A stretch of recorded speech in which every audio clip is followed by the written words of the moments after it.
had no public events on his schedule. The mood in Baghdad now following that pre-dawn strike. Saddam Hussein apparently still in the country, still in charge. At least we think so. Let's go to Reem Brahimi live in Baghdad right now. You were listening to the press conference from the Iraqi foreign minister. What struck you about that, Reem? Okay, we've lost Reem Brahimi. We're going to try to get her back. But as Leon told you before, the information minister called President Bush and the United States a disgrace, called President Bush an assassin, and also said that Iraq had no Scud missiles.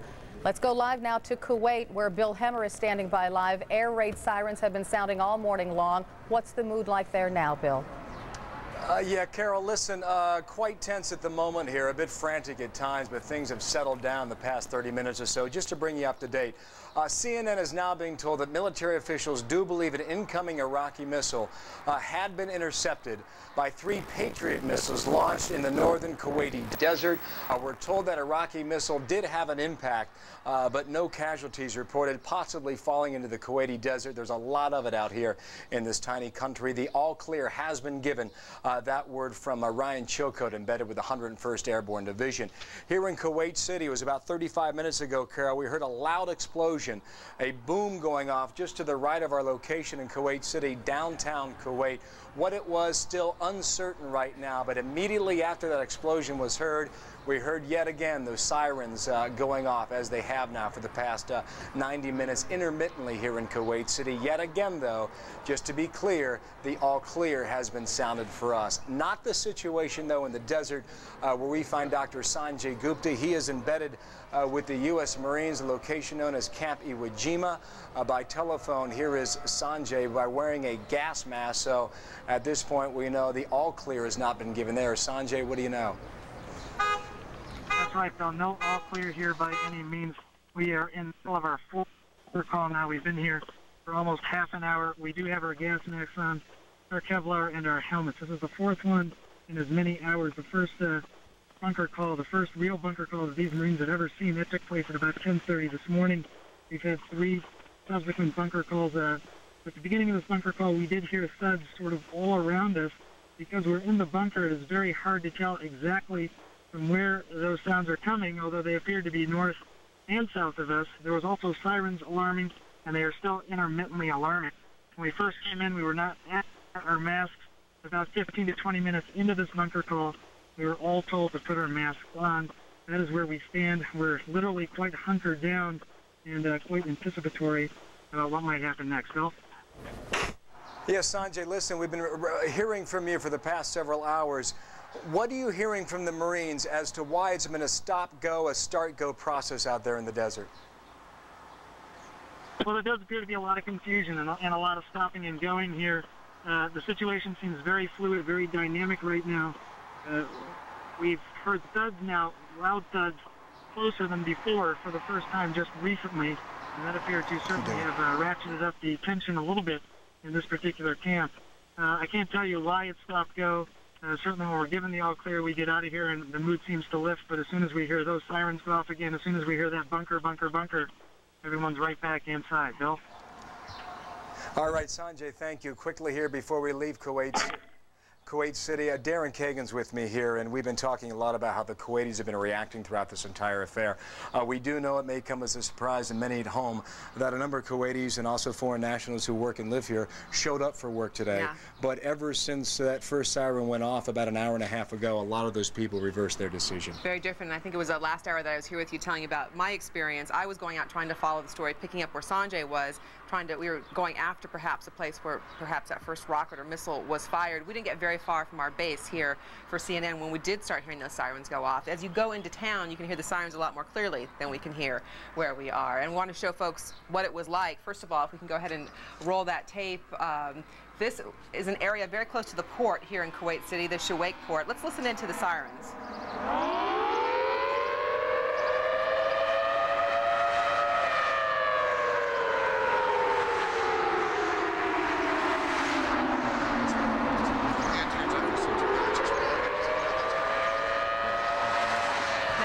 Just like as you were saying, people were out on the street. Now, light traffic for a day like today, but people out and not too concerned. And then once you did start hearing those sirens, the mood did change. And a second here, the tape will show, there you go. Some locals definitely trying to get perhaps to a shelter or just to get off the street. This was, I guess, about almost 2 hours ago now. We did then hear the all clear. And folks back in the States have said, oh, these sirens can somehow sound confusing. When you're here, you learn, don't you? Very quickly what it is. Once you heard the all clear, also down at the port, a site that we saw, people who already are at work being released. Perhaps danger, perhaps not, but you know what? Not a day to be at work. Sending people home and going on from there. And then as we're making our way back here to our base, the traffic increased incredibly. A lot of people trying to get out of Kuwait City today. Hey, listen, Darren, while you're here, I just want to show for our viewers, if we have the videotape by way of Kuwait television, they have been out to that desert and apparently caught that location where that first missile had impact, again, in the Kuwaiti desert. I have not seen these pictures firsthand yet. They have not been described to me just yet, but what we do know is that this missile fell harmlessly, fortunately, into the Kuwaiti desert. How far from the Iraqi border?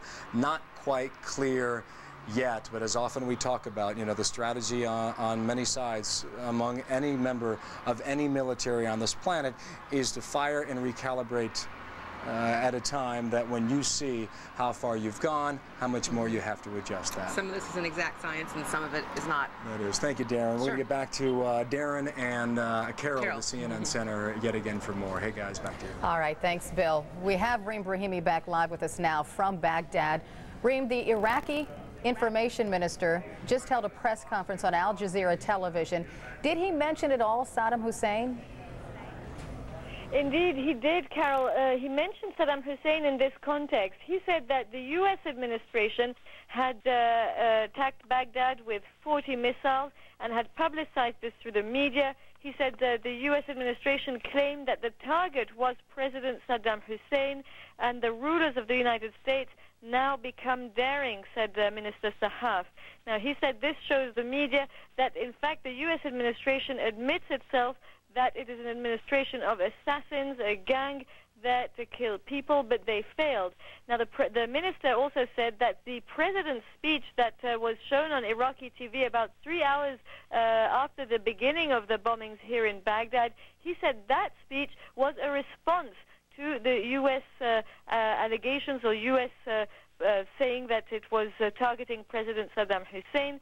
The president, the Iraqi president, he said, was talking to the peace-loving people in the world to show these people that the United States believes in assassination, but Iraq is standing firm. Reem, just to clarify, was he intimating that Saddam Hussein was still alive, functioning?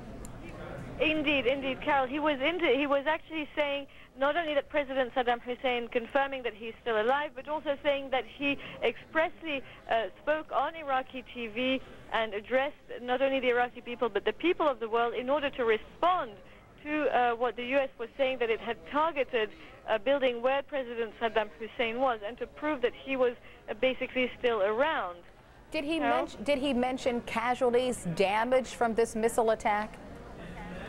Now, we understand, Carol, from the Ministry of Information that there are a number of casualties. We are still trying to find out exactly how much. These figures haven't come across yet. But definitely the minister mentioned also the buildings that were hit, some of them. He said that the radio, the television buildings had been hit, but the buildings were empty. He said a customs building was hit. And also he said that one missile may have been dropped, if I understood correctly, in a residential area. Now, we understand that the Ministry of Information is going to take journalists on a tour of Baghdad to all of this to the plight of the Palestinians, you know, saying at the end of his news conference, this is some kind of a Zionist American attempt to quash the Arabs and the Palestinians. Now, of course, the Iraqis have done next to nothing for the Palestinians over the last decades, except, you know, to pay off the families of homicide bombers. But they are trying to inflame the Arab street by tying these military moves to the Palestinians. Although the Iraqis themselves have attacked more Arabs, I think, than anybody else. Yeah, Saddam Hussein has killed more Muslims than any person in history. In the meantime, we just had that live report from Adam Housley in Kuwait City. Also, somewhere in Kuwait, embedded with the Marines, is Oliver North.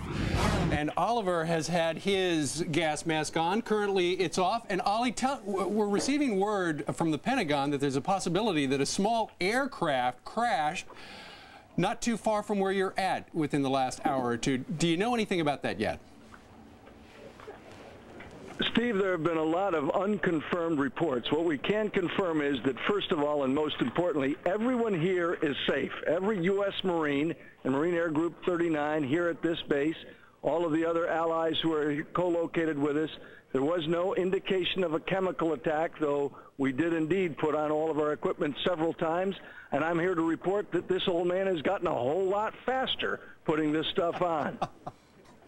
Absolutely, a lot faster, and I don't think you're old. Anyone sees you, you're in the prime of your life, Colonel. But let's talk about you guys right now. It's 3.5 hours from nightfall. I imagine there's a certain gate somebody has when action could be imminent.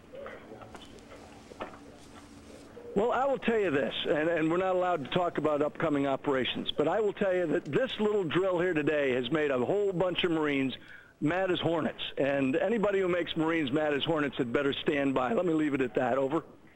Well, you know, at the same time, we know that the shock and awe part of the campaign hasn't started, but there has been, you know, at least an initial foray into Iraq. Has this, in a way, taken the edge off for a lot of the kids who are out there that are brand new at this? They're young, and they weren't there for Gulf War I. Edie, as quickly as we've seen all of this develop, these youngsters responded in an extraordinary way.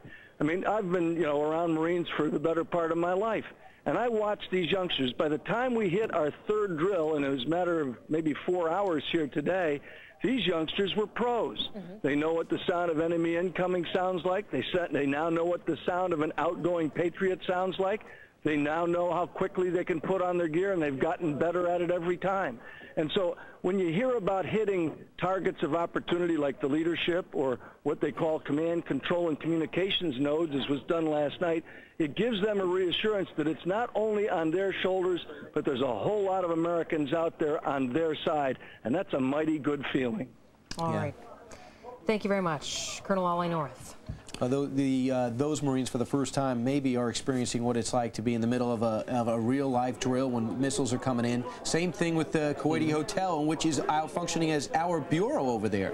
This is a videotape that Adam Housley's crew took not long ago as everybody was instructed to go downstairs and put on their gear, and that's exactly what they did. And as you can see, it's a nervous time. Yeah, I for one would not mind seeing Adam Housley on the street for a while and not on the top of a building, even though I don't know what kind of missile capability they have.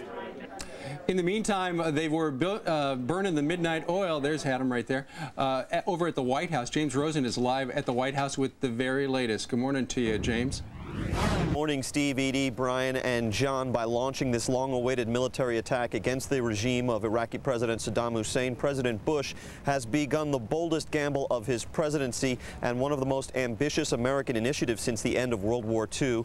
The commander-in-chief will be briefed in the Oval Office later this morning by Defense Secretary Donald Rumsfeld on the effectiveness of the first U.S. missile attacks on Baghdad, which were launched less than 2 hours after the expiration of the 48-hour deadline that President Bush set for Iraqi President Saddam Hussein to leave Baghdad.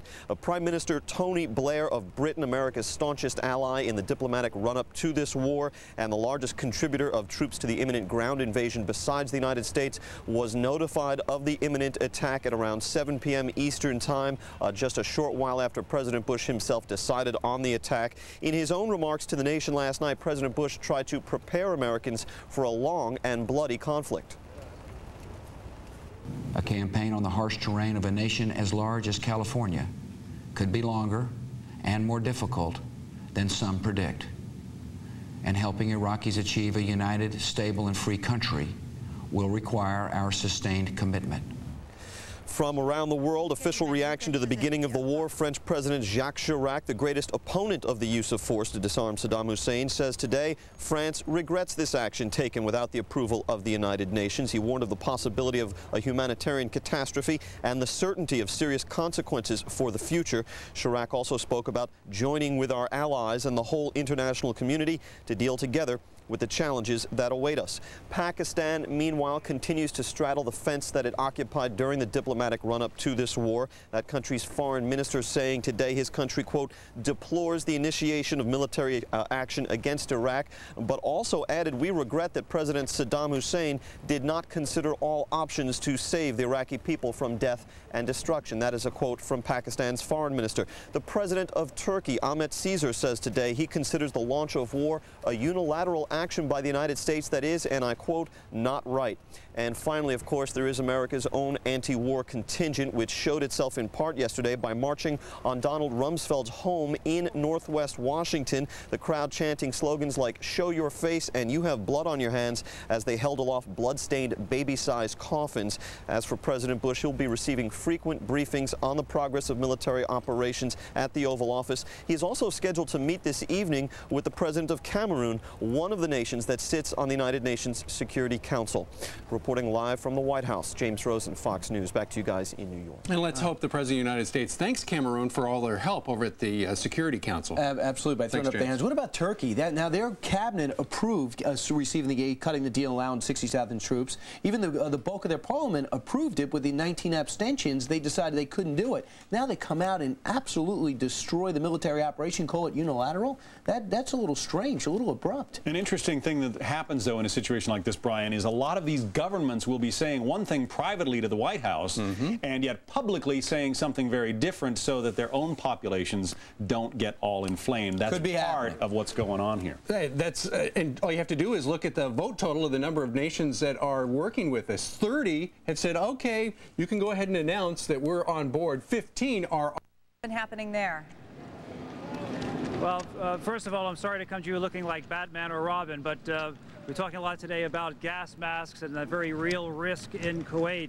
Something that we talk less about are the real risks of these sandstorms. We're told that if we don't have this kind of protective gear, and we are the lucky ones to have the protective gear, the retinas of the eye can be pitted because the winds are gusting up to 45, 50 miles an hour. And the people behind me, however, the refugees who are now beginning to trickle into this refugee camp, don't obviously have this kind of protective gear. In fact, they have very little besides the clothing on their backs. To situate ourselves, we are, as you say, 35, 40 miles inside the border with Iraq. I'm coming to you from what is called the Ruwayshid Camp B. This is where third country nationals are now starting to come in by the busload.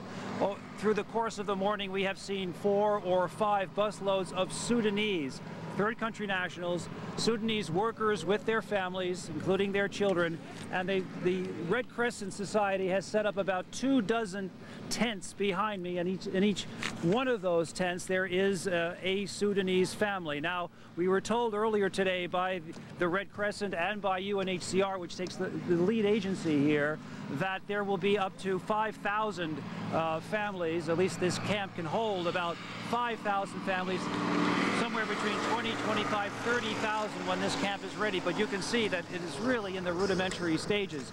2 to 3 miles to my west, there is another camp. It's called Ruwayshid A. That's where Iraqi refugees will be going. There, again, about 5, maybe 3,000 families of Iraqis when that camp is up to speed. Again, they are way behind the curve. Now, that isn't a large number. We're talking 30, 35,000. That's what the UNHCR expects in terms of refugees to come from Iraq into Jordan, and they are prepared for that number. However, we were told this morning that if it's a protracted war and we see more than 50, certainly more than 100,000 refugees, these relief agencies are going to have a very, very difficult time providing for these people. Already, all they have today are boxed lunches. They're getting desalinated water from a borehole that was dug nearby. There may be a kitchen set up here in the next couple of days, but these people have very little, again, except for a couple of suitcases each that they're now, and only protection from, again, 50-mile-an-hour winds and these sandstorms, the only thing protecting them are those canvas tents. We spoke to some of these individuals at the border this morning. We're no longer allowed to broadcast from the border. The military intelligence and soldiers came and kicked the press off about 2 or 3 hours ago. They've created a no-go zone for press about 6 miles. We can go about up to 6 miles to that border, and that is it. However, at the border this morning, we were talking to some of these people coming over by bus. They said that they had seen cratered roads, especially the Highway 10, that main road going from Baghdad to Amman. At about 100 miles west of Baghdad, they saw craters, they saw dead bodies. Clearly, there was a coalition attack by air on that main road. I'll throw it back to you, Chris. Jim, if you can, remind us how long you've been there and how you've noticed the change in the facilities. How quickly have they been able to get things at least to the point where they are now? Well, we've been coming and going here for about a week now. A week ago, there was simply one trench line and a couple of latrines at the other camp. This camp was a vast expanse of desert. There was just nothing here at all. Now already there's scaffolding going up for bigger tents that would hold a larger number of people. These tents behind me have gone up, and there is a basic infrastructure around us. But you can see that there was nothing here but desert before. At Camp A, where we talked together yesterday, they are now starting to put the tents up as well. They do have those boreholes for water. It is starting to come together, but all the relief agents that we have spoken with have said that they started late. There was a political reluctance to show that they were accepting the war, condoning the war. So they got the Jordanian government got a late start. The international community is not stepping to the plate in terms of providing funding. So they're all hoping, both of these camps, those who are running these camps, are really hoping and praying that this is a short-lived war. It's a swift, relatively painless one. They say that if it goes beyond 3 or 4 weeks, they just don't know what they're going to do at this point unless they get in massive injections of cash in a big hurry. Chris? Jim Maceda braving 50-mile-per-hour winds in a sandstorm for us at the Jordanian-Iraqi border, just off from their refugee camp. Thank you to Jim, and a reminder that coming up at the bottom of the hour, 1/2 past, we're going to be hearing from London. Jack Straw, the foreign minister there, is going to be briefing, having a news conference in the Foreign Office. We'll have that for you live. In the meantime, let's head over to the war room, where Sam's standing by. Yeah, Chris, we pulled up the map right now, and Colonel Jack Jacobs is here to talk more about these Scuds, and let's just get right to it. The Scuds that have been launched within the last 2 hours or so in the region, where are they placed? Well, these are going to be the unimproved Scuds, the ones that are permitted, the ones that don't go a very long distance. And I can't imagine Saddam Hussein sending his top flight stuff very far away from Tikrit or Baghdad. Okay. So these will have been positioned somewhere like this. Right around Basra. Yeah, fairly close to the border, so that they can make sure they could hit our troops without endangering their own troops. There is a report that at least one of them went into the Persian Gulf. These are the older model Scuds. Yeah, older model. He has better ammunition. Well, the stuff that the United Nations has been destroying on it very, very slowly. The stuff he's not allowed to have much farther range. And they've been knocked out of the air by the Patriots, which had been upgraded, right? A couple. Yeah, these are new Patriots. Used to be Patriots, not designed to be an anti-missile missile to start with. Mm-hmm. New, improved. Can home in on the warhead, distinguish the warhead from the rest of the missile so that it can take it out. Does it bother you at all to roll these out in the middle of the day? Yeah, it does, actually. Why? These are not easy to find, but it's not like looking for a needle in the haystack either. I know there's a populated area and so on, but we're supposed to be out there looking for these things. These are not all that small. They ought to be detected and detectable. As I recall from 1991, they were not that accurate then, and it sounds like they're not accurate now. No, they're still, it's like firing a bullet through a rifle that has no rifling. No, they're very inaccurate, but they're still quite dangerous. And if they land amidst a bunch of troops, don't forget we have troops at risk because we're in assembly areas. They can do a lot of damage. I want to talk very quickly. We have 20 seconds about the F-117, which was used, and it's going to be used again. Is that correct? Yeah, so continue to use it as to drop precision-guided munitions. Here we see an animation of when it's taken off. It's going to go on a mission with 4 others. They're going to 4 others. It's in a flight of 4, but they're going to peel off into 2 separate missions. During this shock and awe campaign that we hear so much about. Yes, and these were busy last night working over some of the targets that we saw in the evening. Colonel Jacobs, thank you very much. We do appreciate it. You're very welcome. More continuing coverage with Chris Jansing and John Siegenthaler straight ahead. Target Iraq. Wherever the story goes, we take you there. With exclusive coverage from the home front to the front lines, 24/7.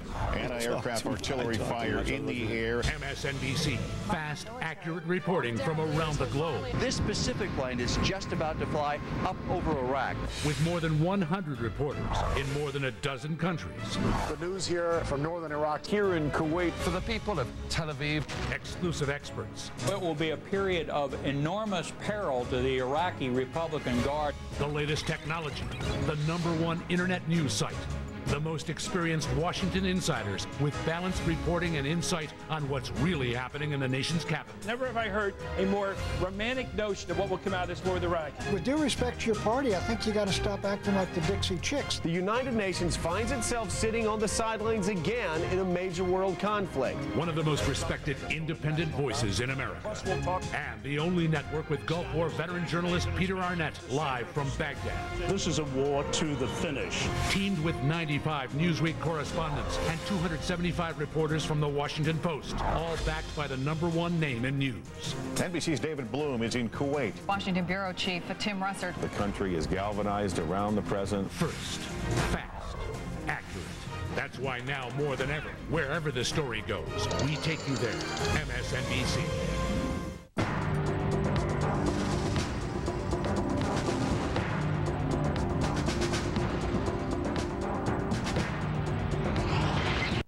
Into a tizzy if suddenly from the top they say, okay, first we're going after this guy. Steve, that's really the question of the day and the item of the day, the fact that the military could adjust that quickly, because you know that every one of those troops, every one of those combat elements out there, we're all prepared to cross that line when the president said go.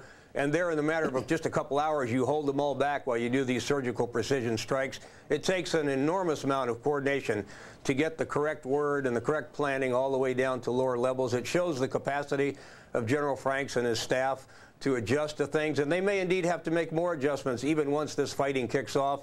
If we find areas are hit with chem bio out there, we've got to make drastic changes to the battle plan.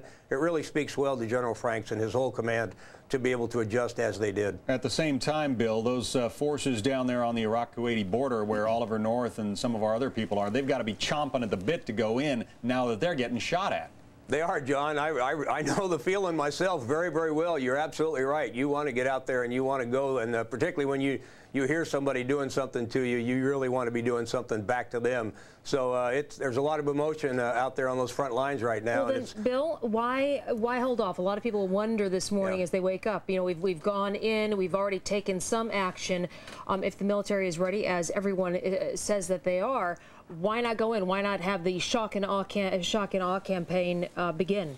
Edie, I think this whole thing has changed dramatically, and the CIA has already let some of this word out. By coming up with this intelligence, we may have a plan underway here to wait for something to happen on the inside instead of us bringing it from the outside. That is, obviously the CIA got some good information about Saddam and some of his people, and maybe the plan right now is to sit back a little bit, do some strategic things, take care of the oil fields or some other priority targets, but maybe try and wait for something to happen on the inside. And Bill, it should be pointed out that even if those pinpoint attacks that were meant to go after apparently some top Iraqi leadership, even if those attacks failed and all of those guys survived, it's going to set off a chain of communications and emails and radios and telephones, and it may lead us to more locations of some of those top operators. It will, John. They'll all be on the move. There'll be people talking about this to each other. I would guess that we've probably got some good human intelligence sources close to these guys. That's probably what the sources were for the CIA. To feel strongly enough to change the major battle plan, they must have felt very confident about the intelligence that they had. And so really, at this point, Saddam's got to really be concerned about those around him. There has to be disarray at the top of his leadership. Yeah. And at the very least, we scared the living daylights out of him. Lieutenant Colonel Bill Cowan, thank you very much for joining us from the map room down in D.C. We'll stay there. We have correspondents on the ground with the troops all over the Mideast and, of course, folks at the Pentagon in our own war room. And the latest details now from Lauren Green. Good morning. Hey, good morning, Edie. Thank you very much. Hello, everybody. Yes, we do have the latest. An Iraqi Iraqi counterattack is being waged across Kuwait's northern border. The Pentagon reports Iraq has fired at least 3 missiles which have touched down in the northern Kuwaiti desert. American anti-missile systems took down at least one of the Iraqi missiles headed towards a camp in the region. Earlier, 2 Iraqi medium-range missiles hit Kuwait's northern border near Camp Doha, American Camp Doha. The impact site was tested for chemical weapons, but later cleared. The day started with our military sending 2 F-117A Nighthawk stealth fighters and dozens of Tomahawk cruise missiles to the heart of Baghdad. The strike hitting high-profile military targets in the southern part of Iraq's capital city. The strike comes earlier than expected. New intelligence led to the attack focused on very senior Iraqi leaders, possibly including Saddam Hussein himself. Iraq TV broadcast a response from the Iraqi leader. Saddam Hussein called the raid a shameful crime against humanity and urged Iraqis to draw their swords against the enemy. It is not known if the speech was live or taped. And guys, upstairs, we'll continue to monitor the latest on what's happening in the Middle East and elsewhere here in the United States. Back to you. Well, we don't know if that message from Saddam Hussein hours after the strike was taped, but then again, it could have been a body double, because that guy who was reading the poem and the statement was wearing reading glasses, and Saddam Hussein doesn't generally do that when he's out in public. Right, exactly. And he would...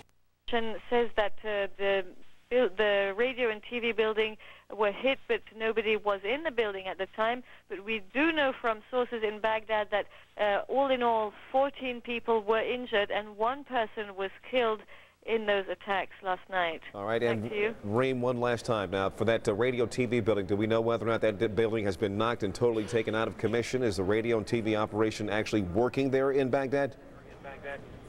Well, we're not clear exactly on what happened to that radio and TV building, how hard it's been hit. I know I've been listening to Iraqi radio for a number of hours now. It doesn't seem to have been interrupted. There's also the speech of President Saddam Hussein was aired both on Iraqi television later on and on Iraqi satellite television, as well as on the television known as Shabab TV, which is run by the president's son. But of course, there's no way of knowing whether the fact it didn't air immediately on Iraqi TV was because there was a problem there or because there was simply just nobody in the building at the time.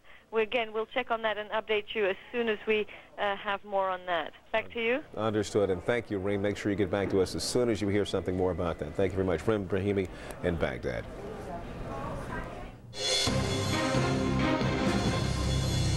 And at this hour, gas masks have been put on repeatedly today across parts of Kuwait in response to Iraqi missile attacks. The U.S. military says 1 Iraqi missile was intercepted by Patriot missiles. We've also learned a small plane crashed near U.S. forces in Kuwait, and that has raised concerns of a chemical or biological attack. But so far, there has been no indication that one has taken place. The U.S.-led war on Iraq began about 9 hours ago now when explosions rocked the capital of Baghdad. In the opening salvo, a barrage of cruise missiles targeted Saddam Hussein himself, along with his inner circle. About 3 hours later, the Iraqi president appeared on Iraqi television, but it's not clear if his speech was taped before the attack. U.S. military officials say 6 U.S. Navy vessels were involved in the satellite-guided Tomahawk cruise missile attack on Iraq. The vessels were in the Red Sea and in the Persian Gulf. And President Bush gave the green light to launch that strike around 6:30 Eastern Time last night. It came during an Oval Office meeting with the CIA director and other officials. About 3 hours after the U.S. airstrikes, Iraqi TV broadcast a message from Saddam Hussein. You heard Reem Brahimi talking about that. The Iraqi leader blamed the war on the, quote, criminal Junior Bush. But it's not known whether the message was taped before or after the initial attack. And now we're going to throw to Bill Hemmer, who is live in Kuwait right now, where things have quieted down. No more air raid sirens, at least not yet. Yeah, that's right, Carol. Let's let our viewers know logistically, geographically, where our location is here. As the bird flies north from Kuwait City, we're about 50 miles south of the Iraqi border. Okay, let me stop myself. Jack Straw, Britain's foreign minister, now talking at a news conference in London. Let's listen. Backed by the credible threat of force. But we have stressed all the way through that for this threat to be credible, we had to be prepared to use force if the threat itself was not sufficient. The international community has spent 12 years, passing a series of Security Council resolutions and showing very great patience in pursuing the disarmament of Iraq, which was demanded by the Security Council should be completed by 1991.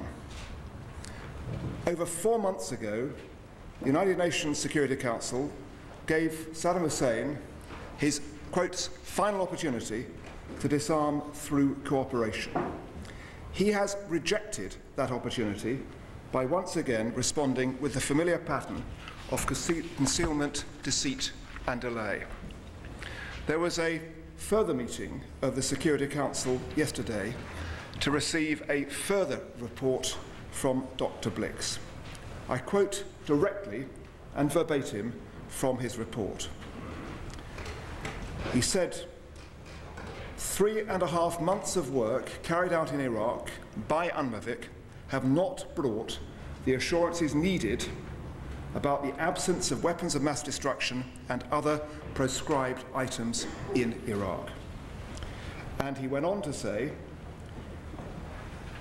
may I add that in my last report, I commented on information provided by Iraq on a number of unresolved issues. Since that last report, which was the 7th of March, quotes, Iraq has sent several more letters on such issues. But he goes on, our experts have so far found that in substance, these letters contain only new information that will help, only limited new information that will help to resolve remaining questions. And those of you who are familiar with the reports and Security Council resolutions contained here and republished by me to the British House of Commons will know that in report after report after report by UNMAVIC, there is laid bare there all the unresolved disarmament issues and chapter and verse about how Saddam has failed to meet his disarmament obligations. And the result of that is that since we are absolutely clear that Saddam Hussein took a long time ago and has continued with it a strategic decision to defy the international community in accordance with Resolution 1441 and its 13th operative paragraph, we've been left with no option but to use force. A preliminary attack on command and control facilities was launched in the early hours of this morning, and my colleague, the Defence Secretary Jeff Hoon, will be making a statement in the House of Commons about this very shortly. Now, some members of the Security Council at yesterday's meeting continue to argue that we should disarm Iraq by maintaining the leisurely pace of the work programme laid down under a previous resolution passed in 1999, Resolution 1284. Let's be clear about 1284. 1284 was a British initiative. It took months to negotiate. In the course of those negotiations, in order to try and reach a consensus, we had to water down the powers of the inspectors. We finally got support, but 3 key members of the Security Council, France, China and Russia, refused to support 1284. And 1284 failed. It was seeking disarmament by exhortation of Saddam. He refused even to allow the inspectors into Iraq, still less to do their work. 1441 was there to replace 1284. 1441 backs inspections with a credible threat of force. And everybody in the Security Council signed up for 1441. When they were signing up for 1441, they were not saying this is disarmament by peace, as is now suggested. What they were saying is that to Saddam, either you disarm peacefully, or you have to accept that the international community will disarm you by force. It was never the case that 1441 implied the automatic use of force, and neither have we ever suggested it. But it is the case that 1441 required that force should be used conditionally if Saddam Hussein failed to comply by peaceful means. And he has now triggered those conditions. Now, at this time of the beginning of conflict, I want to say this in terms of our message to the people of Iraq. Our message to the people of Iraq is that we are with you. We support you in your plain wish to rid yourselves of the terrible leadership of Saddam Hussein, which has terrorized the Iraqi people for the past 2 decades. And we want to see your suffering come to an end. Earlier this week, we published a paper called A Vision for Iraq and the Iraqi People, and this commits us to working for the relief and reconstruction of Iraq after Saddam. We'll be discussing these issues with our partners at the European Council, the summit meeting in Brussels tonight and tomorrow. The Prime Minister, the Chancellor of the Exchequer and I will be going to Brussels. Part of the agenda of the Brussels summit represents important internal work for the European Union, particularly taking forward the Lisbon agenda of economic reform. But of course the summit will also be dominated by Iraq. And what we shall be arguing for is for the European community to come together and recognise that we have a common agenda working for the humanitarian relief of Iraq and its reconstruction. Towards that, our own Department for International Development has committed 20 million to immediate preparations for humanitarian relief and has earmarked a further 60 million for humanitarian operations. United Kingdom forces themselves will have £30 million for humanitarian purposes available to them to use in the first month. It's a mark of the appalling record of Saddam Hussein that Iraq is a prosperous country which has been reduced to penury, not least by the huge sums wasted on wars and on the development of weapons of mass destruction. And it's a measure of Saddam's indifference to human suffering that more than half the population in rural areas do not have access to safe drinking water, and that more Iraqi children die before reaching the age of 5 than in a number of impoverished sub-Saharan countries. And all this whilst more than $2 billion of oil for food program funds remains untapped but available by the Iraqi regime. Our pledge is to work with the international community to meet the humanitarian needs of the Iraqi people and to support an international reconstruction program. And to this end, as the conclusions of the Azores summit committed us, we shall be working very hard to secure a new United Nations Security Council resolution. Thank you very much. Andrew Marr. Foreign Secretary, 2 quick ones if I might. You described the overnight attacks as a limited attack on command and control facilities. Can you confirm that it was also an attempt to kill Saddam? And can you give us your assessment of his subsequent broadcast? Do we think it was him, and therefore has that failed in its an objective? And secondly, can you help us by giving us a little bit more information about the telephone call from your close friend Dominique that we read about in the newspapers? So far as the first, you'll forgive me, but Jeff Hoon is the Defence Secretary. He'll be giving information about the military activities overnight. So far as the conversation with my genuinely good friend Dominique de Villepin is concerned, it is obvious that there is a difference of opinion on this question, and that is, it wasn't there, the difference of opinion was not there in the run-up to 1441, which was passed on the 8th of November. It has been there this year. I received Minister Villepin's message, which he asked me to pass on to British Prime Minister Blair, which I duly did, but I said that we did not accept the burden of it, and I also had to say to him that the problem for us was that we made a judgment, which I think is supported increasingly by the evidence, that sometime either late last year or earlier this year, France had taken a strategic decision not to implement Resolution 1441. And as far as we were concerned, that's the mother and father of the problems. Our relations pretty bad at the moment. Personal relations are, I think, very good, and I look forward to seeing Dominique in Brussels later on today. I think we'll get through this period. Now, yes, at the back. James Robbins.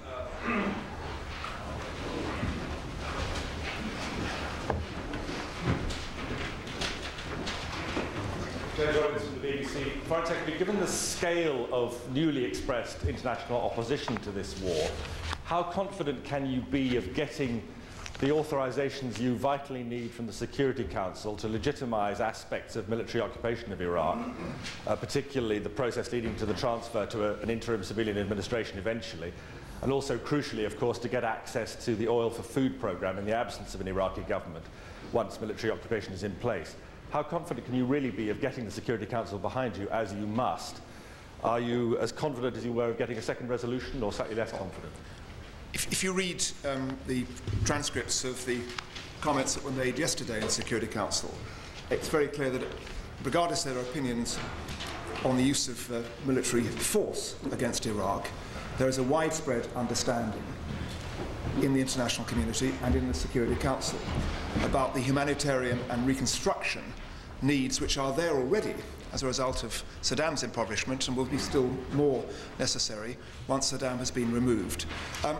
We're in the early stages of discussing the resolution, not least because the military action has only just begun rather than has completed, but I think we will get there. I'd just say this about international support. There is actually widespread international support for this military action, and within Europe, 14 of the 25 countries which will form part of the new European Union, and those 25 will be round the table in mid-April, actually supporting this action. Yes, Ellen Goodman. Could you please tell us a bit more about how much notice did we have of last night's attack? And also, will there have to be another discussion between the Prime Minister and the President before British troops actually go into action? And can you give an assurance to the troops and the mothers of those troops, if you like, that before British troops are sent into action, it will be the decision of our Prime Minister, and they're not just going in under the command of the Americans? Eleanor, first of all, the premise of your question is, with respect, rather mistaken. There have been endless and very detailed discussions with our American colleagues and the other allies directly involved in the military planning over months and then weeks, and intensively over days, about the nature of the campaign. And it should go without saying that because we have committed 42,000 troops there and are very heavily involved in all the military preparations, that if the strategy is one which is a shared and agreed one. Some tactical decisions are made by strategic commanders on the ground, but as I think Jeff Hoon said this morning on the radio, the Prime Minister and he were informed in advance, and so I think it was because I was phoned, woken from my bed in the small hours of this morning. I can't tell you exactly what time it was, except it was very early and shortly after I'd gone to sleep. Yes? Can you tell us something more about your conversation with the Turkish Foreign Minister and when you think you might get an answer about using their airspace? I had a good conversation with Foreign Minister Gül yesterday. I'm going to see him in a meeting tomorrow in Brussels because he will be there for a bilateral. Foreign Minister Gül explained that there will be before the Turkish Parliament today a resolution providing authorization for the use of their airspace by foreign military forces, and he said that he was looking forward to that passing. Thank you. Yes. Foreign Secretary, the first shots have been fired in this war. Can we then assume that the main assault is now imminent? And can you tell us, as we stand on the brink of whatever is to come, what the mood of Cabinet and War Cabinet was this morning? Look, on your first point, I mean, it's a point I was making in Cabinet, and I don't mind lifting the veil to this extent, that the intensity of pressure on people in this room because of competing 24-hour television news services means that you require from us a running commentary on our forward military plans. But I understand those pressures, but I think the whole country will understand that for the most obvious reasons of safety, we cannot provide that commentary. And when there are announcements to be made, so far as our military activity, they will be made by principally my colleague Jeff Hoon or the Ministry of Defence at an appropriate and safe moment. So far as the mood in Cabinet is concerned, it is a very sober and serious mood, but one of complete commitment and support for the strategy which the Prime Minister set out so eloquently and powerfully in his speech on Tuesday. Yes, sir. How crucial is it, in your view now, that when you go into Iraq, that you discover weapons of mass destruction to justify the action? Well, I think the answer lies in this 173 pages of the report which Dr. Blix published last week. Iraq has provided no credible explanations about the 10,000 litres of anthrax, the tons of VX, and so on. Just that. Yes, madam. It's been reported that you asked to use the Turkish air bases yesterday. Sorry, would you like to repeat the question for the benefit of It's been reported that you asked to use the Turkish air bases. I wonder why English needs the use of those air bases now, and why so late today or yesterday, not before. I was talking to Minister Gül about the use of airspace. We already have use of an airbase at Incirlik, in eastern Turkey, and I was also talking to him about the conditions for its use. Thank you. Yes, sir.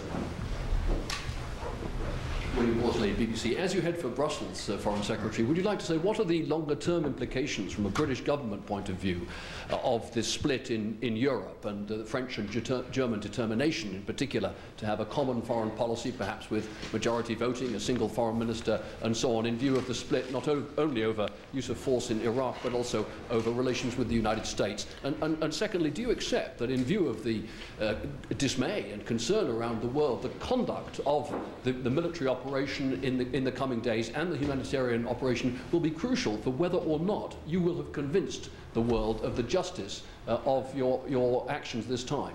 Well, as far as your first question is concerned, I mean, it has always been the case that on some foreign policy issues in Europe, there are differences of opinion. And that is why we've always argued that foreign policy has to be an intergovernmental issue, where we agree where we can agree, but we take our own separate decisions where we cannot agree. And that is, in fact, the very clear position, particularly of the French government, who, of course, represent the Republic of France and not an individual part of the European Union in the Security Council, just as do we. There are plenty of areas, as it happens, where the development of common foreign policy is being productive, and that includes not least our work in the Balkans and our approval of the new force in Macedonia. As to your second question about international support, the point I would make in return, particularly to our French and German colleagues, is what is the alternative? Yesterday in the Security Council, Joschka Fischer said that the Security Council, agreed that Iraq's cooperation with the inspectors was unsatisfactory. He then went on to argue for his strategy. But his strategy is one which will simply run into the ground, as previous efforts to secure the disarmament of Iraq by exhortation alone always have done. And war is unpleasant. War should only ever be a last resort. There will be innocent civilians killed in this military action, and we cannot resile from that or use euphemisms to cover up that reality. But what we say is that the number of Iraqi lives saved by this military action will far exceed the number of people who sadly will be killed. It's a terrible calculation to have to make. It's one you have to make if there is to be a proper justification for military action. It is one we've taken, and we think it right. Just take a couple more questions. Yes, sir. Can we have the microphone here with Lamont, please? The European Union is the largest provider of international aid. Do you accept that the current split between various members of the EU, France on one side and Britain on the other side, for example, is going to put into question the role of the EU in the reconstruction of Iraq after the war? Well, I hope not. I mean, plainly, Europe is much more effective when it's united than when it's divided. And there is a division at the moment on the issue of military action in Iraq. But the European Union is a very resilient institution, and I believe that everybody recognises in Europe the need for us to come together to secure humanitarian relief and the reconstruction of Iraq. It may take time before we get those terms finally agreed. Yes, Trevor Kavanagh. You've understandably put the best possible gloss on the position in Europe for tonight's meeting, but isn't it true that what has happened as a result of Iraq is that we are now confronting a fundamental crossroads between old and new Europe? You yourself cited the fact that among those who are in favour of this military action, most of them are in the new membership of the European Union, and there is something which is now, you are now facing an almost insurmountable obstacle with France and Germany in the development of such things, for instance, as the European Convention leading towards a constitution. Sorry, the European Constitution. Constitution. Well, Trevor, first of all, it's 6 out of 15 countries, but my guess is that it's half the people of Europe by population: Spain, Portugal, Italy, Netherlands, Denmark, the United Kingdom, of the current 15, and it's, say, 14 of the new 25. Yes, there is a big issue here about how we secure international peace and security, in a sense, how we make for a safer world. And there are those who are arguing that we do that by setting part of Europe in rivalry to the United States. That is a strategy which I think is fatally flawed, can only lead to division. And our approach, and the approach of a majority of European countries, is to work in partnership with the United States and with other countries around the world. I mean, as for the Convention on the Future of Europe, as it happens, there are many issues where there is not agreement between France and Germany. France is a very proud nation state, and with a very long history as a nation state. Germany is also a proud nation, but is less concerned about what they would see as older concepts of sovereignty than is France and the United Kingdom. And the aim of the convention is to try and secure a reconciliation of those. I'll take one last question. Yes, ma'am. Good morning. For those of you just joining us for American Morning, you're listening to the Foreign Minister of Great Britain take questions from reporters as he continues to reinforce Britain's commitment to Operation Iraqi Freedom. Well, our concern, of course, is to ensure that this military action is over as quickly as possible and with the minimum loss of life, and huge efforts are being made to secure that end. As to the tactics Saddam Hussein will use, I'm afraid I can't speculate on those. What we do know is that he does have weapons of mass destruction. The whole international community knows that, and it was exactly for that reason that we agreed unanimously Resolution 1441, which begins by saying that Saddam Hussein's proliferation of weapons of mass destruction and his long-range missiles and his defiance of the United Nations poses a threat to international peace and security.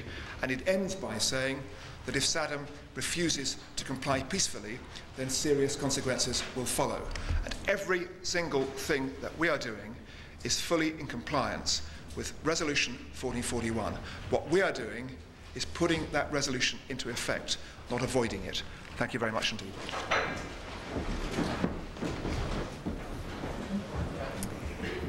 Once again, for those of you just joining us, that was British Foreign Secretary Jack Straw urging European governments on Thursday to pull together to bring humanitarian relief to Iraq and also join in the reconstruction process. Here's a quote from what he had to say a little bit earlier on in the question and answer session with reporters. He said the European community to come together, recognize that we have a common agenda at working for the humanitarian relief of Iraq and its reconstruction. Glad to have all you with us this morning. As probably you know, it has been some 10 hours since Operation Iraqi Freedom has begun. A lot of developments to talk about overnight. Here is the very latest. Iraq fired several missiles into northern Kuwait. U.S. Patriot missiles knocked at least one of them out of the sky. Two others, Iraqi missiles, landed near a U.S. logistics center in the desert. Saddam Hussein delivered a defiant message to his people shortly after a U.S. missile attacked aimed at him. President Bush ordered the attack on two separate targets. The strikes were based on intelligence that indicated a location where Hussein was believed to be holding a meeting. Despite Saddam's TV appearance, it is not clear if he survived or if the message was perhaps taped before the attack. Bill Hemmer joins us from Kuwait City this morning. Good morning, Bill. Paula, hello. It's been a busy afternoon here in Kuwait City. Air raid sirens have been sounding throughout the morning and the afternoon, intermittent at times. Right now, though, the all clear has been given as of 90 minutes ago. Meanwhile, troops rushed to put on their gas masks and protective chemical suits in the desert. The missiles, though, apparently did not carry any chemical or biological weapons. Meanwhile, a Pentagon official reported that a small aircraft described as something like a Cessna flew across the Kuwait border, crashed within sight of a Marine position in the desert. Officials very concerned because Iraq, they say, has converted some small planes to carry chemical weapons.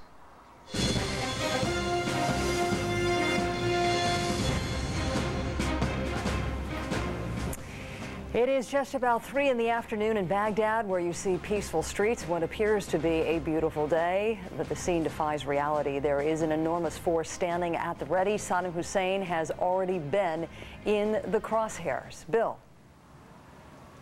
Paula, also here in Kuwait, there is something familiar about all this that we've been watching and listening to throughout the afternoon. Air raid sirens off and on again for about a 2-hour period. Again, the all clear is now, but still that shock and awe attack has not yet arrived. We will watch it all here live in Kuwait City. Good morning again. I'm Bill Hemmer, my colleague Paula Zahn, back in New York. Paula, hello.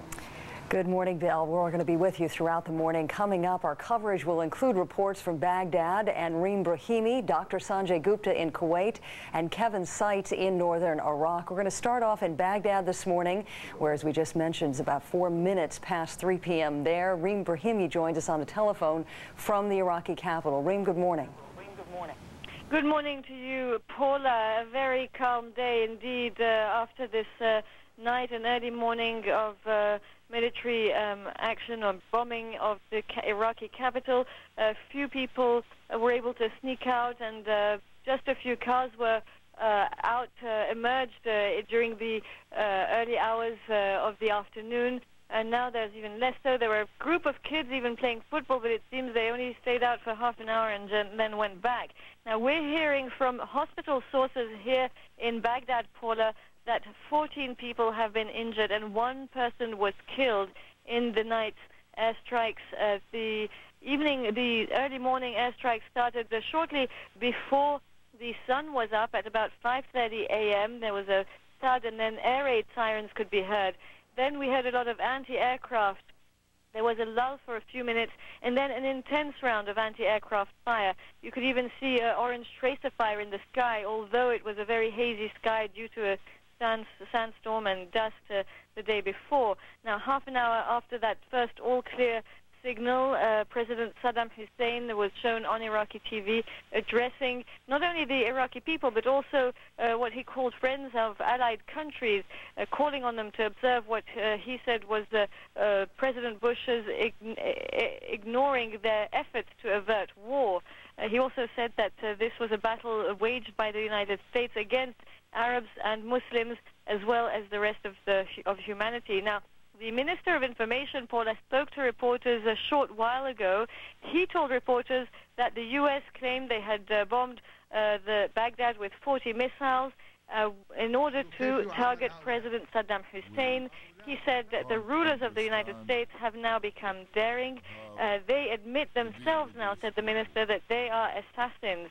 He said the American administration had failed, and this was why President Saddam Hussein had come up on Iraqi TV talking to the people. He said this was to show that they had failed, and also to show what he called the peace-loving people in the world, that the U.S. was a state that believed in assassination. Paula?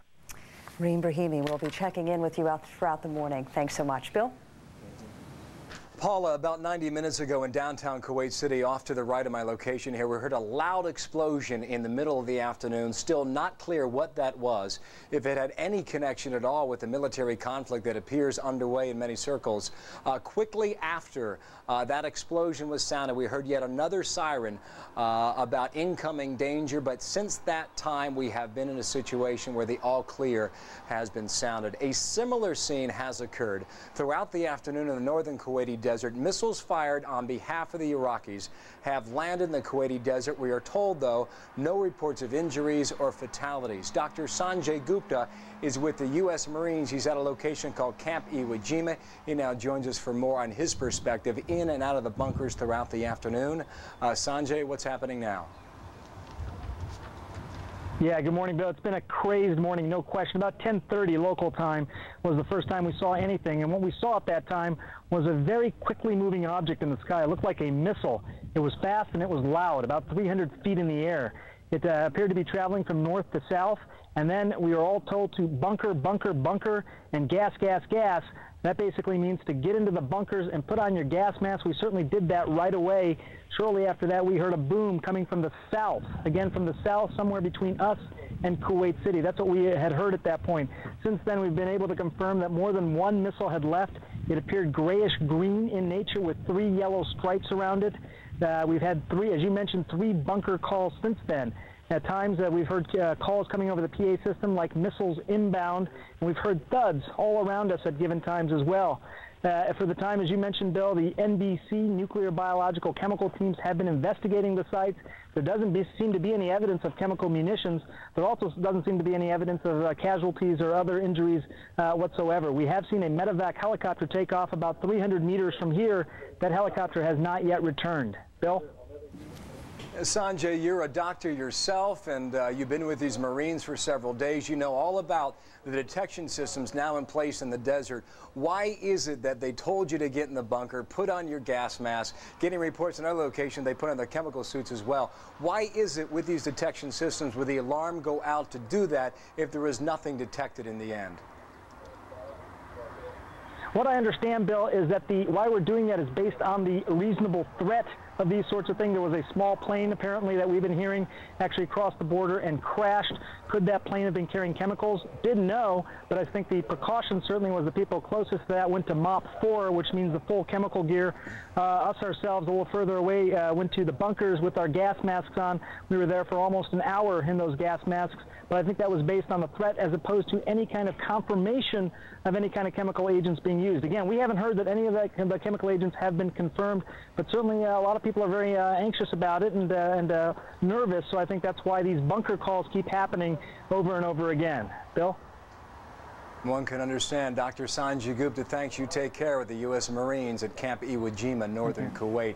A couple images we want to share with you right now. Kuwait television has gone out to at least one of these locations where a missile had landed, had been impacted. Now, we're not sure if this was directed off its flight because of a Patriot missile that we are told to the Pentagon did make contact with at least one incoming missile. Nonetheless, though, you can see the damage right now in the Kuwaiti desert. Again, no reports of injuries, and that certainly is a good thing.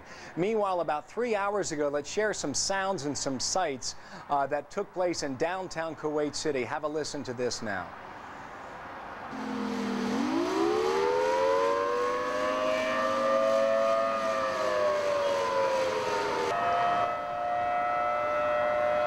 This was the scene and the sound from 2.5 hours ago when the first of 3 different waves of sirens went off here in downtown Kuwait City. Civil defense system trying to alert the people who live here about incoming danger. Again, just to recap, Paula, right now we are in the all clear, just like Sanjay is with the U.S. Marines. Much more, though, throughout the afternoon. At times it has been very hectic and very busy. Nonetheless, though, right now, all clear in Kuwait. Paula?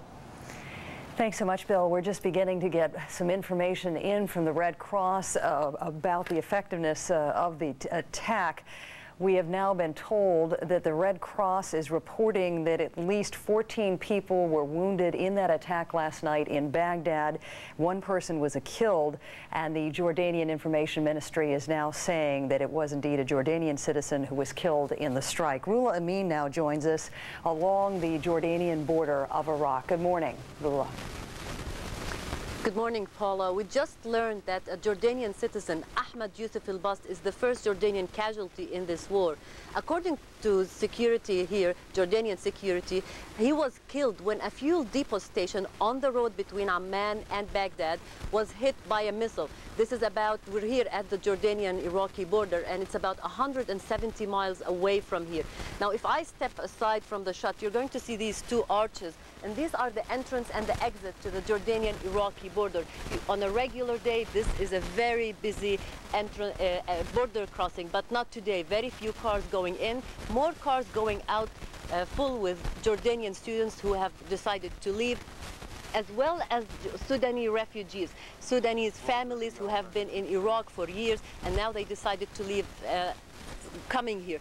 They were taken in a bus to a refugee camp that was set for them just close from here, and there they were given mattresses, blankets. They are supposed to stay there only for a very short time until their papers are processed, and then they are sent to their home countries. The Jordanian officials say they are determined they are not going to absorb a large number of refugees, and that's why they have very strict procedures at the border so as to limit the numbers of people who are coming in. Those Sudanese refugees told us that they had spent more than 12 hours on the border.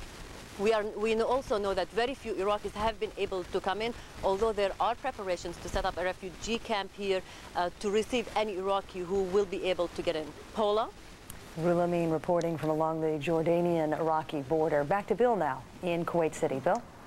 All right, Paula, listen, some of the great sources of information we have on this story comes by way of our CNN colleagues now embedded, working with U.S. military units, be the Air Force, the Navy, the Army, or the U.S. Marines. Based on their information that we've been getting over the past several hours, we can now ascertain what's happening on behalf of the U.S. military in terms of movement and also in terms of what's happening right now inside these camps. Ryan Chilcote is one of them.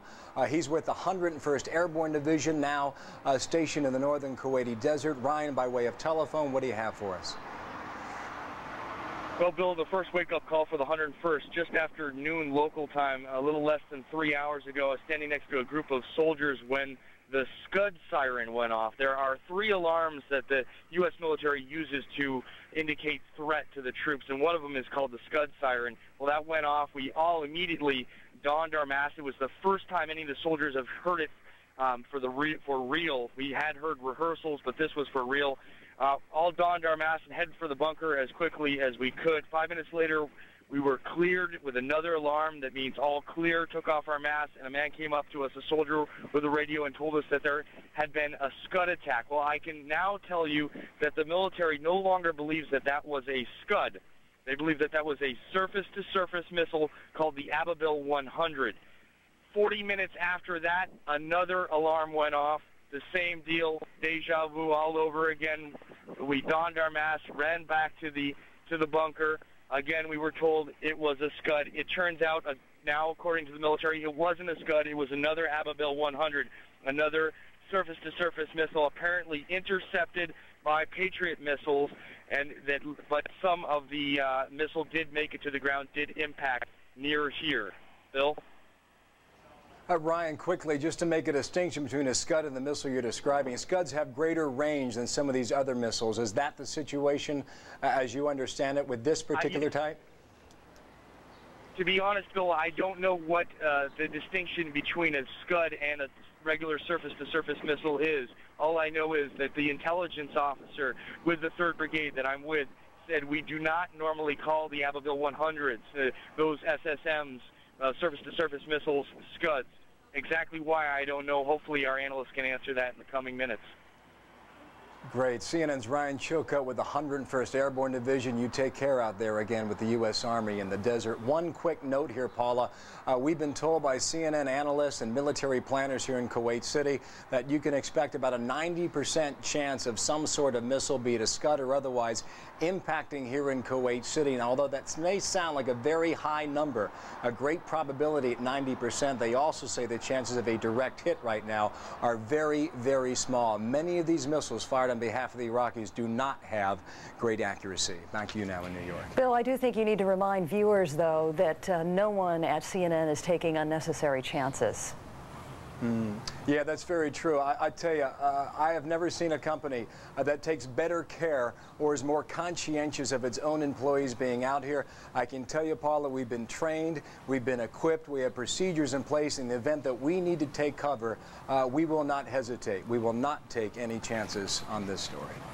Thanks so much, Bill. Among some of those other reporters embedded with U.S. troops is Frank Buckley, who joins us now from the USS Constellation. Frank, good morning. What's the latest from there? Well, good morning, Paula. The surface combat commander for this theater is here aboard the USS Constellation. That's Rear Admiral Barry Costello. He tells us that 6 U.S. Navy warships were involved in the Tomahawk strikes into Iraq. There were 2 cruisers, 2 destroyers, and 2 Los Angeles-class attack submarines. The cruisers, the Cowpens, and the Bunker Hill. When Clinton was shops still closed, but more traffic, people moving around, sort of breathing easier, even though it's pretty clear, and they find it pretty clear, and every Iraqi I've talked to believes that tonight there'll be continuation of these airstrikes. Continuation of the airstrikes. Are they now prepared for what we've heard will be the shock and awe attack tonight? You know, this country's been bombed one way or another for the last 20 years by the Iranians, then several times by the United States. I think they're prepared as they can be. They've got their supplies in, they're huddled with their family. You do have government officials and militia, the army's on alert all around the city now. In government ministries, you have armed soldiers, some in uniform, some not in uniform outside the Ministry of Information. There were plainclothes men with AK-47s. This did not happen during the Gulf War, as a matter of fact. There's far more evidence of military in Baghdad now than there was 12 years ago. And of course, that war was primarily fought over Kuwait.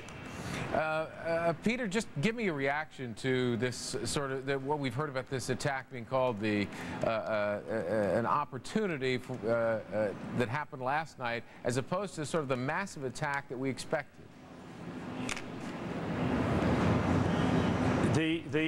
I'm not if you're talking about, you know, were the Iraqis surprised by what essentially was the meagerness of the attack, you know, certainly there's a feeling of relief and a degree of jubilance on the part of the officials we've been meeting with here today.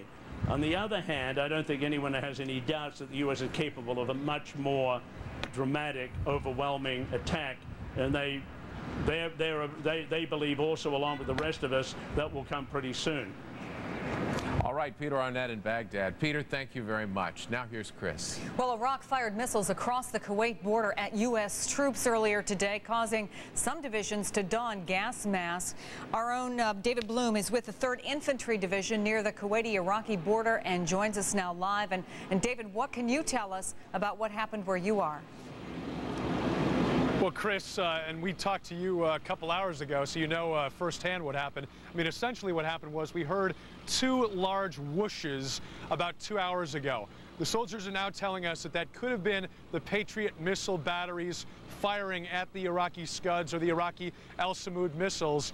And then almost immediately thereafter, we heard the horns beeping 3 times, which is the signal to the troops and to us to don our gas masks. Now, we did about a 50-yard sprint over to our vehicle, and we're told it's not just gas masks, it's all of the chemical gear. It's what they call MOP 4, which is the highest level of protection that the military has. They're donning not only their gas masks, but their chemical suits, also their pants, their gloves, their boots, everything they put on in anticipation of a possible attack. Now, it turned out, from all appearances, that this was merely a false alarm, but clearly it certainly had the troops concerned. It had us concerned for a short time, but then the all clear came.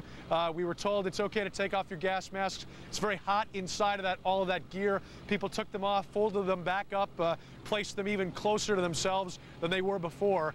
The question now becomes, you know, does this cause the United States to move up in any way its plans both for the massive air assault on Iraq, on Baghdad, and then also for the ground war? I can tell you that we heard early this morning, you could actually hear in the sky above these troops the sound of the cruise missiles going overhead, heading toward Baghdad. But as people have mentioned thus far, what the commanders here told us is that was not the beginning of the quote-unquote real air war. That was what they call the pre-battle phase. One of these commanders told us that that was just the Operation Southern Watch on steroids. Operation Southern Watch, of course, is what the U.S. Air Force has been enforcing, the no-fly zones, for the last dozen or so years, where they attack selected Iraqi targets. The shock and awe that Peter Arnett and others have been talking about in Baghdad has yet to be delivered.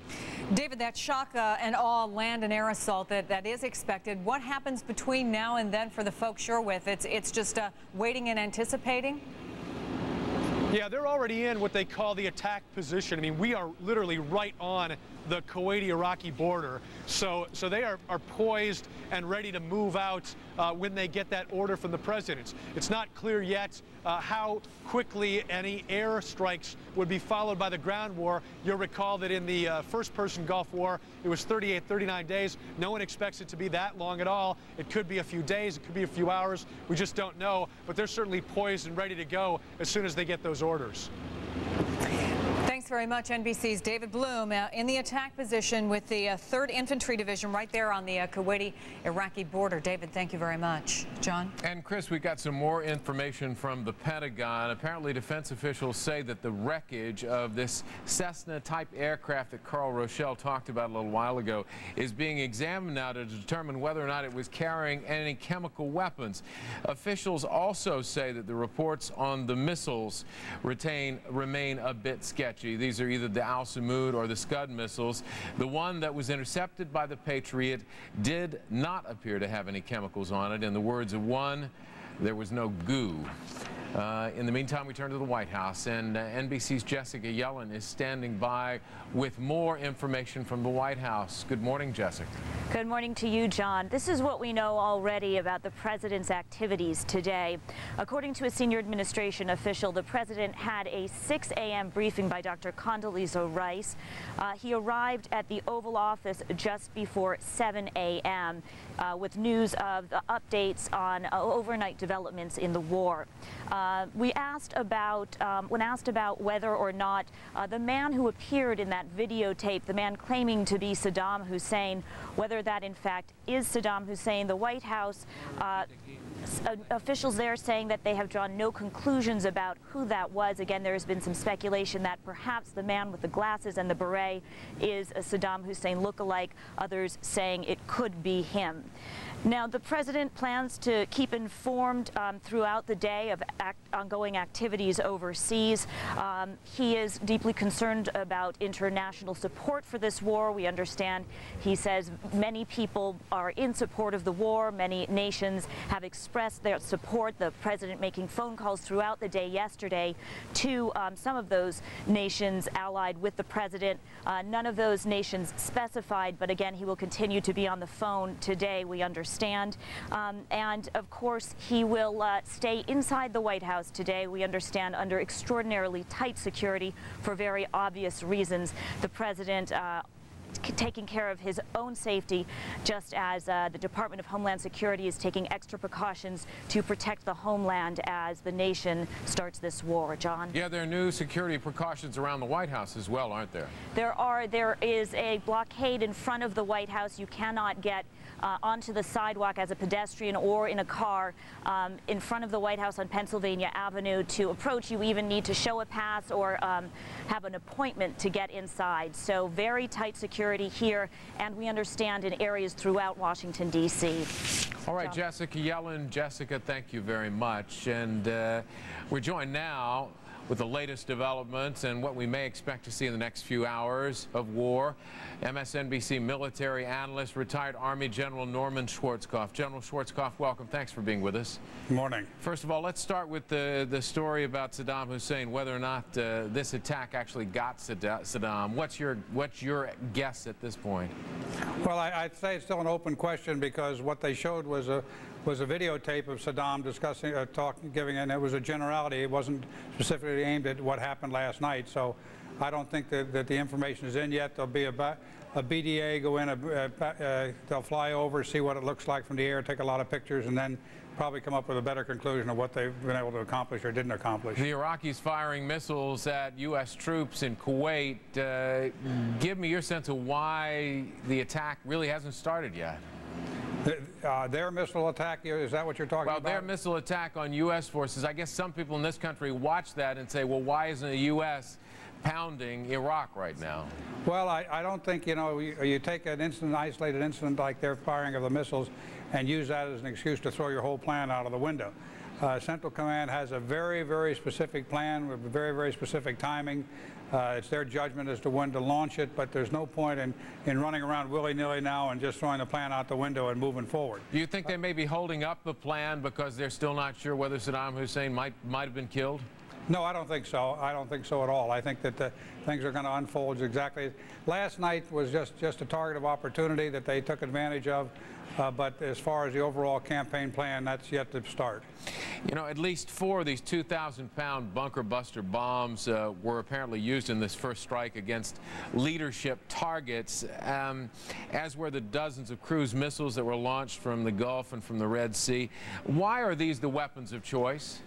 Well, you know, Saddam Hussein, if you go back to the last war, he spent a lot of his time underground, deep in the bunkers. Once we almost got him, and after that he went to ground and didn't come out and show himself publicly. So I think that the thinking is that probably if he is in a command center of some sort, or if he's he's not out walking around on the streets, he's going to be deep underground, and you need those kind of weapons to get to him. So far, no use of chemical weapons that we know of. Are you surprised by that on the part of the Iraqis? No, I don't think so. I think it'd be incredibly stupid of them to use chemical weapons at this stage of the game after claiming to the world that they don't have any. All that would do was justify what we're doing right now because we said they had weapons of mass destruction. They said they didn't. So it'd be a dumb thing to do on their part. How big a role is the CIA and Special Forces playing in this operation? I don't know the answer to that question, and obviously if I did, I couldn't talk about it on television. But it's crucial, isn't it? I mean, if Special Forces clearly has some sort of role in all of this, and I mean, it's playing a role, but I mean, what it is, we don't know. I guess the question is, how important is intelligence when you're going in and you're trying to make these crucial decisions? Well, it's wonderful if you could have that kind of intelligence. The type of intelligence organizations we have are very good at operating behind the lines or of many other kinds of intelligence gathering, and it's great. The more intelligence you can get, the more you can learn about the enemy's intent, the easier it is for you to do your job. You think the fact that Turkey is not allowed deployment of troops in that country has really delayed this operation in some way or not? I doubt if it is delayed it. I think it's disappointing that they wouldn't let us do that because...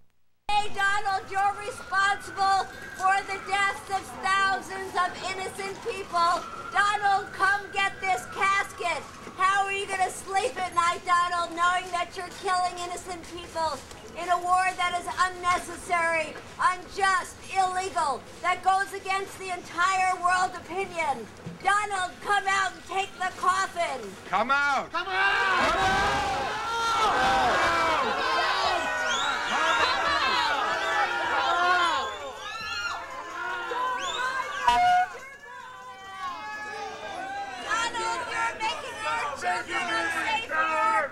Howard! Come on out, Rummy! But you and your buddies, Donald, come out and take the coffin! Show your face! Show your face! Show your face! Show your face! Show your face! Show your face! Show your face! Show your face! Show your face! Show your face! Show your face! Show your face! Code Pink, Women for Peace, and other anti-war organizations are planning continued nonviolent actions throughout the week.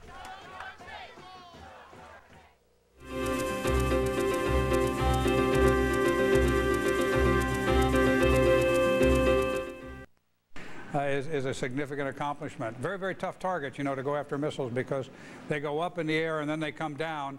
And you got to get them. Normally, it's better if you get them on the way up than on the way down because they're a much tougher target when they're coming down. General Schwarzkopf, we'll talk to you again in a couple of hours. Thanks very much. Welcome, John. Now here's Chris. It is 32 minutes after the hour. We want to get you caught up on the headlines. No damage or injuries reported after Iraq fired those volleys of missiles at Kuwait. Scud and anti-ship missiles were aimed at Kuwait City and at U.S. troops in the Kuwaiti desert. U.S. Patriot missiles intercepted, as we said, at least 2 of those Iraqi missiles. Now, Iraq's information minister held a news conference this morning. He said his country could not have fired Scud missiles because it doesn't have any. He also said the U.S. mostly hit empty buildings, but did kill 1 person in last night's initial missile strike on Baghdad.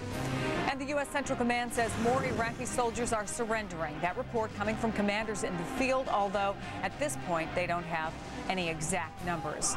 Joining us now from New York to break down all these latest developments and what we may see in the next few hours is MSNBC analyst, retired Navy Vice Admiral Dennis McGinn.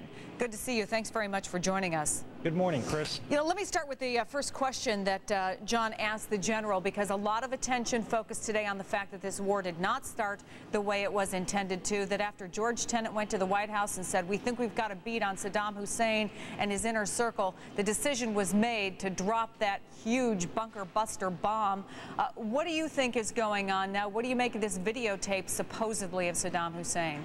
Well, first of all, I think it was a target of opportunity that was cause for launching a contingency strike.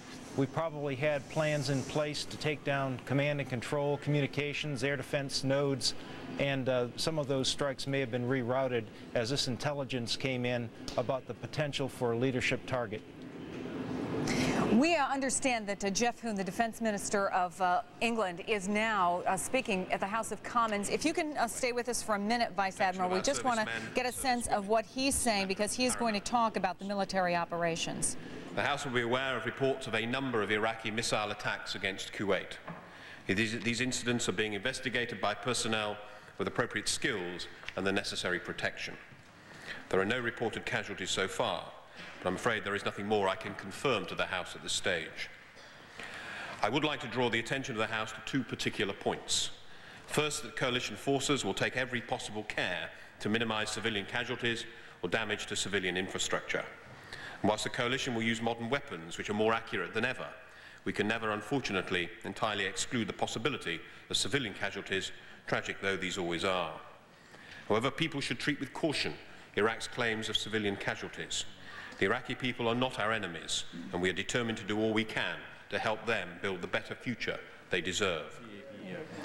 Second, I would caution the House against suggestions that this campaign will be over in a very short time. We all certainly hope that offensive operations will be over quickly, but we should not underestimate the risks and difficulties that we may face against a regime that is the embodiment of absolute ruthlessness with an utter disregard for human life. Turning now to the United Kingdom's armed forces, I have set out in successive statements the forces we have prepared for this purpose. We have deployed a substantial naval force of 29 Royal Navy and Royal Fleet auxiliary vessels, including the aircraft carrier HMS Ark Royal and the helicopter carrier HMS Ocean. A land force led by... We want to go now to Kuwait City and NBC's Don Teague, where the air raid sirens have come on again and his gas mask is back on. Don, what do you know? Look, let's hold for just a second. We're going to listen.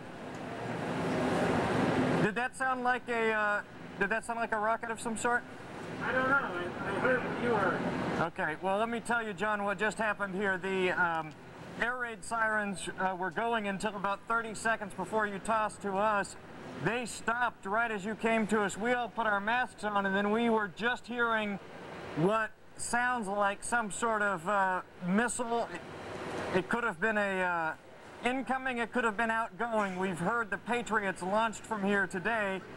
It's something behind the camera area, but we can't see anything of what happened. So, you know, right now, for precaution's sake, we're staying masked up because they haven't given an all clear here, but clearly something incoming here to Kuwait City again. And I can also tell you, John, that in the last 20 minutes or so, U.S. military confirming that it was indeed 2 incoming missiles earlier today that were shot down. One of them shot down 12:51 Kuwait time, the other one at 1:25 in the afternoon Kuwait time. Those were both intercepted, according to the military, by Patriot missiles and shot down. They're not saying whether those were Al-Samud, whether they were Scuds at this point, or they're just saying a ballistic inbound missile from Iraq. So that's what we know right now, John. All right, this has been a couple, 3 hours now that you've been going through this. Tell me what it's been like this morning to have to endure these air raids and to keep putting on and taking off the gas mask. Well, you know, it's sort of frustrating. We're just listening again for the sound of those outgoing missiles. You know, it's frustrating because obviously we're trying to do the right thing as far as the safety for everyone here. I'm standing on the roof of a building, and I can probably count a dozen and a half people, all journalists generally, all with masks on and doing what they can. It's a precaution, one that we hope isn't necessary, but it's one that we're going through what has now become every hour or so as these air raid sirens go off here in Kuwait City. Don, if your photographer can do this, and I don't know whether he's got enough room, but could he widen out a little bit and maybe show us around, and you can tell us more about what's going on the streets down below as this has gone on through the day? Obviously creepy for the people around there. Yeah, if you can forgive some of the paraphernalia from our set here, basically, but you're looking at downtown Kuwait. You can see there are still some cars out driving around, and there are people out walking around. We've made this point a couple of times today that most of the citizens here are unprepared as far as walking around this city with any sort of chemical or biological protection. And that's what's happening right now. You can see that there's not a lot of traffic, not a lot of people on foot, and ordinarily it would be very, very busy this time of day. I don't know how well we can come over this way and probably not see the building that's still under construction just next to us, but I see construction workers riding elevators and buckets up and down that building right now, so it's sort of this silly feeling, right? We're here wearing these masks because we have them. People who have no choice are saying, well, what can we do? So they go about their life and they're pouring concrete next door. I don't know what the answer is to that. It's very strange stuff. Don, take care, and we'll get back to you in a little while. Don Teague reporting from Kuwait City as he continues to bring us the information there. And this is one of these things that we've been watching since early this morning when we first had these air raids. In fact, Chris, we first thought that this was a test, that the air raid sirens that were going off in Kuwait City were a test. But then it happened over and over and over again. And then we realized that the Scud missiles had been launched from Iraq on U.S. troops toward U.S. troops in Kuwait, and then that the Patriot missiles had at least taken out 2 of them. Yeah, and I think it's also worth mentioning that as we have been going to our correspondents who have been out in the field in the Kuwaiti desert, and they had to put on not just that gas mask, but they call it level 4. And a little surprised, frankly, because this was the first time they thought it might have been the real thing, that it took them, and it's hard to get a sense of it where you're in that sort of state of mind, oh my God, we might be under attack, 5 to 10 minutes, according to David Bloom, and as he put it, I can't tell you exactly how long it took, but it was longer than any of us would have liked. In fact, he had to run to get it. We want to go to one of our other correspondents. MDC's Jim Aceda is in Jordan. He is at what is called a Camp B, a refugee camp. This is not a gas mask, obviously, but they've had very high winds there today, sandstorms, and at least you have a little protection, Jim, which I'm assuming the refugees do not. Well, you're absolutely right. Chris, I'm hearing myself, so I'm going to turn this down and continue to talk to you. You were absolutely right, Chris. These people don't have the luxury of this kind of protective gear. The reason I'm wearing this and my crew is wearing these type of goggles is because we've been out here for 2 or 3 days, and for 2 or 3 days it's been nothing but this sandstorm. It was supposed to end yesterday, but today the winds are even worse. We're gusting at 40, 50 miles an hour, and apparently we're told if we're exposed to this for any long period of time, we risk doing permanent damage to our eyes. So we've got this, and you're right. The people that you don't see behind me because they're hovering in the canvas tents that have just been put up this morning, those people don't have this kind of protection or this kind of luxury. I'm standing, as you said, in Ruwaishid, which is a forward base, a forward town in Jordan, very close, about 30 miles from the Iraqi border. This is Ruwaishid Camp B. B, to distinguish it from Camp A, which is for Iraqis. This is for third country nationals.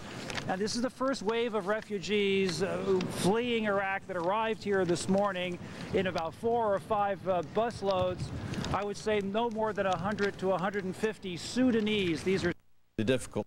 What we call actionable intelligence provided to the president by CIA. Now, decisions have to be made ahead of time on this because the time of flight, depending on where they are launched from, the Tomahawks can be anywhere from 1, 2 to 3 hours. So they have some time en route, and of course the airplanes have to launch off alert to get there. So you got a time element here, Bill.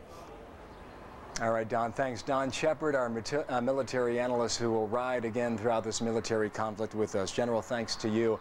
Meanwhile, Paula, quickly back here in Kuwait City, we have heard the on-again, off-again sirens now for the better part of 3 hours. It appears right now that this could be rather habit-forming as we get further into this military conflict. Back to you now in New York. Thanks so much, Bill. And our own Ryan Chilcott, who is embedded with the 101st Airborne, I guess is hearing the same kind of siren call.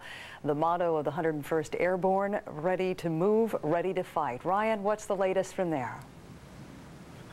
Well, Paula, we just had first I have to apologize. I'm talking to you through a gas mask. We just had our third Scud alarm go off, third Scud alarm sound in just about 3 hours.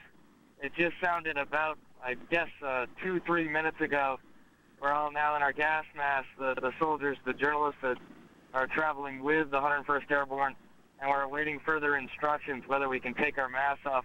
Usually about 5 minutes after the initial alarm, another alarm sounds saying all clear. There have already been 2 missile attacks. We're told they were SSM or surface-to-surface missile attacks today, and we were alerted to both of those by these alarms. Paula? What else can you tell us happened overnight? Well, actually, things were pretty calm, quite frankly, until the first of these alarms went off. I mean, we never actually heard one of these alarms go off for real. A couple of weeks ago in Camp New Jersey, there had been a rehearsal, a dress rehearsal, if you will, where they tested 3 different kinds of alarms that the U.S. military uses to indicate threats to the soldiers. But this was the first time, I think, that any of these soldiers had actually heard this alarm, the alarm indicating a Scud attack, actually used for real, and it was a real wake-up call, I think, for all of us. A wake-up call indeed. Ryan Chilcott joining us from Kuwait alongside members of the 101st Airborne Division. We're going to take a short break here. We'll have more right after this.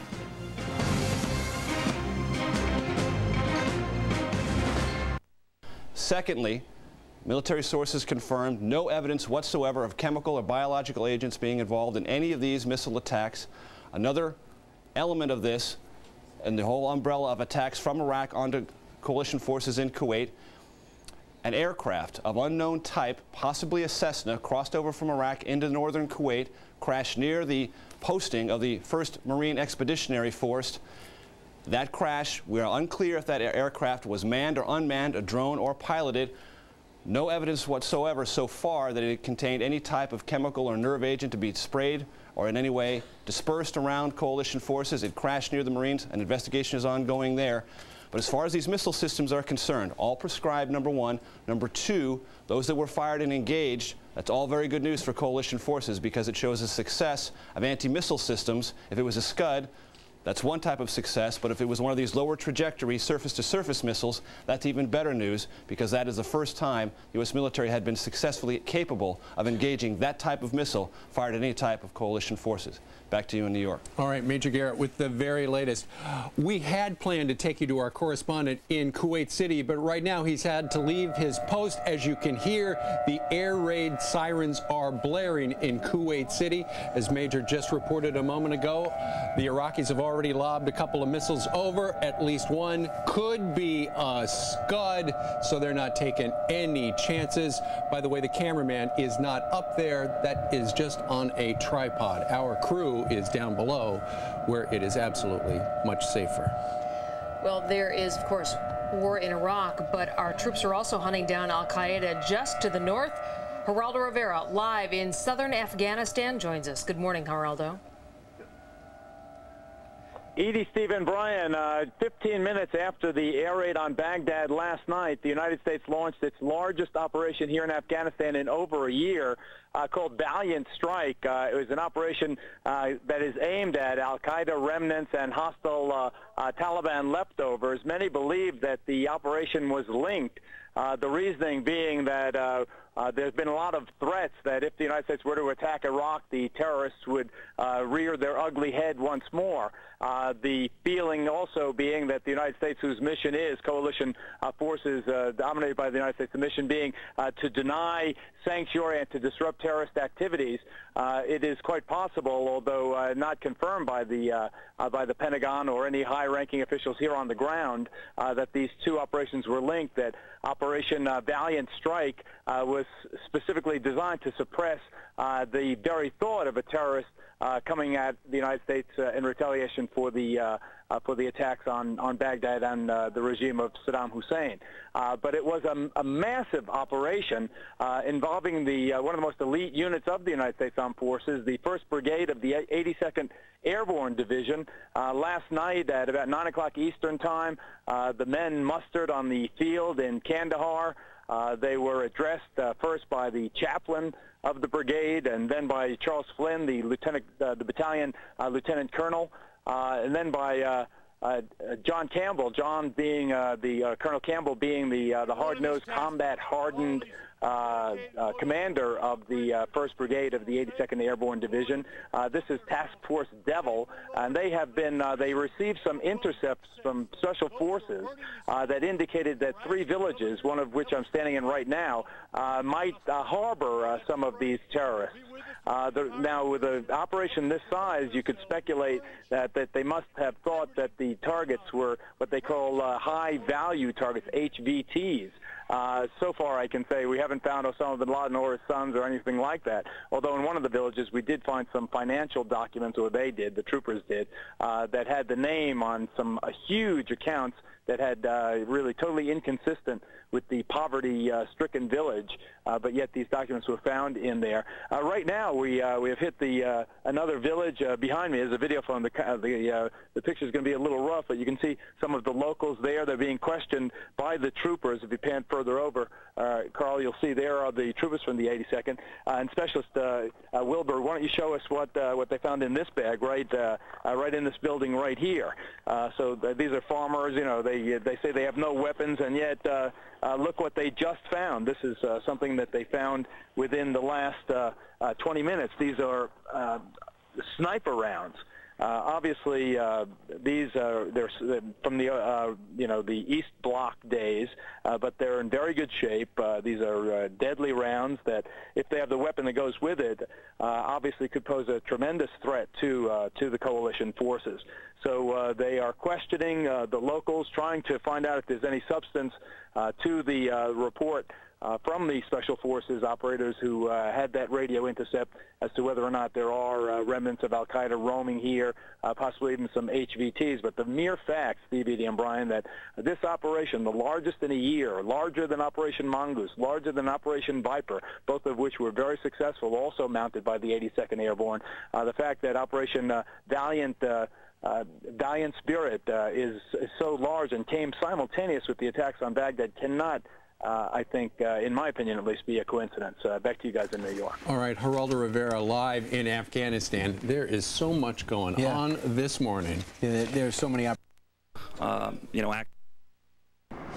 Walter Rogers, thanks. With the U.S. Army in the northern Kuwaiti desert, one way that we have, Paula, to track the movements of the U.S. military, it is unprecedented in the history of military. How many journalists right now working on behalf of these units? Embedded is the term the Pentagon uses. Paula. And Bill, we talked a little bit this morning about how last night's so-called decapitation attacks are just the beginning of a multi-tiered process. Kira Phillips, our own reporter who is embedded with the USS Lincoln, is now confirming that more bombs have been dropped on Baghdad. That's about all we can tell you right now. We can also tell you the Pentagon is confirming in the last hour or two they have seen more surrenders from Iraqis. In the meantime, we're going to go to Mike Hanna, who's standing by at our bureau in Tel Aviv. Of course, the big concern is about what happened during the Gulf War with a number of Scuds filed into Israel from Iraq. We mentioned to you a little bit earlier this morning the Iraqis are accused of firing 3 surface-to-surface missiles into Kuwait last night, one of them taken out by a Patriot missile battery. Nevertheless, the concern is pretty great there, isn't it, Mike? Yes, indeed it is, Paula, but at the same time the Israeli government has continued to reassure its citizens that the possibility of an Iraqi strike into Israel very, very slim indeed. The U.S. had promised to Israel that it would notify the authorities when it was about to commence a strike. It did so. Secretary of State Colin Powell phoning the Israeli Prime Minister Ariel Sharon 90 minutes before those first cruise missiles were fired into Baghdad. And sources tell CNN that the Secretary of State told Mr. Sharon that this was a preemptive operation, that the main assault was still to happen. The Israelis, though, on a state of high alert, all citizens carrying their gas masks, including the kids going to school this morning. We understand that attendance at the schools was somewhat down, many parents keeping their children away until they see exactly how the situation continues in the days ahead. The Israeli foreign minister had a telephone consultation with his ambassadors both in Britain and in the US, and he told his Israeli ambassador in the US to convey to the United States the fact that Israel was on its side. But he also asked a message to be conveyed that Israel does not see itself as part of this war, and it hopes that that continues, Paula. Mike Hanna, thanks for the update. We're going to quickly go back to the Pentagon, where Barbara Starr is standing by with the first we've heard of a crash of a military helicopter overnight. What can you tell us, Barbara? Paula, officials are now confirming that a Special Forces helicopter late yesterday, before the strike against Baghdad, Special Forces helicopter had a hard landing, essentially a crash in the southern no-fly zone. Special Forces were on board. They have all been safely extracted. We are told no fatalities, no injuries. That team was taken out. But it is a very sensitive matter that Special Forces are moving in and out of Iraq at this time. Officials are acknowledging it. They have not indicated firmly yet whether the wreckage of that helicopter has now been hit by U.S. airstrikes, but that is expected because it is a Special Forces helicopter. The U.S. military would not want the electronics and the other high-tech equipment on board to fall into the hands of the Iraqis, so every expectation that essentially the carcass of that helicopter will now be the focus of U.S. airstrikes to make sure it does not fall into the hands of the Israelis, of the Iraqis. Now, again, the notion of Special Forces moving in and out of this area is sensitive, but for many weeks now, we should emphasize, military officials have said Special Forces will be there. They will move immediately to very sensitive sites, oil fields, suspected chemical and biological sites, and conduct searches for Iraqi leadership. Paula?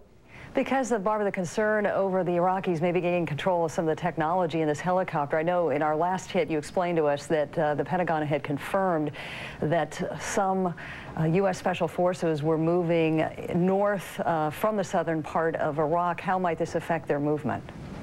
That is unclear at the moment because this is all very close hold. We are reporting only what we are told because of the sensitivity that these people are in Iraqi territory. What our understanding is, their mission at the moment is basically one known as preparing the battlefield.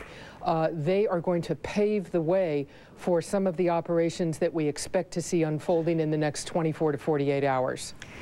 Barbara, I don't know how much you can add to this, but Kara Phillips, who's on board the USS Lincoln, had confirmed just moments ago that bombs had been dropped in Iraq. Originally, the report suggested Baghdad in particular. Can you add anything to that or clarify that for us? All we can tell you with specific knowledge here is everyone is indicating to expect a continuing series of very aggressive airstrikes in the southern no-fly zone.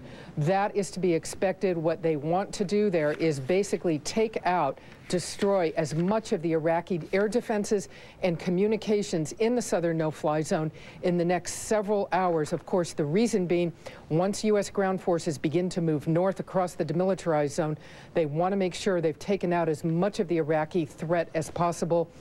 We are told very strongly to expect to see continuing airstrikes over the next several hours from carriers, from Air Force land-based aircraft across southern Iraq.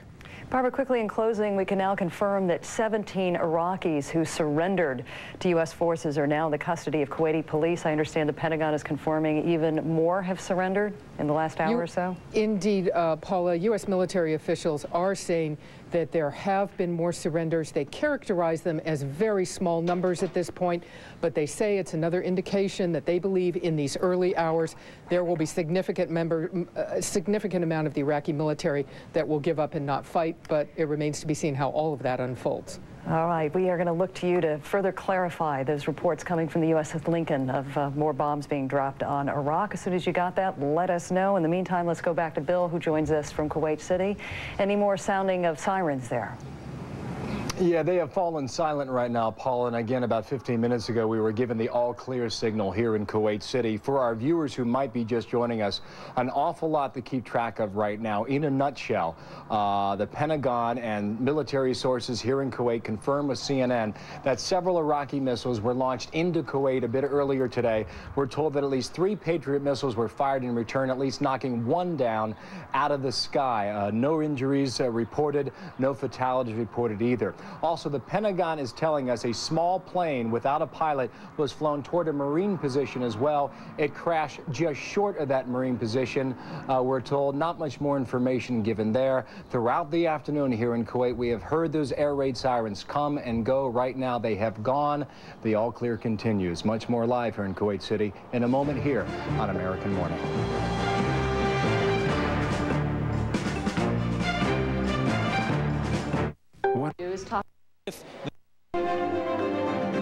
Rolled out of Camp Ripper early Tuesday morning, which was Monday night New York time.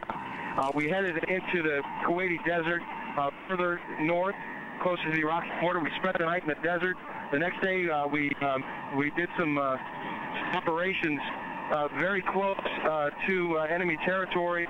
We've been moving all over the desert, hooking up with other units that are here, including heavy artillery, tanks, and the British soldiers that are out here.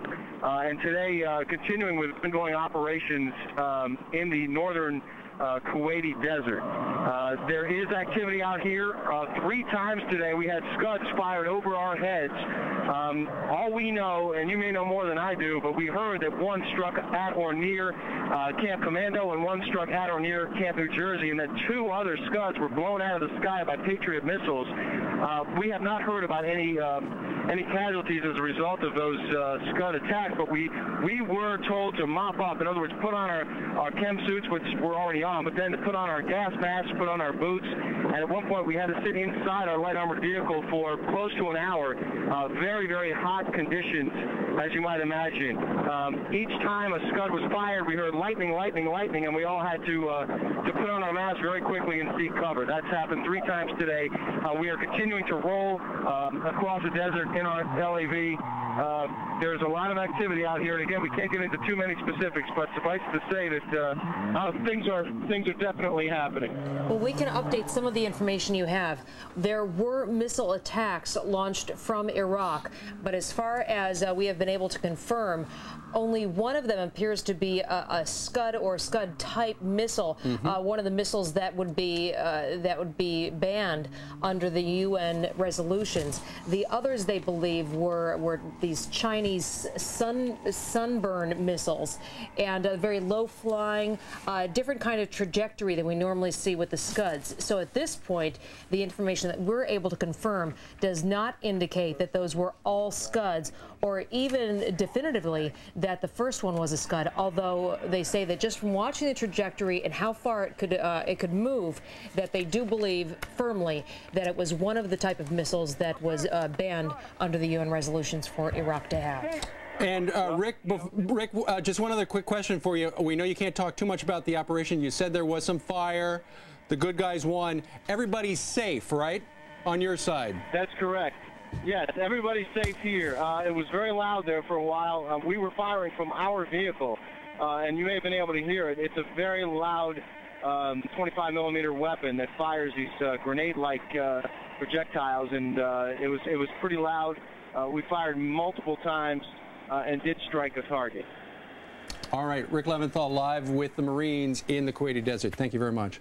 So his report about missiles far outreach, what has been reported and confirmed by the Pentagon right now, but again, he's right in the middle of it. Camp New Jersey, Camp Commando, very close. Also, we do have some breaking news. Senior of some sort of chemical or biological weapon. I'm Bill Hemmer, again live in Kuwait City. A double broadcast today from here in the desert and also back in New York as well. Paula.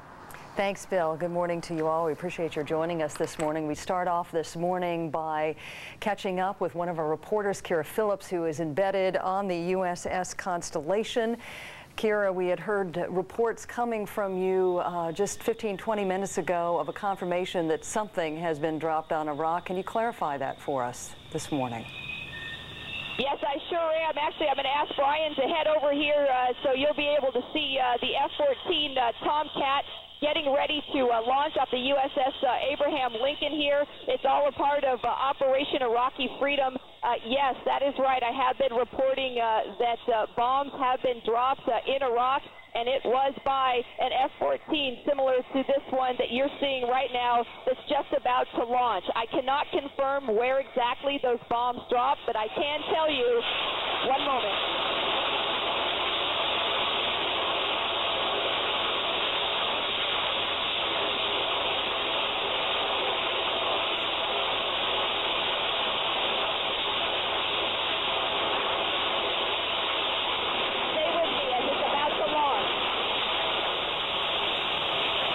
As we stay with this picture, explain to us what folks on board the USS Lincoln will be expected to do in the days to come. Like I was saying, that was the F-14 Tomcat that just launched off the carrier there, Paula. All right, we just lost Kira. We hope to get back to her in a little bit. Just a quick recap at the moment. We wanted to go back to that information that Iraq did fire several surface-to-surface missiles into Kuwait. One of those taken out by a U.S. Patriot missile battery. The other two fell in the desert. No official confirmation of this, but just based on our reporting from our embeds who are alongside various divisions of the armed forces in Kuwait, no one appears to have been injured as a result of that. We're going to stand by for a second. Who do we have up now? Nick Robertson standing by in Baghdad to give us a better sense of what happened in Baghdad overnight. Nick, good morning. What's the latest from there? Well, good morning, Paula. Iraqi hospital sources here are saying that 14 people were injured, one person killed in the missile attacks overnight. They also say Minister Mohammed al-Sahaf, the information minister, says that the TV and radio stations here were hit. He also said that a customs building was hit along with a residential area south of the city. One group of journalists was taken on a tour of the south of the city. This morning they reported that they had not been able to see any signs of damage in the particular area they went to. Also, Minister al-Sahaf saying that the United States said its target was President Saddam Hussein, and that they're not ashamed to say that they fired 40 missiles at him in 40 different areas. Minister Sahaf saying that this is a clear indication the United States are assassins. However, he went on to say that they failed because President Saddam Hussein was able to go on television, speak to the world, and prove that he was still alive. It is very interesting to know part of what President Saddam Hussein had to say was that Iraq's goal was to make sure that the United States lost their patience, that they should lose hope in what they are driven to do, and that they should go to their lowest level and give up. An indication here, the Iraqi leader hopes to undermine support for the campaign against Iraq and perhaps bring it to a hasty conclusion. Very interesting here as well, throughout the day on Iraqi television, we're seeing pictures of President Saddam Hussein at various different times over the last number of years, those pictures being played out repeatedly on Iraqi television. And in the city here, the streets very, very quiet, very little traffic around at this time. On a normal day at this time, Paula, the streets would be busy. The shops at this time still boarded up. The city very much a city, the people bracing for what everyone here fears is to come probably much worse. Paula? Nick, the Pentagon is not confirming at this hour what exactly it hit in Baghdad overnight. You say the Iraqis are saying, based on the television appearance, it is proof that Saddam Hussein is alive because he was able to go on television. I know U.S. officials are analyzing that tape to see if indeed it was produced live or pre-taped. Can you add anything to that? Well, we know that on the first day after the Gulf War in 1991, when that began, on the 17th of the morning of the 17th of January, President Saddam Hussein went on television. At that time, it was his broadcast at that time was preceded by that time Information Minister Latif Jassim. President Saddam Hussein's appearance on television again said that this day was preceded by the appearance of Information Minister Al-Sahaf. It is very difficult to say with certainty exactly when the broadcast was made. Certainly President Saddam Hussein referred to today, the 20th of March. That seems to be an indication that it was today. He did look perhaps older and certainly less relaxed, much more under pressure than he normally does. In many of the broadcasts where we normally see him meeting with officials, he seems very relaxed. It did sound like President Saddam Hussein, and certainly that is what Iraqi officials here want the world to believe, that it was President Saddam Hussein. So at this time here in Baghdad, there's nothing to imply that it wasn't him at this stage, Paula. Finally, Nick, British Defense Secretary Jeff Hoon is referring to last night's so-called decapitation attack as a warning shot, and he says it's part of the effort to deal with as part of a dispersed command and control in Iraq.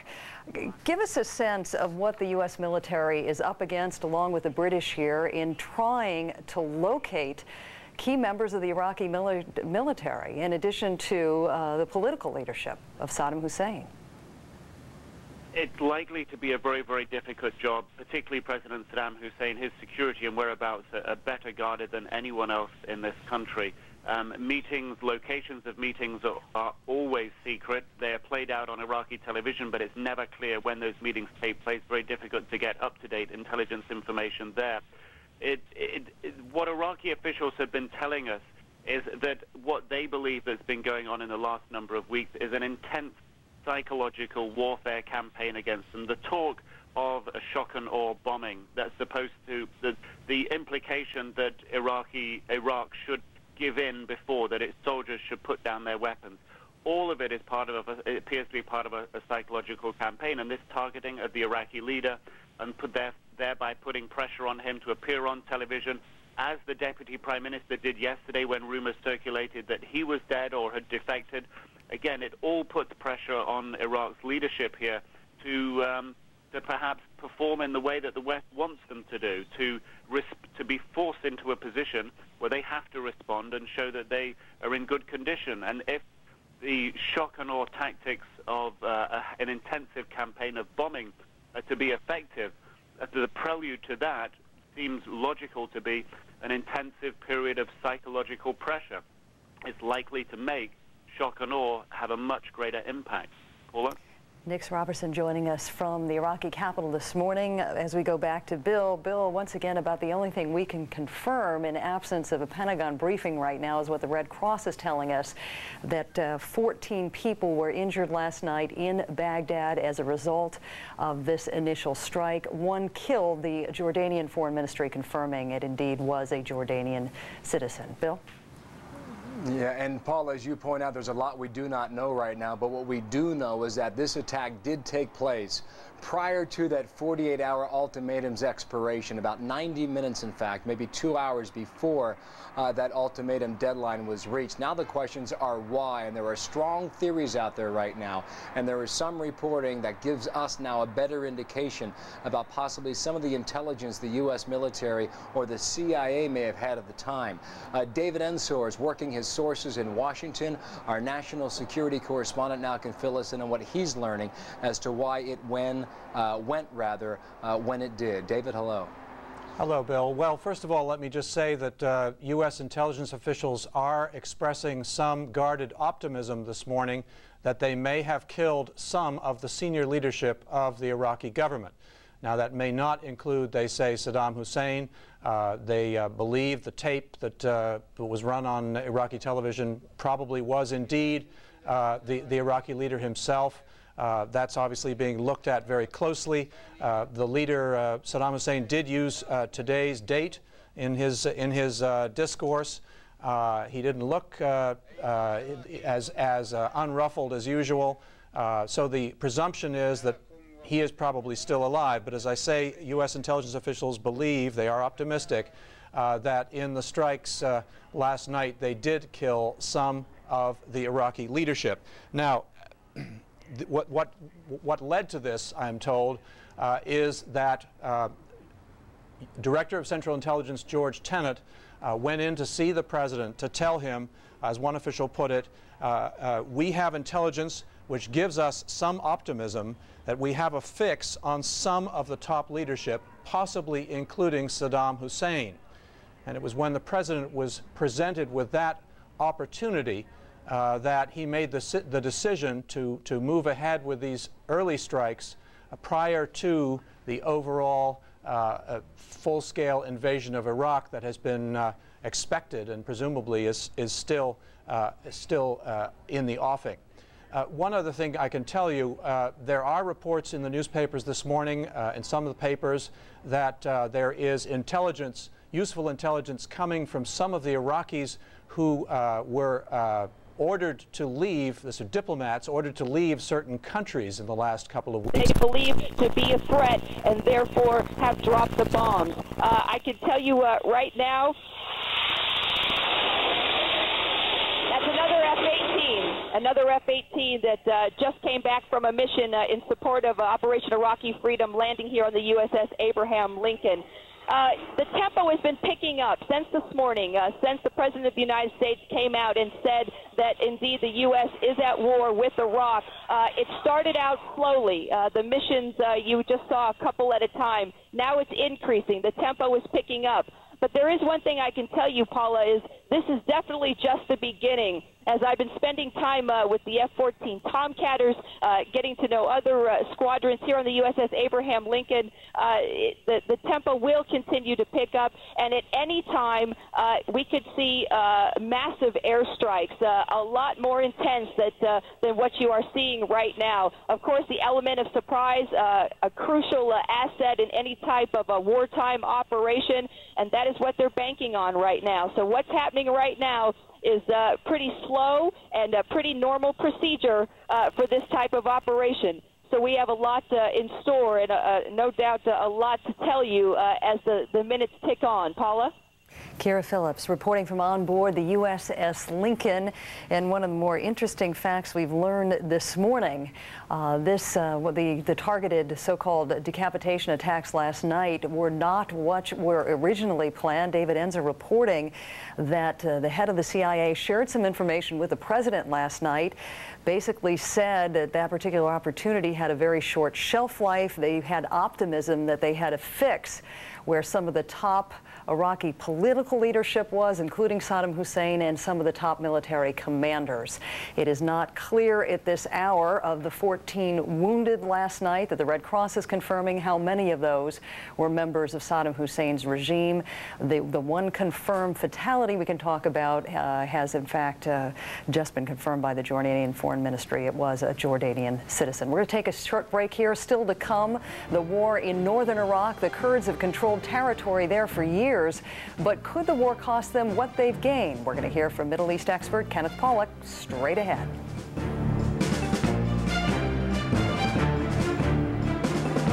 As the strike on Iraq continues, CNN is there, live throughout the day. For the latest updates and news as it happens, stay with CNN. An investor fearing his mutual fund had sprung a leak sought help. This market is tough, he said, and I seem to keep losing my gains. The friend smiled. You can control your fees and expenses, he said. Paying a percentage point more over all of those years can mean you lose thousands. Just watch the little things, and you'll get where you're going. At Vanguard, lower fund expenses work in your favor. Introducing the 2003 Chevy Silverado. The same legendary reputation with a whole new look. Everything it takes to name Silverado Car and Driver's best pickup for the third year in a row, proving that the idea of what a full-size pickup should be has come full circle. Now get $2,000 cash back on the 2003 Silverado, plus GM owners can get an additional $1,000 GM loyalty cash.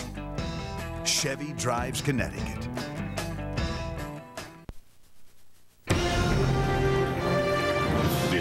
is CNN.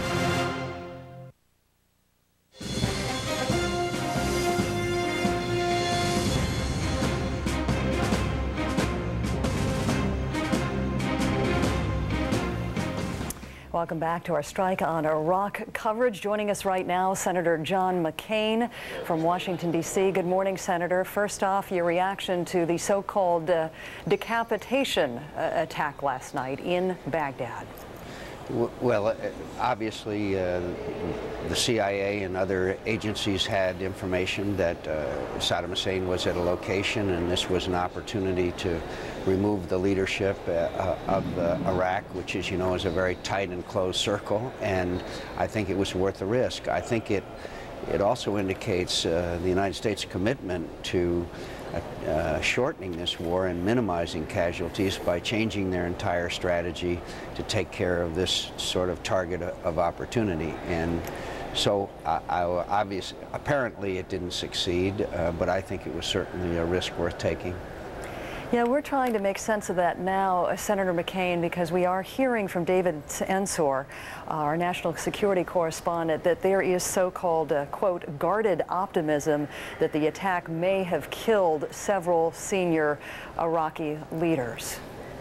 Well, if they did, I think it's an important success because, as you know, Saddam Hussein has confined the leadership of his country to a few family members and a few intensely loyal individuals.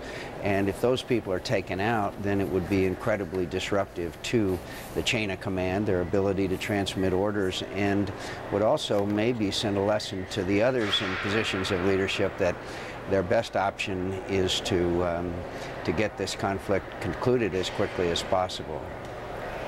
You just said you believed it was worth the risk of sort of changing the military game plan when CIA Director Tenet got this information that there was an opportunity perhaps to hit some of this leadership. The British Defense Secretary this morning describing that attack last night as a warning shot, and then he went on to say this was a part of our overall effort to deal with as part of a dispersed command and control in Iraq. What are the risks of this kind of attack when, in fact, the leadership could be fanned out all over that country? The only risk I know, Paula, and you're going to have a lot smarter military experts than me on the program already and will, but it seems to me that there's a minimal risk here. It seems to me that it's not going to significantly impact our ability to carry out the shock and awe operation, which will be coming shortly. There was a target of opportunity. We took that opportunity. Apparently we didn't get Saddam Hussein, but I think the psychological effect, you know, the old Joe Louis line, he can run but he can't hide, may have some psychological effect on the leadership of this country. Senator, when you say apparently we didn't get Saddam Hussein, the Pentagon is not confirming that at this hour. Have you been given information that would support that Saddam Hussein is still alive? No, I have no information, but some people that I've talked to said it's unlikely that they got him. I hope they did. And, you know, that question is going to come up in the course of the program. Saddam Hussein has been seen in uniform. The conflict has been authorized. He is clearly a combatant in this exercise. And for us to go after him, in my view, is not an assassination attempt. It's a military operation.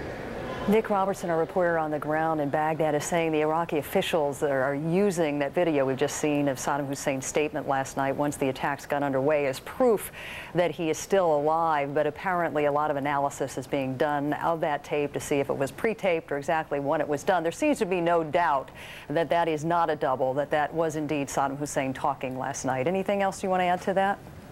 No, but I do want to say again, the time for a debate on this issue is over. We want to support the men and women who are going to do a magnificent job under very difficult circumstances. We support them and their mission and the President of the United States, and they know that, and it's important to them as they undertake these very arduous and very dangerous tasks that lie ahead of us. When you say the time to debate is over, I know you heard the same remark Senator Tom Daschle made the other day that most of us heard. Do you have reason to believe that debate will be shelved until the end of these military operations? I do. I believe that, all people in the Congress and throughout the country will rally behind the men and women, their mission, and the President of the United States, and that's something that is important for us to do. Do you think it was a mistake for Senator Tom Daschle to have made such pointed remarks on the eve of war? I wouldn't have made those comments, but I don't usually, having on occasion said a thing or two that perhaps I shouldn't have. I'm reluctant to discuss the remarks of others, but I think now we're all going to get behind the president. We're going to pass a resolution, I'm sure, today that'll be 100-0 supporting what's going on, and we'll put that and other remarks behind us. All right. Well, the media does have a way of remembering those remarks and handing it right back to you, right? We're not going to remind you of any of those this morning. Senator John McCain, thank you for spending some time with us this morning. Thank you. Back now to Ken Pollock, who is one of our experts who's basically going to be working around the clock now, who has written a book called The Threatening Storm, an in-depth analysis of the history of Iraq and what might happen as a result of this military campaign. Ken, good morning. First off, what are you hearing about the effectiveness of the so-called decapitation attack last night? A very carefully calibrated attack based on information that CIA Director George Tenet got about the positioning of several members of the key Iraqi leadership and perhaps Saddam Hussein himself. Honestly, Paula, I'm hearing the same thing that you all are reporting, which is that at this point in time, we just don't know. The intelligence community doesn't think that they got Saddam Hussein. They felt that they had good information, that it was a good shot to take. The president said, let's try it. I think that absolutely was the right thing to do. If it had worked, it might have ended the war in one fell swoop without all of the death and destruction that we may see that may follow. They don't know what they accomplished. There is hope that even if they didn't get Saddam Hussein, they were able to hit a meeting of senior Iraqi commanders and so did some damage to Iraq's chain of command, but they don't even know whether or not that's true. According to David Enzer, our national security correspondent, there is guarded optimism that indeed perhaps they did get several key members of Saddam Hussein's leadership. If that is the case, what kind of impact would that have on Saddam Hussein? Well, certainly I think that it'll put a little bit more fear into Saddam Hussein. It'll get him moving a little bit more. I think the biggest thing for Saddam Hussein, though, is that if we did come close, if the U.S. strike did come close to him, maybe it missed him, but maybe it did get other senior leaders, it is going to create a sense in Saddam Hussein that someone in my inner circle is talking to the Americans. And that may be the most important impact of all, because that will make Saddam Hussein even less trusting, even more paranoid, even more determined to keep things to himself, and that's going to further impair his ability to direct the conduct of this war. You're a man who has studied everything Saddam Hussein basically has done over the last 40 years. What would he be inclined to do if he feels really boxed in here? Well, typically, when Saddam feels boxed in, he lashes out. Typically, if he does believe that there's any kind of a leak in his inner circle, if he thinks that there is someone who is feeding information to the Americans, he will start shooting people. Anyone who he has any suspicion might possibly be that mole, might possibly be that informant, will get shot. And chances are what that will do is, first of all, he will probably kill a lot of people who weren't talking to us, but it will also stir all of the other Iraqis around him. It will make them that much more concerned. It will make them that much more fearful. And what it could do is it might convince some of the people around him to actually move against him. That if he is just out there shooting anybody who looks at him sideways, they might decide, you know what, I don't know when my time is going to come up. Could be at any moment, given this guy's mood. Better to just get rid of him. So it's the kind of thing that breeds dissension in the highest ranks of Saddam's leadership, which can only be to our benefit. Ken Pollock, thanks so much for joining us now. We'd love for you to stick around with us all morning long so we can continue to get your perspective. Ken Pollock of the Sabin Center. Just a quick reminder, when Ken was talking about some of the pressure that Saddam Hussein might be feeling at the moment, we can now confirm that there are 17 Iraqi soldiers now in the custody of the Kuwaiti police who have surrendered, and Barbara Starr at the Pentagon confirming this morning that even more Iraqis have surrendered in the last hour or two. We're going to take a short break. CNN's Strike on Iraq coverage continues. We'll be right back.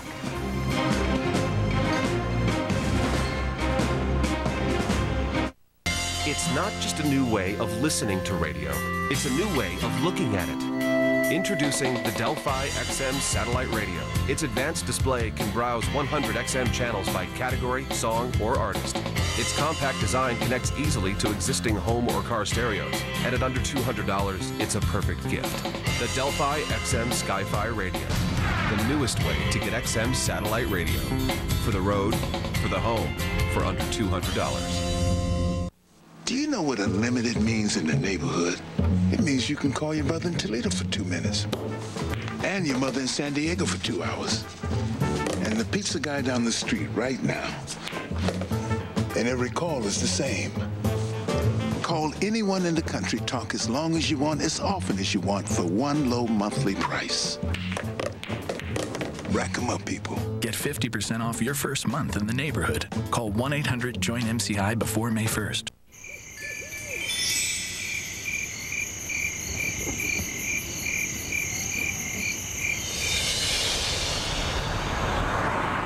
Baymont Inns and Suites. Worth checking into.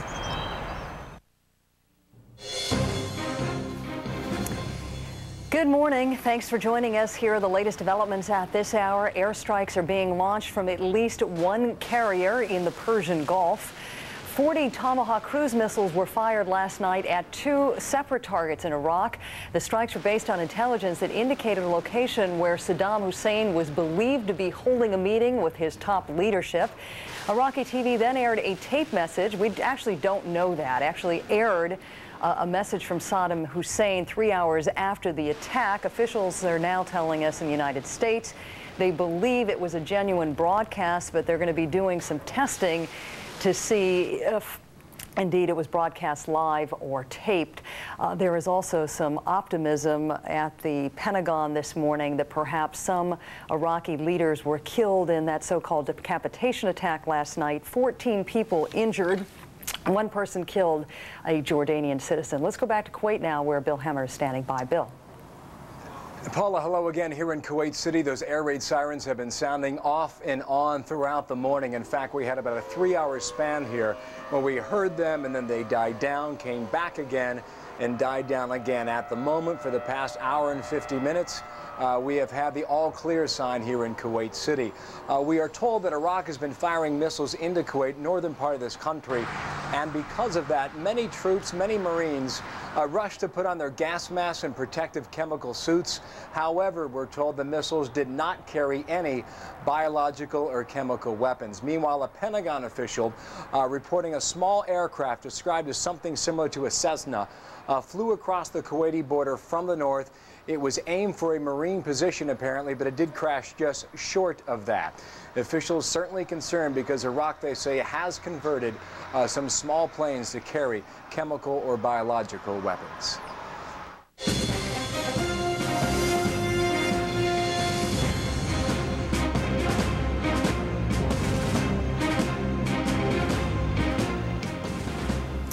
Good morning. Welcome to American Morning. A very busy day to track here. Good morning, Bill. Yeah, Paula, hello. In a moment here, we're going to talk with Don Shepard, Major General, to talk about what these military strikes mean right now and what we can predict in the next coming days or so. We're talking about shock and awe. That was the theory given by the Pentagon, 3,000 Tomahawk missiles. When will that happen? Will it happen? We'll talk to the General about that, Paula. Okay. Thanks, Bill. I'm sorry, taking in some other information here. We're going to head back out to the desert where Dr. Sanjay Gupta is standing by on duty with members of a MASH unit. Dr. Sanjay Gupta, you've had a bit of a harrowing morning. You've suffered through a number of sirens. Why don't you tell us what's going on now and then backtrack a little and tell us what you've witnessed over the last 4 or 5 hours? Yeah, absolutely, Paul. It has been a harrowing day, no question about it. It started about 10:28 this morning. People were walking around, just waking up, some of them, and all of a sudden we saw something and heard something, saw something moving very fast, heard something very loud, about 300 feet off the deck.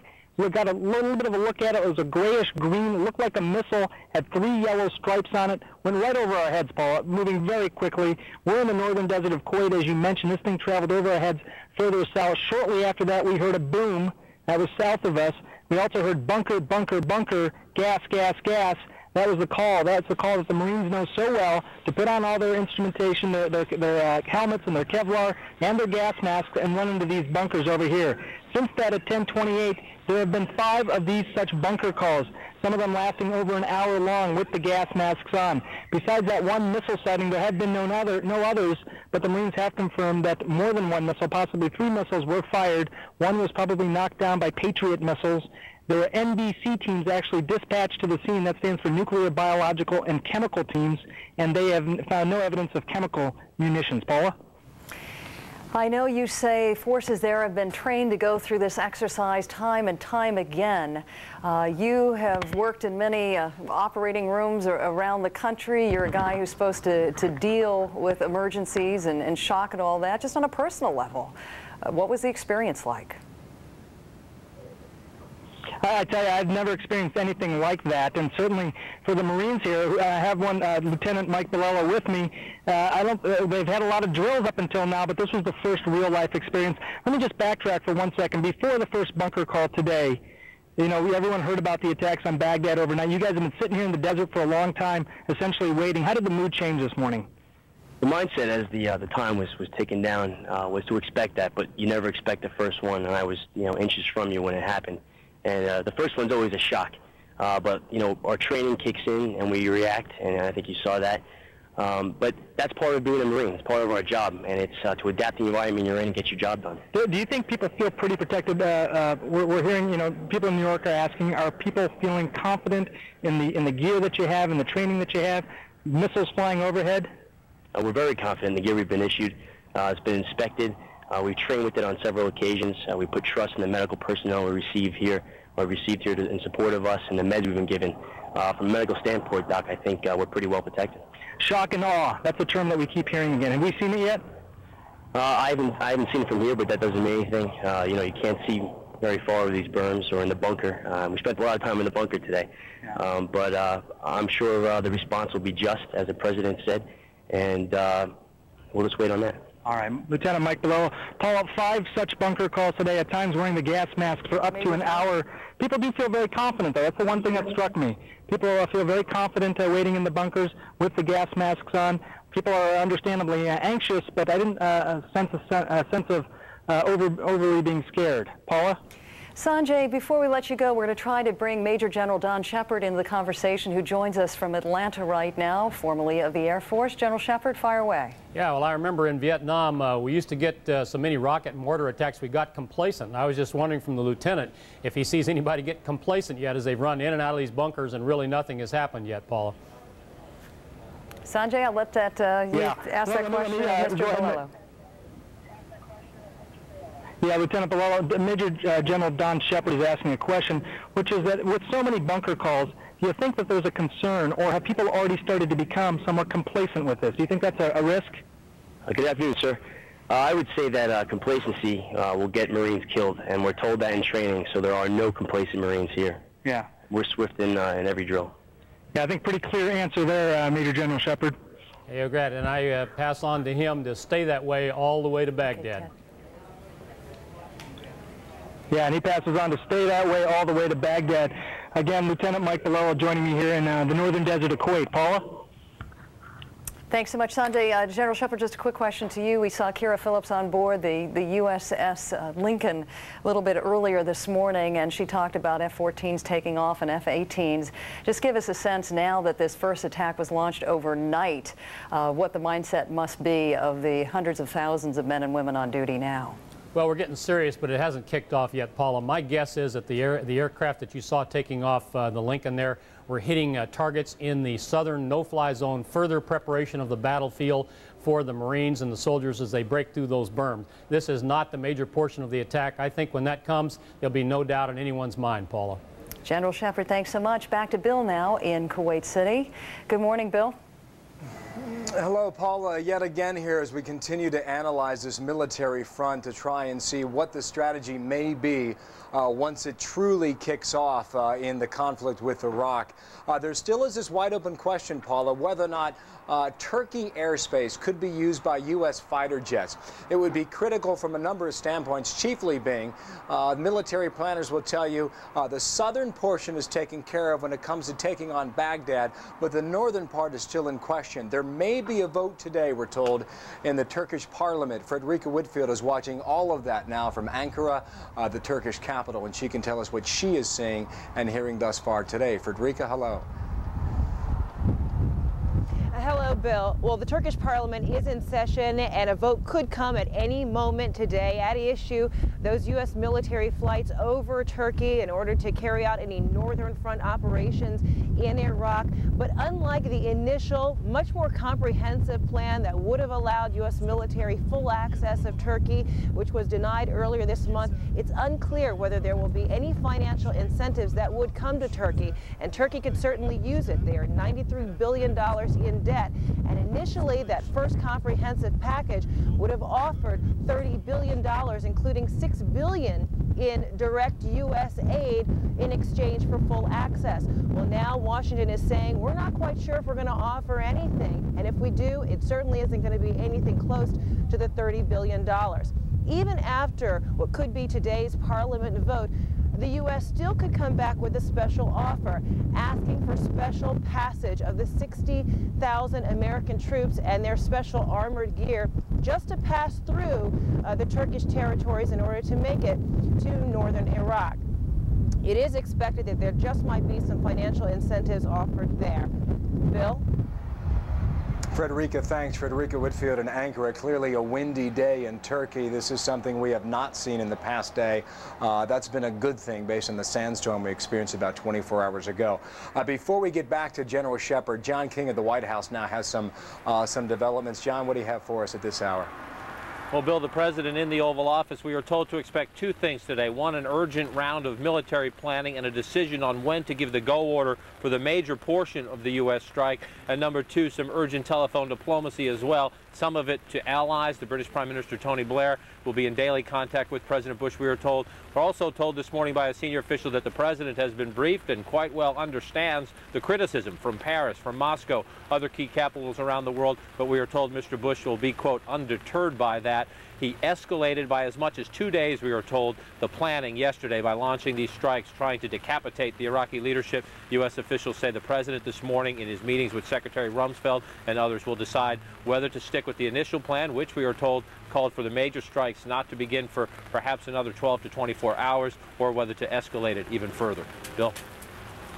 John King at the White House, thanks. Now to Major General Don Shepard. Don, I want to talk about something very specific here. We're told possibly 4 Iraqi missiles inbound in northern Kuwait earlier today. That's the reason why the Marines and the soldiers had to reach for their gas masks, some putting on their chemical suits. We heard the sirens here in Kuwait City for about 3.5 hours off and on. We are told, though, that 3 Patriot missiles were fired and perhaps only intercepted one of these Iraqi missiles. Based on the early information we have right now, what can you say about the capabilities right now of these Patriot missiles? How good, how effective are they? Yeah, Bill, well, we got some baseball cards that I'd like to show you here and then talk about the Patriots in relation to that. The first one of these, the possibility of what's being fired at us, the Al-Samud missile, those that are being destroyed. They had about 120 of them, reportedly destroyed 60 of them. That's a possibility of what was being fired. It's a variant of the Scud. The other one, the next one is the Al-Samud missile. Beyond the Al-Samud missiles, the SS-21 Scarab. It's a short-range ballistic missile. Again, its range is down around 75 to 100 miles. And beyond the Scarab, we've got another one coming up here, the Al-Fatah missile. It is really a variant of the ground-to-ground frog rocket, free rocket over ground, if you will. Now, the problem with all these missiles is that we have suspicions that they may have found ways through science projects to put chemical, perhaps even biological, probably chemical weapons on these. The improved Patriot has improved battle management capability to allow us to sort the incoming rounds further out and employ the missiles against them. We don't know how effective this new PAC-3 Patriot is. It's been tested. It looked good in testing, but we're going to have to wait to see. All of these are early reports. We still don't know exactly what was fired, and we don't know exactly what we have hit out there. So we're going to have a lot to sort out there, Bill, before we come to conclusions. All right, let me move to a different area then. What is it like then on the Iraqi side, knowing that the accuracy of these missiles does not have a very good track record? Folks like yourself say sometimes when they get a direct hit, it's only because of chance and luck. What do they do now, based on the firing, the information they get back, then the recalibration of these missiles to be launched at a later date? Bill, this is harassment type fire. This is not any type of organized military response to United States forces. They do not know where United States forces are. The United States forces have moved to different positions, so they had some intelligence early on, but they don't know exactly where we are, which is one key to targeting. And the other thing is that they don't have command and control mechanisms at their disposal like we do. We're jamming their frequencies. We're listening to their frequencies. So I don't expect that these attacks are going to be very effective. On the other hand, they do keep United States forces running to their bunkers, so it's harassment at these early stages, Bill. Their best bet would be to either get out of the area or to surrender. Take that final point just a step further. How do you fight then if you're wearing a chemical suit? How do you fight if you have a gas mask around your face? How do you fight if you're inside of a bunker? Yeah, the answer is you don't. Basically, you have these warnings when you have incoming rounds because the enemy can't attack on the ground while these rounds are coming in either. So you wait for the rounds to come in, then you get the all clear when they stop hitting, then you get up and move out and fight, and you practice it day after day after day. Marines and soldiers are really good at this, Bill, as you've seen. Major General Don Shepard, thanks again, and we'll write it again next hour here on American Morning. Let's get back to New York now. Here's Paula again. Paula? Bill, I wanted to add a little point that the Kuwaiti police officials are now confirming. I guess that they have in custody 17 Iraqi soldiers, and our understanding is those numbers will go up because Barbara Starr for the Pentagon is confirming that more have surrendered in the last hour or two. We're going to take a short break. Our coverage will continue right after that.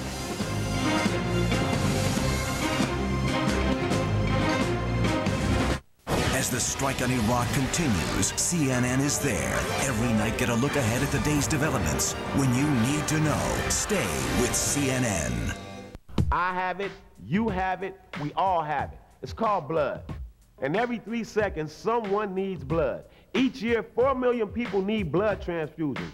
You can help by becoming a blood donor. It's fast, simple, and safe. One donation from you can save up to 3 lives.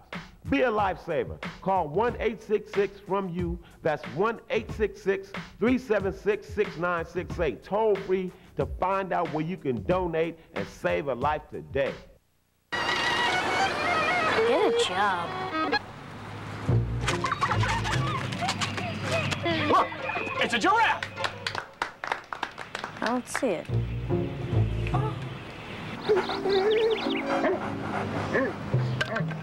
The less art kids get, the more it shows. Are yours getting enough? Art. Ask for more. AmericansForTheArts.org.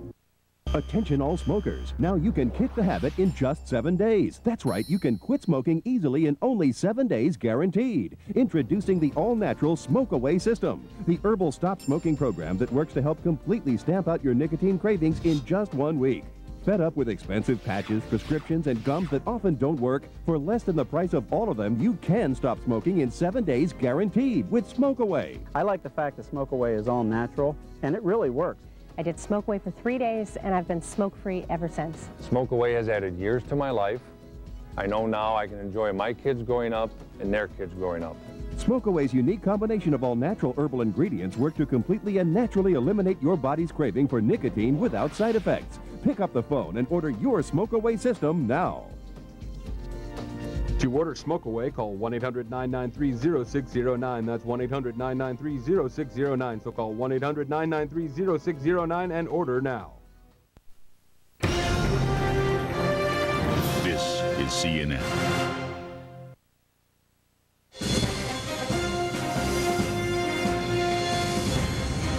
All right. I want to to take you back now here in Kuwait City live. Good morning again, everyone. It's just coming up now on 5 o'clock local time here in Kuwait City.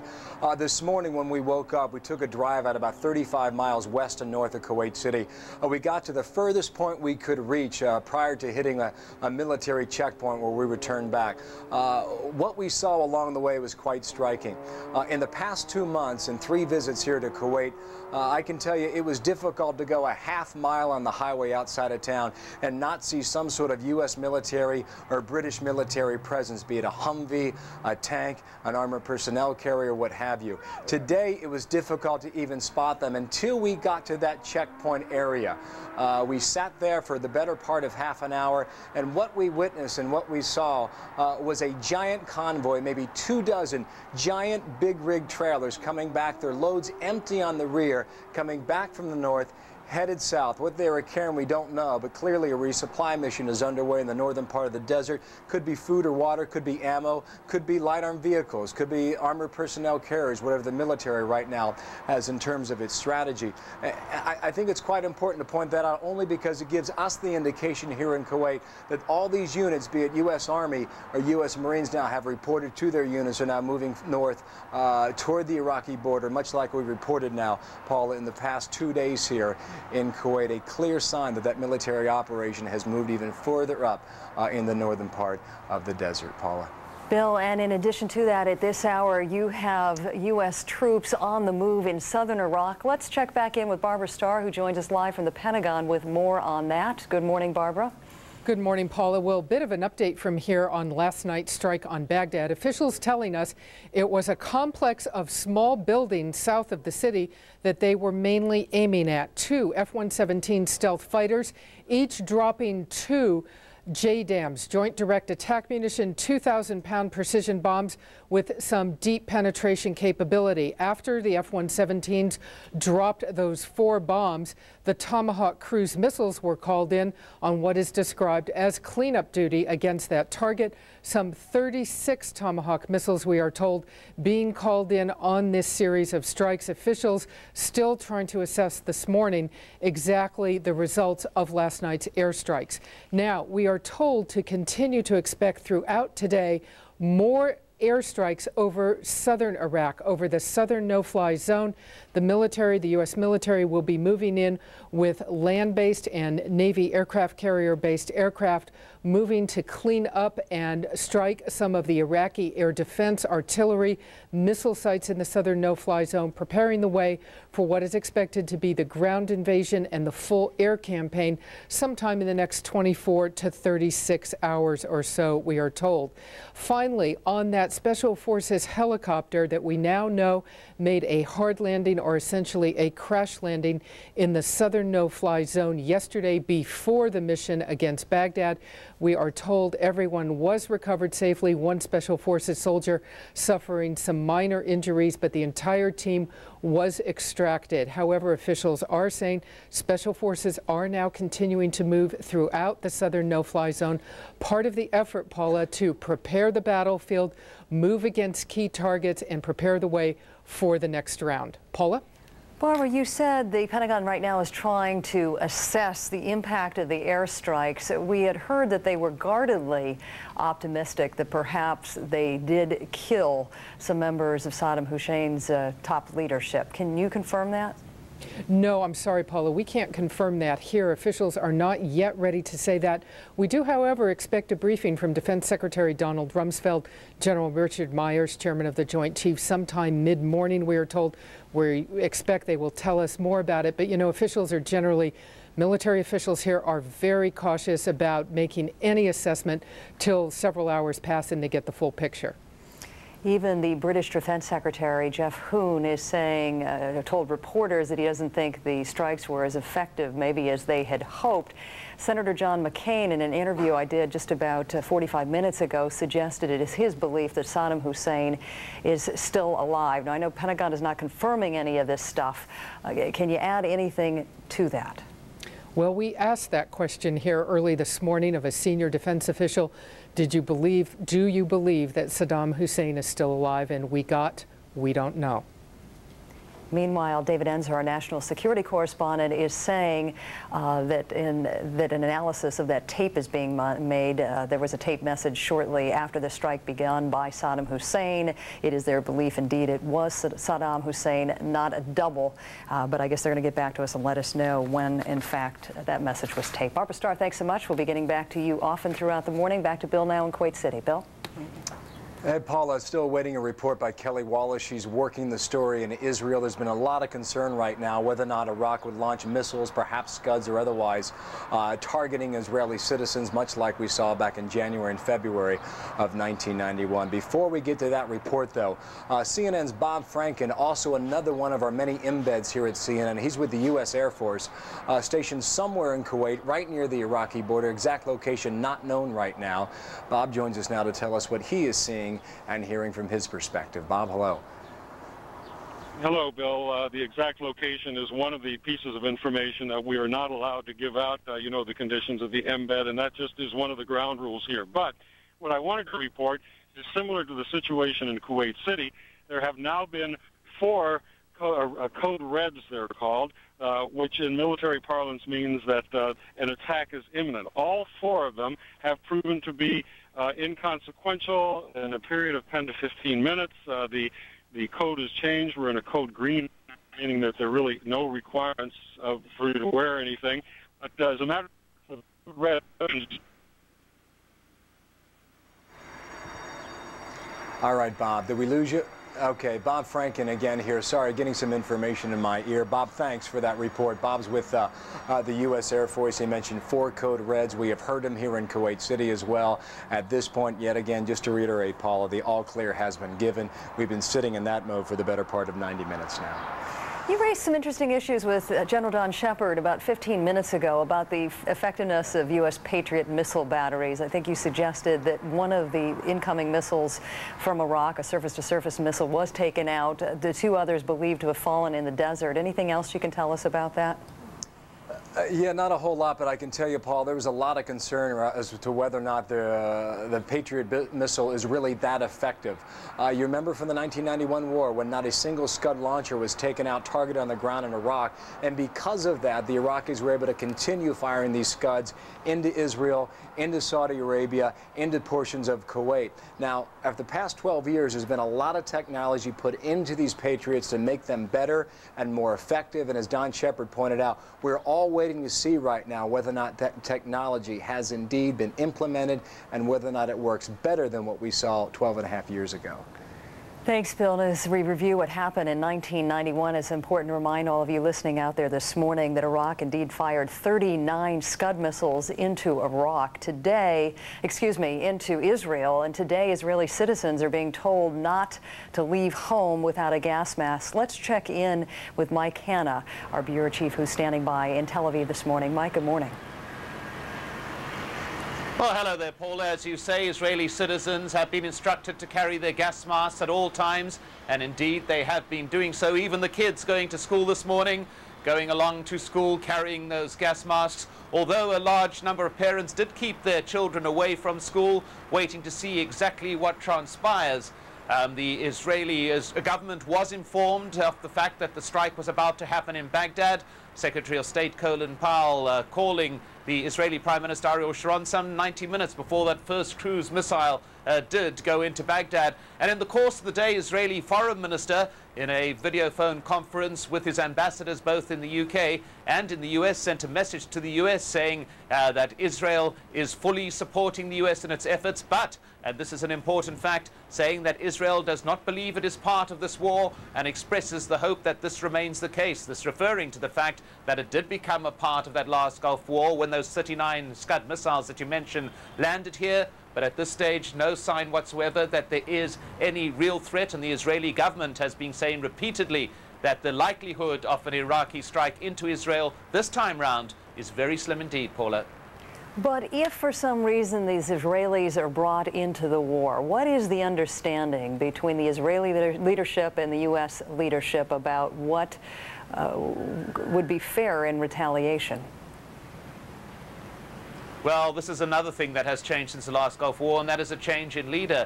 The U.S. has expressed the hope that Israel does not get involved, that it does not respond should it be attacked. But at the same time, Ariel Sharon, the Israeli Prime Minister, has indicated he wants to do everything possible to help the U.S., but he still says, and ministers of his have said, that if Israel is struck in any way, it reserves the right to react forcibly using the maximum amount of force if necessary. So once again, if Israel is struck, all indications are from the Israeli government that it's likely to respond depending again on the level of the attack that's offered against it, Paula. Mike Hanna, thanks for that report. Our Strike on Iraq coverage continues right now.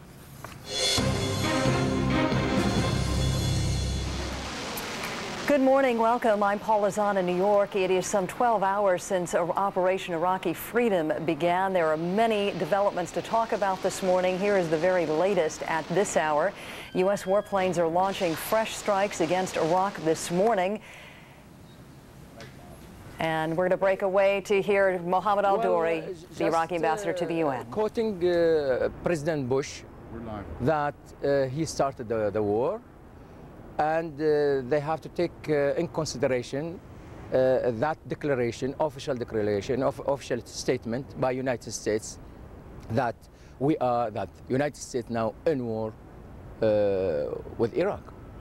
And allies also, not only United States, and allies also. What exactly are you asking them to do? Well, right now, just to shoulder their responsibilities in conformity with the Charter and international law. You know, this is a war of aggression. Iraq has been aggressed by United States and Britain and allies yesterday. So this is a break of peace. So this is mainly. Is there any word on any casualties? Have you heard about any? Well, yes, it seems that we have only one person killed and one injured.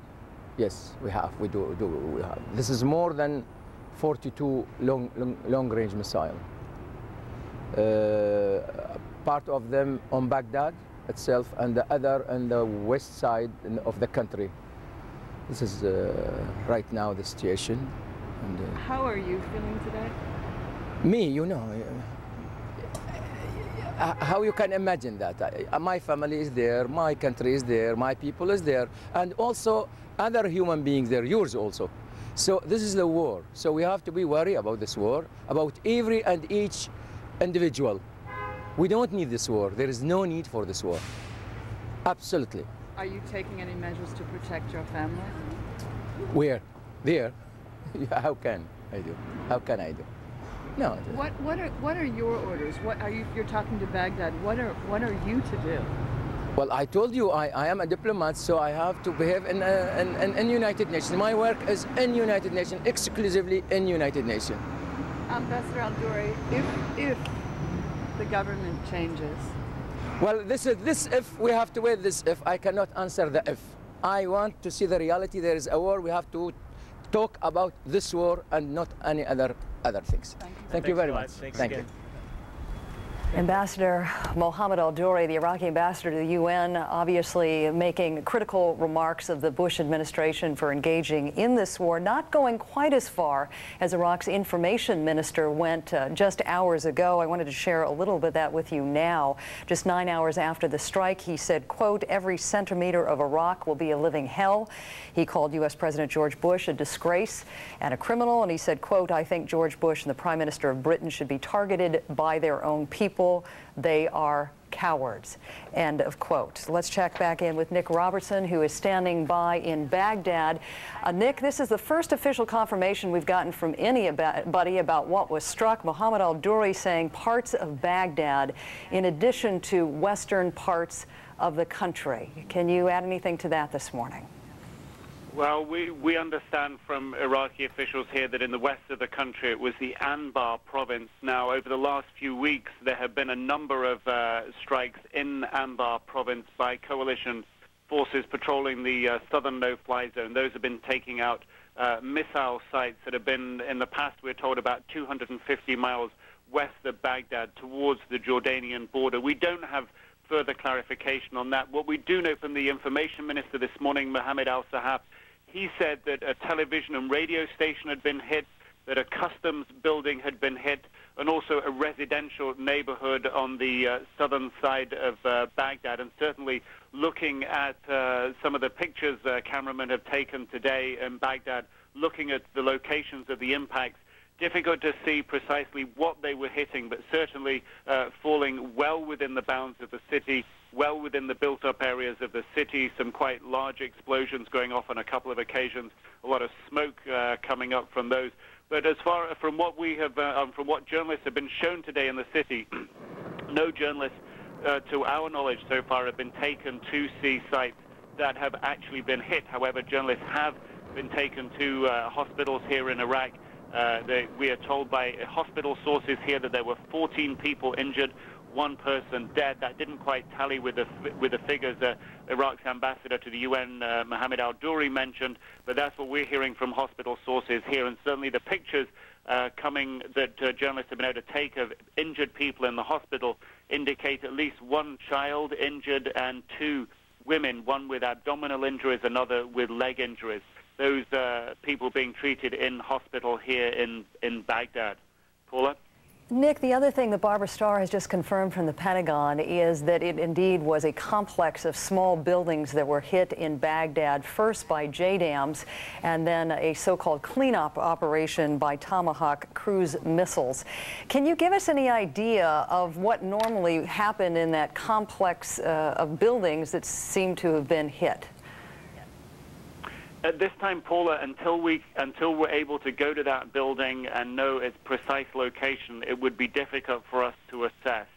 On the southern side of the city there, the Al-Dura area, an area that Iraqi officials say was hit, there is a large oil refinery. It is an area where the main road to the south of Iraq crosses over the Tigris River. It is a huge new bridge. As you go over that bridge, you can see on both sides of the river some very affluent residential areas, some buildings in that area that are very large, much larger than average. Impossible to say who would live there, but without going to the area, without being shown exactly what was targeted, it would be very, very difficult for us to assess at this time, Paula, exactly what might have been hit and exactly the damage that happened there. Yeah, I guess we're going to get our first official confirmation from U.S. officials around 11 o'clock this morning when a Pentagon briefing gets underway. Nick Robertson, thanks so much for that live report from Baghdad. Back to Bill now in Kuwait. Bill? Yeah, hey, Paula, getting a couple things right now, just so our viewers know. We're about 2 hours away right now from the first Pentagon briefing since these hostilities began. Not sure who's going to do the briefing, maybe General Richard Myers, maybe the Defense Secretary Donald Rumsfeld. Nonetheless, I will have it live for you, 11 a.m. Eastern Time, a little less than 2 hours from now. Also, Kofi Annan at the United Nations apparently has made a statement about the situation here in the Persian Gulf, and as soon as we get that tape, videotape from the UN, you'll hear it here on CNN. Apparently, Kofi Annan, who has voiced his disagreement with any sort of military action right now, talking today about offering whatever assistance he can going forward with this conflict with Iraq. Meanwhile, there were sharp words of criticism earlier today from Moscow. Russian President Vladimir Putin saying the hostility should end immediately, saying as a political decision this could do some far-reaching damage between the Russian, British, and U.S. relations. That word from Moscow earlier today. Let's get more now, the view from the White House. And CNN's John King, who's back with us on the front lawn. John, I'm certain the White House has heard these comments. Their reaction at this point is what to the Russian president? That they respect what President Putin has to say, but President Bush profoundly disagrees, and that he will be, quote, undeterred by the criticism he is hearing from Moscow, Paris, at the United Nations, and other key capitals around the world. The question here this morning, Bill, on an urgent morning at the White House, is when will the big wave come? Mr. Bush made clear in his remarks last night that this first strike was a selected strike against what the Pentagon calls a target of opportunity, the Iraqi leadership. This morning, Mr. Bush already meeting with his key military planners and intelligence officials, the CIA Director George Tenet. Quick shot of him here going in under the umbrella to the White House. Among those on hand at the White House, Mr. Tenet has a particularly difficult job at the moment. He is updating the president not only about what they know on the situation inside Iraq, the whereabouts of key officials, but also on the threat of terrorist attacks here at home as all this plays out. Again, last night's attack dramatically scheduled by the president up to 2 days in advance of when we are told the major strikes were scheduled to begin, because they thought they had a lock on the location of Saddam Hussein and other key leaders. Mr. Bush making clear in his remarks to the American people last night that when the major wave of the assault begins, there could be risks for those American troops. I want Americans and all the world to know that coalition forces will make every effort to spare innocent civilians from harm. A campaign on the harsh terrain of a nation as large as California could be longer and more difficult than some predict. And helping Iraqis achieve a united, stable, and free country will require our sustained commitment. Now, we are not scheduled to hear from President Bush today. Officials say that is the current plan. Some urgent meetings again with his military team and his national security team here at the White House. Some urgent telephone diplomacy as well. A sense of great urgency here this morning, Bill. I can tell you, very reminiscent to the morning after the September 11th, 2001 attacks. Aides have an extra clip in their step. They're very serious this morning. Not a lot of small talk going on in the halls of the West Wing. A matter of business here. Everyone involved in these serious consultations as to when the big wave comes. Bill? And John, quickly here, getting word out of Baghdad, Saddam Hussein perhaps survived this initial attack. None of this is absolutely 100% confirmed. We do believe that address was on videotape, possibly taken earlier today. But if indeed he's still alive at this point, has the White House reacted to that? Any sense of disappointment, or what has been the reaction? The reaction has been that the CIA and others are analyzing that tape, whether it was live or videotape. They assume as well that it was videotape. They won't even say here at the White House that they're sure it was Saddam Hussein. They say they want to have intelligence sources look at that tape to see whether it was live, whether it was videotape, whether it could have been made several days in advance, and the Iraqi leader simply mentioning the date so that it would seem that it was after the attacks. Some sources saying they assume the Iraqi leader escaped this attack, but they say they're not sure yet. As one official put it, in the hours after that first strike, we're going to look, listen, and watch what happens inside Iraq. John King, front line of the White House. John, thanks. Now back to Paula yet again here in New York. Paula? Bill, one of the things we haven't had a chance to talk about much this morning is the status of refugees. And the UN High Commissioner for Refugees, Rudd Lubbers, made an urgent appeal to the Iraqis to leave their borders open to allow people trying to head to other countries to leave Iraq. Despite that, the Jordan Red Cross is now reporting that a number of people are trying to cross the border. I guess they have space for some 5,000 people trying to leave Iraq, going into Jordan. For a much better perspective on all this, let's turn to Matthew Chance, who is standing by along the Jordanian-Iraqi border. Good morning, Matthew. What are you seeing there this morning? Well, good morning to you as well, Paul. At the moment it is very quiet, but as that conflict unfolds in Iraq, here in neighbouring Jordan, the authorities and the aid agencies are very much preparing for the possibility of a humanitarian crisis that threatens to follow. Already throughout the course of today, we've seen a number of buses pass through this checkpoint here, the Iraqi border, with the Jordanian border rather, with Iraq, pass through here and to be moved into camps carrying people who've come from the Iraqi capital. These people, though, that we saw were nationals of Sudan. They weren't Iraqis, they were Sudanese students and workers who simply thought that they'd been caught up in this conflict and it was too dangerous for them to stay here at this time. As we speak, though, the authorities, in conjunction with the various international aid agencies, the UNHCR, the Red Crescent, the International Committee of the Red Cross, are making their plans and putting their plans together on the ground to cater for the possibility of tens of thousands of people coming over here for this possible crisis. That crisis, though, has not materialized yet, Paula. Matthew Chance, thanks so much. We'll be coming back to you in the hours to come. I want to quickly bring you up to date on some of the worldwide reaction to the start of this military strike last night. China and Russia among those countries asking the U.S. administration to stop the war immediately, or in their words, as soon as possible. And earlier this morning, Secretary General of the UN, Kofi Annan, had this to say about the start of the military campaign. Today, despite the best efforts of the international community and the United Nations, war has come to Iraq for the third time in a quarter of a century. Perhaps if we had persevered a little longer, Iraq could yet have been disarmed peacefully, or if not, the world could have taken action to solve this problem by a collective decision endowing it with greater legitimacy and therefore commanding wider support than is the case now. But let us not dwell on the divisions of the past. Let us confront the realities of the present, however harsh, and look for ways to forge stronger unity in the future. My thoughts today are with the Iraqi people who face yet another ordeal. I hope that all parties will scrupulously observe the requirements of international humanitarian law and will do everything in their power to shield the civilian population from the grim consequences of war. The United Nations, for its part, will do whatever it can to bring them assistance and support. Let us hope the future will be much brighter for the Iraqi people than the recent past, and that they will soon have the chance to rebuild their country in peace and freedom under the rule of law.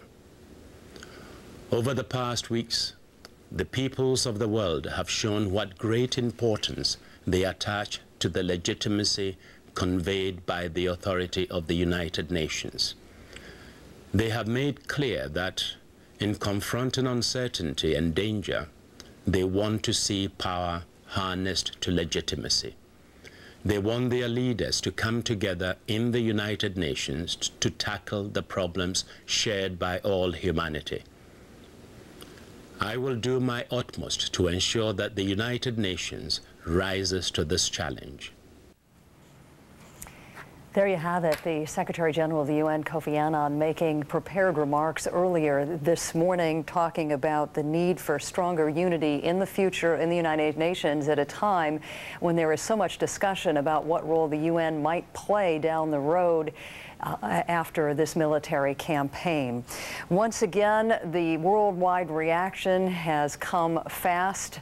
It has come furiously, much of it negative. China and Russia calling on the war to end immediately. President Putin calling the military action, quote, a major political mistake, posing the question, does Iraq pose weapons of mass destruction? If so, then what must be done and how quickly must they be liquidated? Michael Aku will be joining us from the UN in a couple of minutes. In the meantime, we're going to go back to Kuwait City, where Bill is standing by. Bill. Hey, Paul, I just talked with John King of the White House. I want to throw one other note on here. We'll get a briefing from the White House in the press room there. Ari Fleischer will do the duties on that at 11:30 Eastern Time, 2 hours and 15 minutes from now on the clock. I mentioned the Pentagon briefing, 11 a.m. Check that now, getting 12:30 on the White House, not 11:30. It's 12:30 today from the White House.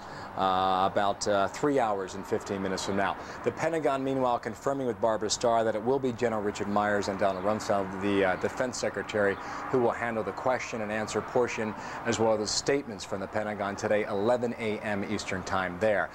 Back to the embeds right now. A series of colleagues here at CNN embedding with various units of the U.S. military. Walter Rogers is one of them. He's with the 7th Cavalry, U.S. Army, stationed near the Iraqi border, northern Kuwait. Walter's back with us now to join us what he's been picking up over the past several hours. Walter? Hello, Bill. I've been talking to members of the 7th Cavalry, the U.S. Army 7th Cavalry, here in the northern Kuwaiti desert. After a missile was fired by the Iraqis at American forces, we could hear it exploding in the distance from here, trying to gauge the soldiers' reactions. At first, it was a reaction of fear. I think, however, as this war draws closer, you can get the sense that the American soldiers with the 7th Cavalry are becoming extraordinarily angry that the Iraqis fired a missile at the troop elements which are gathered here in the northern Kuwaiti desert. One soldier said to me, Saddam Hussein firing one missile at this massive American army which is gathered here is sort of like going bear hunting with a chihuahua. So the Iraqis may have miscalculated when they fired that one missile across the border, because what they really have done is irritate and anger the American forces here and make them even more hungry to get on with this battle. I was in this very desert right where I'm standing now. When the Iraqis fired that missile, I could hear the shots over my shoulder over there, the explosions. Subsequently, it was explained that some of what we heard were explosions from Patriot missiles trying to shoot down the Iraqi missile. But everyone in this unit had to jump into full chemical weapons suits, the masks, the parkas, boots, trousers, everything. After that, and the discomfort that is spawned of standing in one of those chemical weapons suits in the desert heat, a soldier could only be angry. And I think, as I say, the Iraqis may have miscalculated by firing that missile. Bill? Now, Walter, back up just a little bit here. It's been said for weeks now that the possibility exists out there for some sort of incoming missile to be aimed at these U.S. troops. Do they find it to be that surprising, though, knowing that it has now happened and take place, at least in target anyway, knowing that it's missed that target in U.S. troops? Are they surprised, though, that the Iraqis have taken such a measure? No, not surprised so much as just angry. These soldiers, when they go into battle, know what they will be facing in Iraq. And besides, one of the things they fear, in addition to the chemical and biological threat, which they know they face, and of course that gives them great pause, but one of the things that upsets them the most is the concern that the American soldiers will face Iraqi civilians being used by Saddam Hussein as human shields. I talked to one tank sergeant, tank commander recently, and he said that's what bothers him the most about this, that the Iraqis would, or that Saddam Hussein would use civilians as human shields against an American army coming in to force a regime change. So, of course, the concern is that there will be a chemical and biological attack on the American soldiers, but they're well trained for that. And I think right now the mood here is just anger and a desire to get this over with, get on with this as quickly as possible. Bill? Walter, thanks. Walt Rogers again, Northern Kuwaiti Desert with the 7th Cavalry, U.S. Army. Just one other footnote on this. If you talk to U.S. Marines or members of the Army who have trained in these chemical suits, they've gone in these chambers and they have come face to face with things like mustard gas, VX gas, sarin nerve gas. They will tell you they are quite confident going into the battle because they trust the training. And they trust the equipment. That's what gives them the measure of confidence going forward. Much more in a moment here from Kuwait. Paula, now you and you. Thanks, Bill. As we were talking about a little earlier on this morning, we're again beginning to hear the first wave of criticism against this military campaign. President Putin of Russia calling the campaign, quote, a major political mistake. Russia and China among those countries asking for the military action to be stopped immediately. And then a little bit earlier, we heard from the UN Secretary General Kofi Annan, where he talked about the UN rising to the occasion, but went on to express some disappointment that the process couldn't have persevered longer. Here's a little more of what he had to tell reporters in a prepared statement. Today, despite the best efforts of the international community and the United Nations, war has come to Iraq for the 3rd time in a quarter of a century. Perhaps if we had persevered a little longer, Iraq could yet have been disarmed peacefully, or if not, the world could have taken action to solve this problem by a collective decision, endowing it with greater legitimacy and therefore commanding wider support than is the case now. But let us not dwell on the divisions of the past. Let us confront the realities of the present, however harsh, and look for ways to forge stronger unity in the future. Michael Aku now joins us from the UN with more on how diplomats are reacting this morning to the news overnight. Good morning, Michael.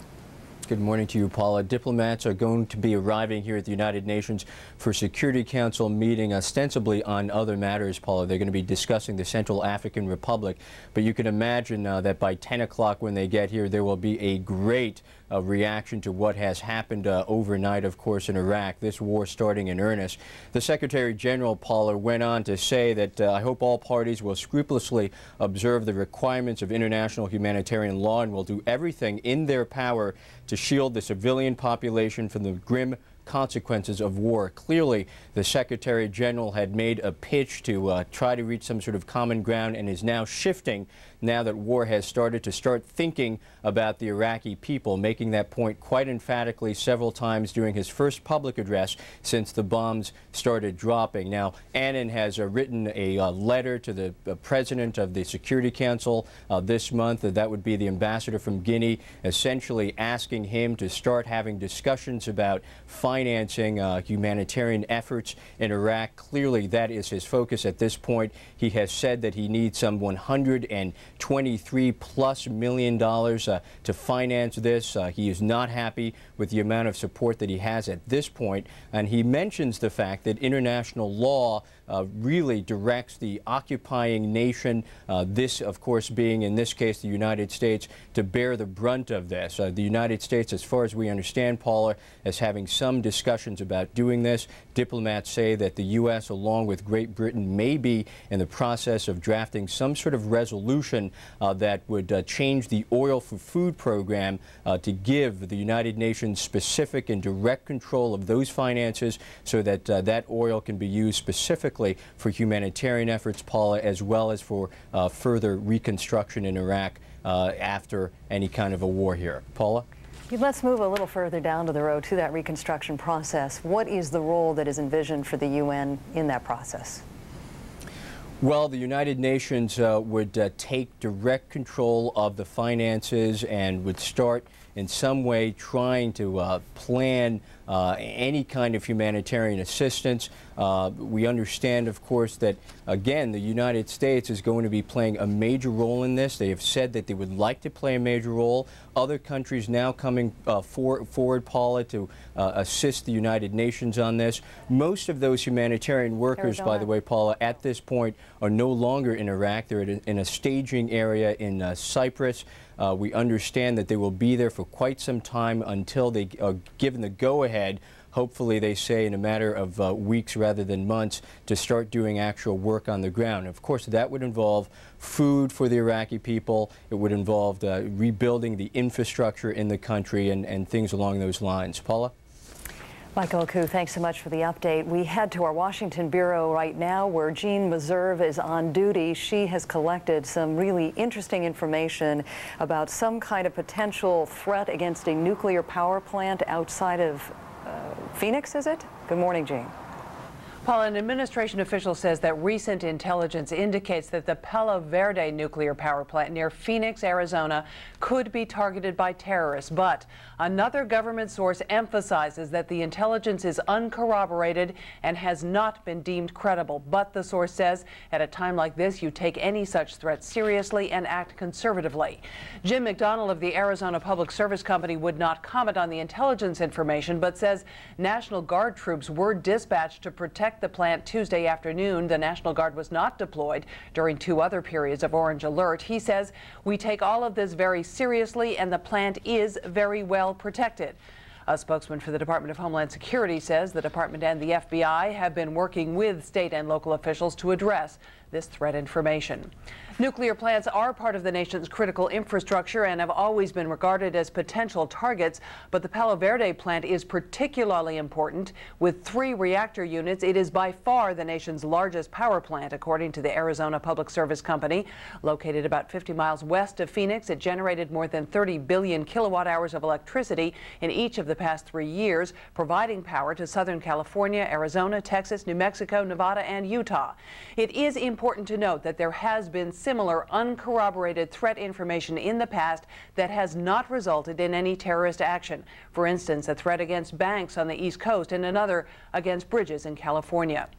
Nationwide, a Homeland Security official says we feel we are at the appropriate level of protection, but we will continue to evaluate our posture and take the necessary steps depending on incoming threat information. A spokesman for the department, Gordon Jandro, said emphatically yesterday that there are no plans to elevate the threat level to red, the highest level of alert, unless there is specific, credible, corroborated information about a strike. And CNN has learned that during a conference call with state emergency management officials yesterday, Secretary Ridge, said if and when there is cause to go to red, he hoped to take only the affected region or state up to that level rather than the entire country. In that same call, Ridge telling state officials the federal government will work with them during this time of heightened alert, but warning them this could be an extended process. Paula? Secretary Ridge was a guest on our show yesterday, and he said he was very much aware of the concerns of Americans, the fear of potential retaliatory strikes after the military operations got underway. Do we expect to hear more public statements from him today? In fact, Secretary Ridge is going to be on Capitol Hill this morning testifying, and I imagine there will be questions to him there about the current state of affairs. So yes, we will hear more.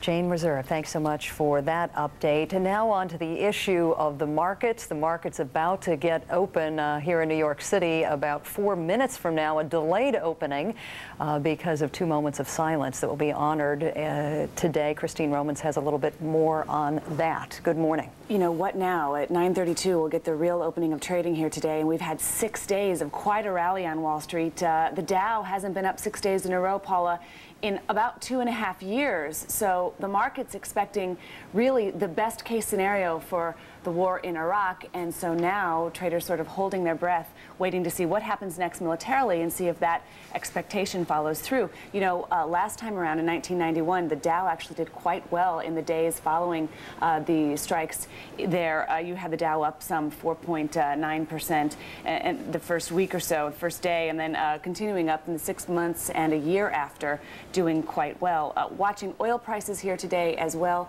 coming down. That's relief for the U.S. economy, and it also shows there's not a lot of fear about supply disruptions. So we'll be closely watching oil prices as much as stocks today. That may be a relief to the U.S. economy. When is it people who are driving cars and trucks and SUVs will get any relief? Well, absolutely. It takes much longer for the relief when the prices go down than when prices go up, for sure. So maybe 6 weeks, 8 weeks, we'll see if that follows through. Christine, please stay with us as we observe these 2 minutes of silence that are being marked down at the New York Stock Exchange.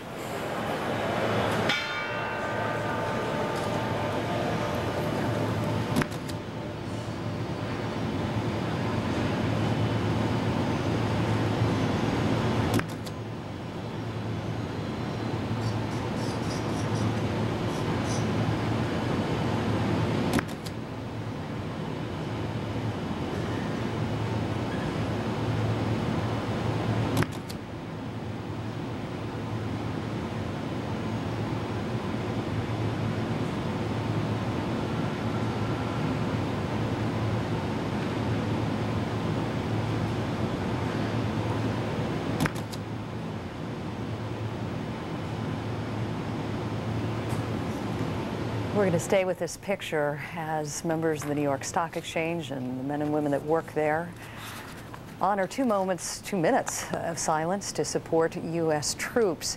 Christine, you were talking about this rally we've seen over the last 6 days. A lot of people are saying one of the reasons for that rally was the fact that people were anticipating a short military campaign. Absolutely. And another interesting thing about that is that international markets have rallied as well. Even markets in countries whose governments don't necessarily go along with the U.S. position. That has been something that's been noted over and over again on the trading floors. So you've seen stocks rise over the past 6 days in a very nice rally. You've seen oil prices, Paula, come down 20% in 6 days. So that's important to watch as well. And bond prices have also come down. It's showing that flight to safety, the money that was going into the safe havens, is starting to reverse a little bit, and people are a little more bullish about stocks. They're pricing in a decent outcome to all of this. The next question, of course, for investors is, does all of that really happen? And we'll watch all of the events as they unfold. Please keep an eye on that for us. Some appropriately grim faces on the floor of the exchange this morning, supporting U.S. troops. There you have it. The market's now up and running. Up and running. Keep track for us this morning. Here are some of the latest developments at this hour. U.S. missiles hit a fuel storage center about 170 miles west of Baghdad. That according to Jordanian officials. Nick Robertson in the Iraqi capital reports that a TV and radio station, a customs building, and a neighborhood were bombed in Baghdad, a neighborhood where a complex of buildings were targeted. because it was believed that members of the Iraqi leadership were there, perhaps along with Saddam Hussein. The Red Cross says one person was killed, 14 injured. The attack, as we said, was aimed at the Iraqi leadership. John King saying this morning that the White House escalated the campaign by 2 days because of this intelligence information. Intelligence officials believe, they are at least guardedly optimistic, that maybe some of Saddam Hussein's top leaders were killed. They will not say, though, if Saddam Hussein is dead or alive. We expect to get a lot more information at 11 o'clock when a Pentagon briefing gets underway with General Myers and Secretary of Defense Donald Rumsfeld. Back to Kuwait now, and Bill. Paula, a few more things just to fill in for you what we're learning through the Pentagon and other sources throughout the area here. U.S. Special Forces apparently operating in Iraq on the ground there as well. Also aircraft from the USS Lincoln dropping bombs earlier today on targets inside of Iraq. In addition to that Special Forces operation, apparently a helicopter has gone down in southern Iraq. It went down, we are told, prior to the cruise missiles. 42 in total were launched earlier today. No word right now on injuries. We're told no one was injured as a result of that. But as for that helicopter and its status right now, no clear indication given. Perhaps more from the Pentagon briefing at 11 a.m. Eastern Time, 90 minutes away. Also, Iraq has been firing missiles into Kuwait this morning, possibly as many as 4. We are told that at least one was knocked out of the sky, knocked down by a Patriot missile that was stationed here in Kuwait. That sound you hear is one of a series of alarms, sirens, air raid sirens that we heard earlier in the afternoon here. 3 different waves, but again, for the past 2 hours, the all-clear signal has sounded, and we have yet to hear a siren over the past 2 hours' time. Meanwhile, for the U.S. Army and the U.S. Marines operating in the Kuwaiti desert, many of them rushed to put on their gas masks. Some were told reached for their chemical suits and geared up as well. We're told through our correspondents working in the field, including Dr. Sanjay Gupta, that he experienced and witnessed a missile fly over from the north overhead where he's stationed with the U.S. Marines headed toward the south. Now, we should add that all these missiles did not harm anyone. No reports of casualties, no injuries reported. In addition to this, the Pentagon is saying that a small plane described as something similar to a Cessna was en route in target to a Marine position in Kuwait, but it crashed short of that location. A strong concern has been on the U.S. and British half that these small planes could be equipped possibly with chemical or biological weapons. There's been a lot to keep track of today, Paul, as I'm sure you're well aware of back there in New York as well. And then some. Thanks so much, Bill. I just wanted to quickly bring you up to date on some information that we reported a little bit earlier on this morning to give you a better context of what may have happened last night. The Iraqis are suggesting because Saddam Hussein went on television shortly after the attack was launched, it means that he is alive and well. Well, according to David Enser, our national security correspondent, U.S. officials are saying we just don't know that yet. There may have been a body double rather than Hussein himself speaking on tape. One former CIA analyst told us at CNN, quote, "I do not believe that that was him on the tape played after the strikes."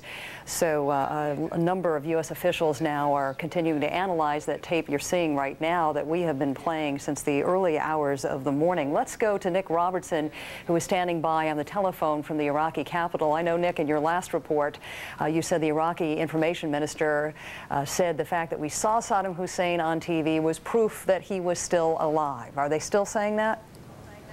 Absolutely, and that address given by President Saddam Hussein has been played out on Iraqi television again a number of times during the day today. Again, Iraqi officials have been saying that they believe what's been going on has been a psychological warfare, clearly reacting to that, putting President Saddam Hussein on television to knock down any rumors that he may be dead. Clearly, this is a very important time for the Iraqi leadership to show that they are in control, to show that they are firm, to show that they intend to resist any attacks on Iraq. My fellow correspondent here, Reem Brahimi, has just returned from a hospital, Al-Kindi, one of Baghdad's main hospitals here. She has been visiting some of the war wounded there with members of the ICRC, the International Committee for the Red Cross. She's been able to see at that hospital a man and a woman who were injured. Now, the man was a worker at a television station. He was taking The woman who was his sister, he said, to a shelter. They were both injured as they were going to that shelter. Also, another man in his 40s in the hospital there. He was a guard at a school. He has injuries to his forearm. Now, according to sources at that hospital, and we had heard before that one person had died in the bombing this morning, according to sources at that hospital, it was a woman who was killed. The person who died was a woman. We also understand from the International Committee for the Red Cross that they have delivered first aid kits to treat 100 people. They have delivered those to the hospital there. And the director of the hospital says that the hospital is short of external fixatures for setting fractures, those metal frames that are often seen externally holding wounds together. We also understand, and we have seen from pictures from another hospital, that at least 2 women and 1 child were injured. That was at another hospital. And according to Iraq's information minister, a total of 14 people injured this day and 1 person killed. According to the hospital sources at the Al-Kindi hospital in Baghdad, the person who was killed was a woman. Paula? Nick, the Pentagon is confirming that it was indeed a small complex of buildings that were targeted in Baghdad last night, where intelligence suggested that perhaps the top Iraqi leadership was. They also, Mohammed al-Douri, the Iraqi ambassador to the UN, confirmed that there was another site far west of Baghdad that was hit. I think you reported some 250 miles west of the city. Can you give us any details on exactly what was struck last night? Again, at this time, very difficult to say, Paula. A group of journalists were taken out of Baghdad further to the edges of Baghdad, the Al-Dura area on the southern side of the city. They say they were driven around residential neighborhoods, but they didn't see any signs of damage. What we know from where our position in the center of the city, that the impacts that could be seen appeared to be on the southern side of the city, appeared to be at a number of different locations, but impossible for us to say where we stand right now what the targets were, what the damage may have been. The only accounting that we have been able to do independently is to visit one hospital here in Baghdad and to see 3 of the injured people. And also another international television station has been to visit another hospital in Baghdad where they saw 4 injured people. So the locations in that part of the city on the southern side, the Al-Dura area, an area of Iraq, one of Baghdad's large oil refineries, an area also on that periphery, on those outskirts of the city, of some upmarket neighborhoods, some large houses, a residential area, but without being able to go there and see the buildings, impossible to say what those buildings were involved in. I do want to say at this point, though, one official has told CNN that if Saddam did not die last night, it's got to leave him wondering about the loyalty of some of those around him that we hit the target we did. Nick, as soon as you can put that into better focus for us about what that small complex of buildings would typically be used for, that would be very helpful. Nick Robertson on the ground in Baghdad. Thanks so much for that update. We wanted to share with you now the first image we have seen of the president today. The president joined by his chief of staff, Andrew Carr, there to the right, CIA Director Tenet to the left, and we believe that is the back of the Vice President Dick Cheney this morning. John King telling us just about an hour ago that this military strike was escalated by several days because of some very important intelligence information that Director Tenet shared with the president, suggesting that there was a plan that had a very short shelf life, the opportunity to strike the small complex of buildings where it was believed that Saddam Hussein was with top Iraqi leadership. Sources are telling us that they are guardedly optimistic that they did indeed kill a couple members, or actually they're not giving us that exact number, but they said several members of the leadership. No one is saying whether Saddam Hussein is alive, whether he was injured, whether he was killed. We, of course, will get those details at 11 o'clock from the Pentagon.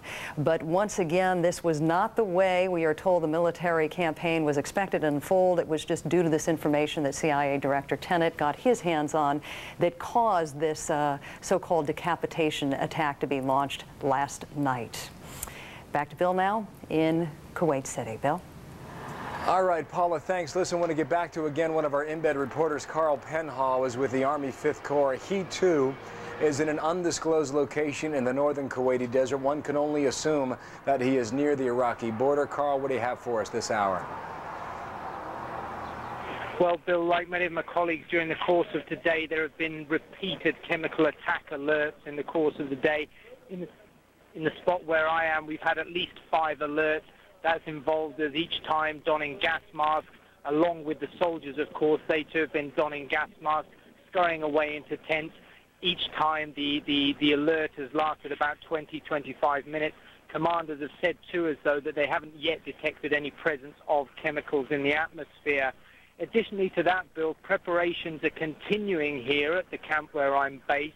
As you see in some of the video, the air crews, the maintenance and ammunition crews on the Apache helicopter pilots have continued arming helicopters. You see in some of the video them signing messages on some of the Hellfire missiles and on the rockets, signing some humorous messages, some a little cruder, but nevertheless messages to the Iraqi regime, some very heartfelt messages there, Bill.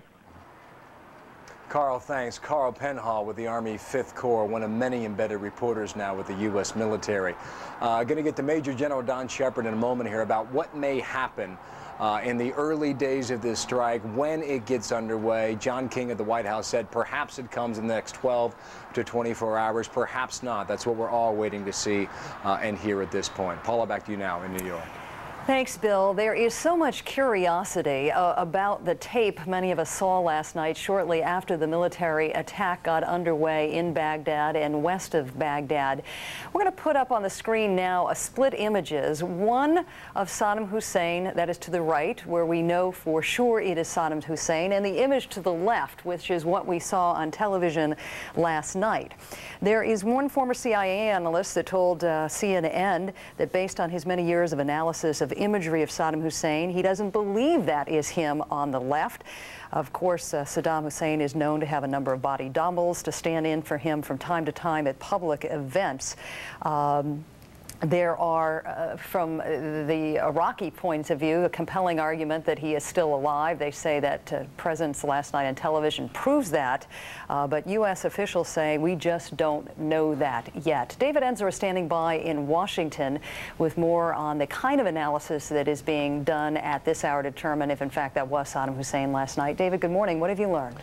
Hello, Paula. Well, as you say, U.S. intelligence officials are saying, quote, we just don't know whether that tape that was broadcast last night was Saddam Hussein or not. The tape on the left, is that the same man as the one on the right?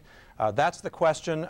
CIA technical analysts are looking closely at the tape, using a number of techniques, I'm told, by former photo analysts at the agency. They're doing superimposition, which is a method under which you place one picture on top of another. They're doing triangulation, which is where you draw triangles, in effect, between the eyes, the nose, and the mouth, and various other parts of the body, and of the face, and try to see if there are differences in the triangle size. Obviously, they'll be doing voice analysis of the tape. There are some who say they haven't seen these kinds of glasses before, and there are questions about whether that raises any warning flags. In any case, there's a real question now as to whether or not this really is Saddam on the left, although some officials say they think the assumption has to be, first of all, that it probably is. As you mentioned, one former photo analyst of long standing who did a lot of study of Saddam Hussein has told me that he doesn't think that is Saddam on that tape. Now, U.S. intelligence officials are expressing optimism, Paula, that during the strikes last night, whether or not Saddam Hussein was in fact killed, they do believe that some of the senior leadership of Iraq did die in that attack by the United States. One official told me that if Saddam did not die last night, it's got to leave him wondering about the loyalty of some of those around him that, quote, we were able to hit the target we did. So they are standing by their intelligence that led them to believe that this was a legitimate leadership target. Again, they weren't 100% sure Saddam was there, but they were sure, they say, that some of the senior leadership of the Saddam Hussein regime were in that location that was targeted last night. The strike came, the decision by the president came after George Tenet, the CIA director, brought information to the president, which, as one official says, was that the U.S. had intelligence which gave us some optimism that we had a fix on some of the top leadership, which could possibly include Saddam. Paula? I know we're all waiting this Pentagon briefing that'll get underway a little over an hour from now, David, but what is your belief as to when there will be actual confirmation about whether Saddam Hussein was actually at this small complex of buildings and whether he's dead, injured, or alive? You know, unfortunately, that may take a while. We may have to speculate about this for some time to come. It may take Americans on the ground in the place. That kind of, definitive proof may be sometime in coming, but the analysis of the tape could be sooner, and it's possible that we may hear from U.S. officials that they don't believe that is Saddam on the left, with today, tomorrow, the next day. It is a very difficult call to make, however. This photo analyst, as long as we've got a moment, Dino Brugioni, who was one of the sort of pioneers of CIA photo analysis, I remember a year or two ago interviewing him, and he was showing me pictures, for example, of Mao Zedong and his doubles. And the face looked exactly the same, but if you look closely at the ears were different.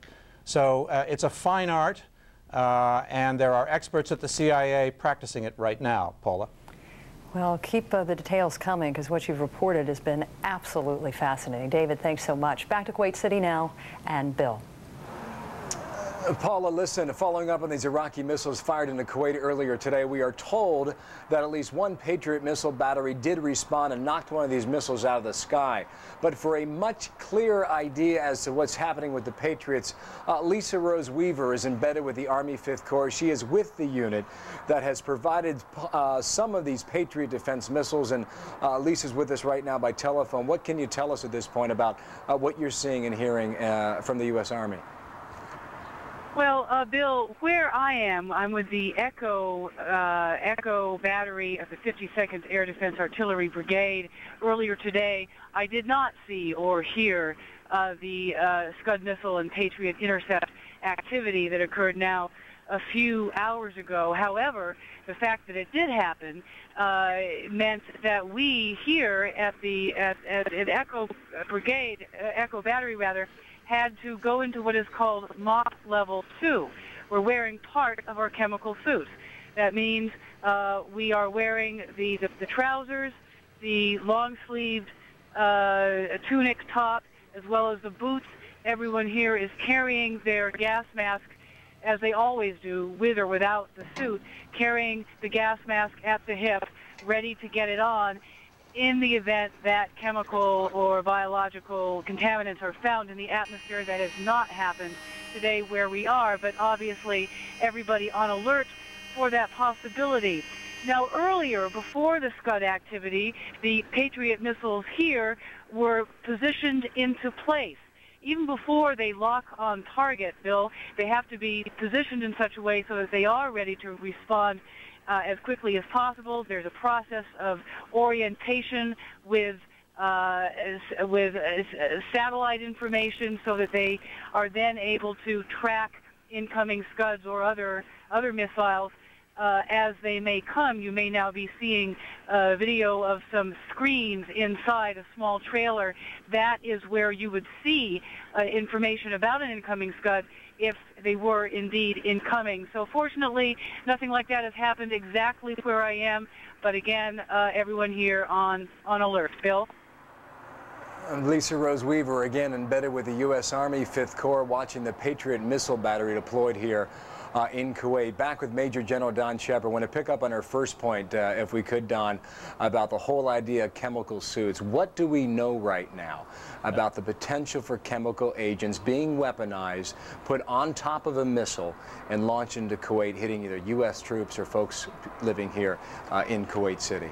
Well, Bill, unfortunately, all of that is possible. Basically, what we've seen the video of people putting on their chemical suits. They're what we call mission-oriented protective posture, or MOP. 0 through 4, 4 being the highest level where you put on everything, the outer and inner garments, the gloves, etc. Other levels you have just the mask available.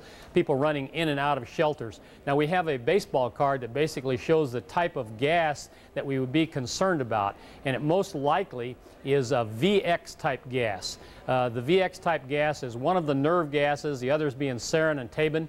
The Iraqis admitted that they had about 4 tons of this.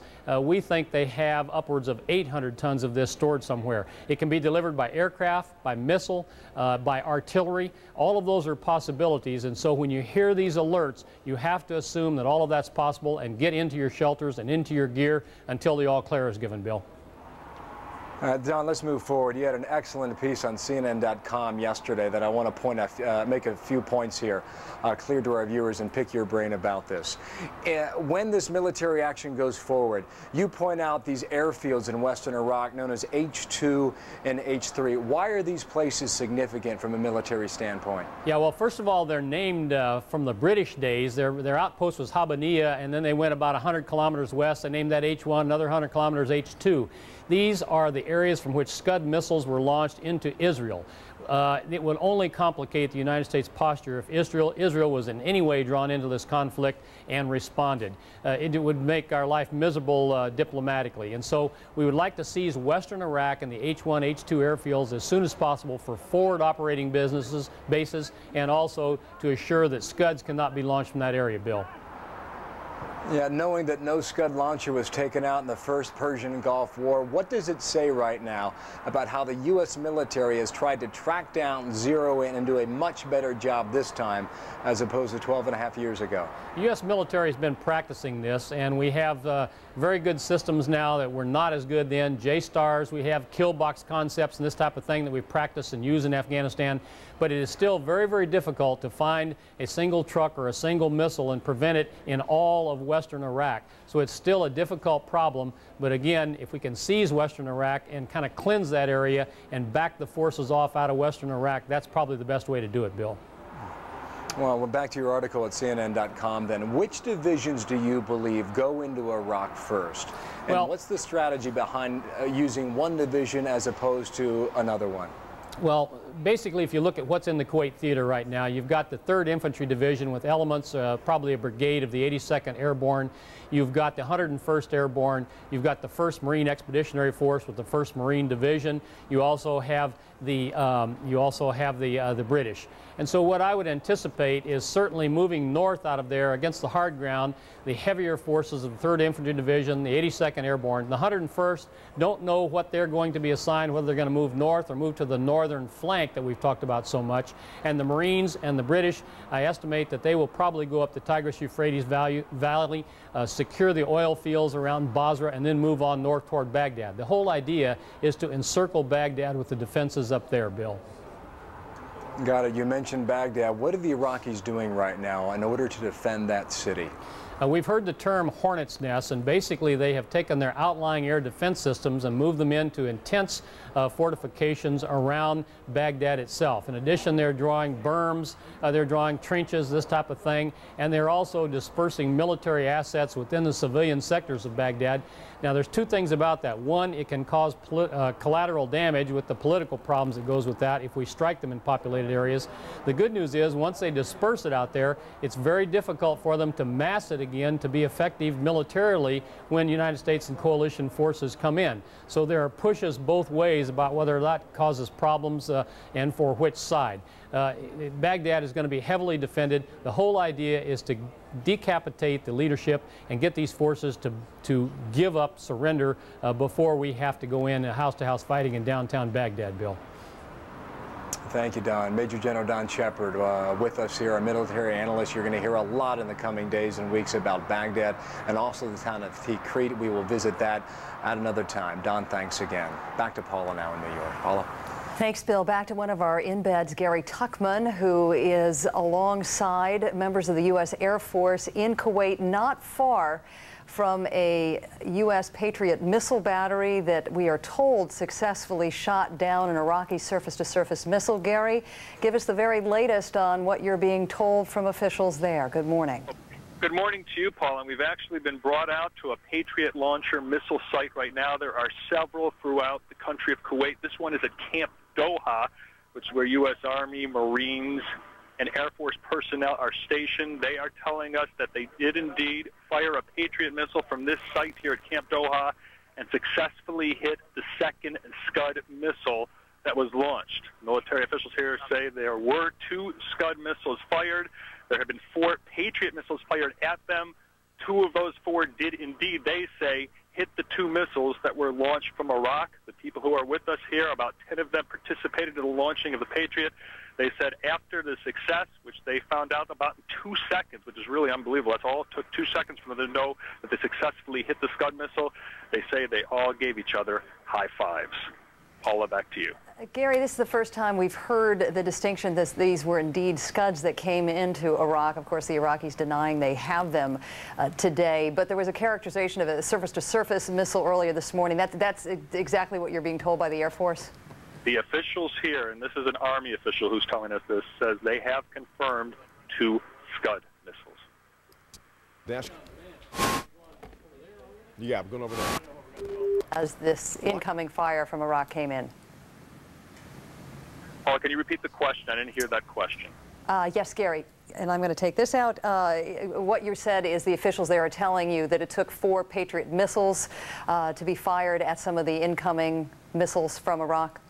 They are telling us that 4 Patriot missiles, and not all at this location, only 1 have been fired from this location where I am at Camp Doha, which is just north of downtown Kuwait City. But they're saying 4 Patriot missiles were fired. Of the 4, they did strike 2 of the Scud missiles that came from the north. Gary Tuchman, thank you for that live update from Kuwait. Now back to Bill in Kuwait City. Bill? Well, thanks. Listen, we're just trying to gather what we can here in Kuwait City. And just to update our viewers, it was a very tense afternoon for about 3 hours here, simply because what Gary's describing to you is a similar thing that we all experienced here.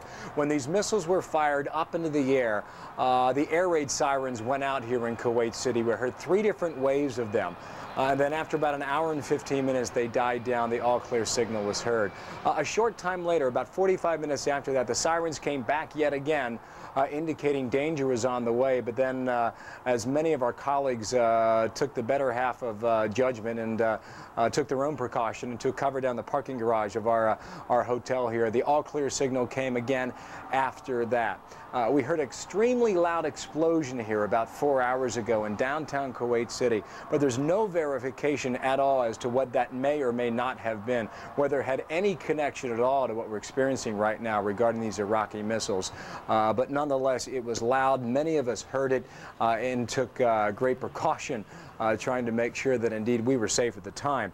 Listen, we continue to watch this story right now regarding these Patriot missiles because the Pentagon has said for quite some time they've thrown an awful lot of technology into trying to beef it up, make it more secure and more fortified so that it's more effective. And what Gary is saying is true, that indeed it looks like at this point this Patriot missile battery may have indeed done the job.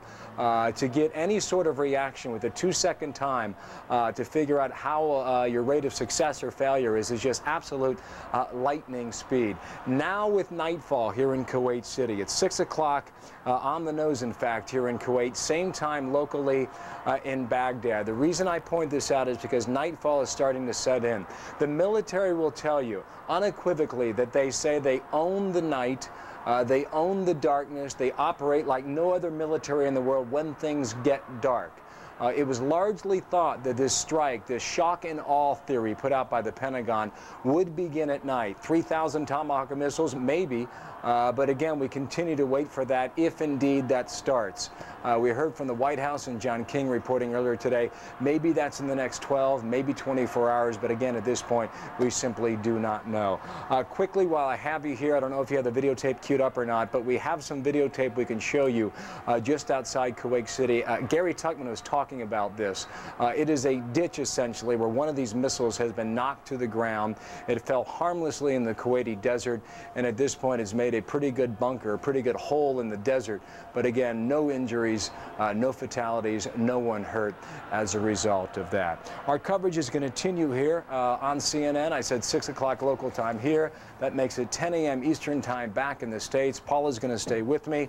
Leon Harris is going to rejoin us. He was with us earlier this morning in the pre-dawn hours in the U.S., and also Judy Woodruff out of Washington, D.C.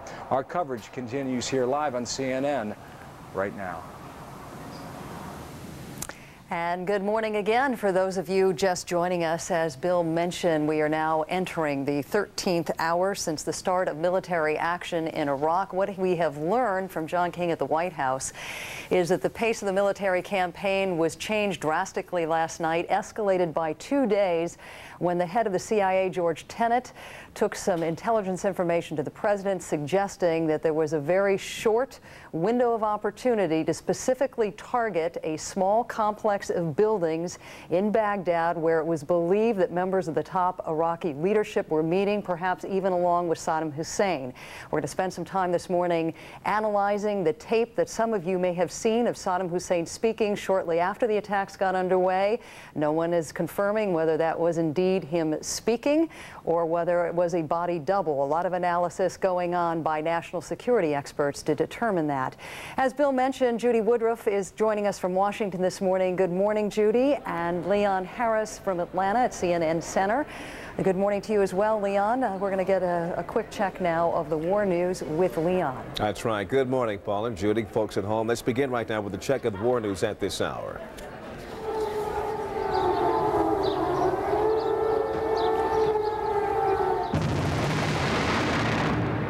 There you go. That's the sound of war. They're the wail of sirens, the thunder of a new desert war. These are the early moments of the U.S.-led strikes on the Iraqi capital a bit more than 12 hours ago. At this hour, Operation Iraqi Freedom is underway.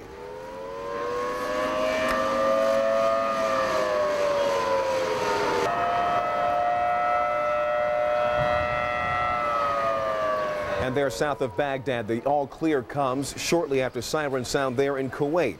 An Iraqi neighbor targeted by Iraqi reprisals. Kuwaiti military officials say U.S. Patriot defense batteries intercepted 2 Iraqi rockets and brought them both down. There were no injuries involved. Kuwait says that neither missile is believed to have carried any chemical or biological weapons.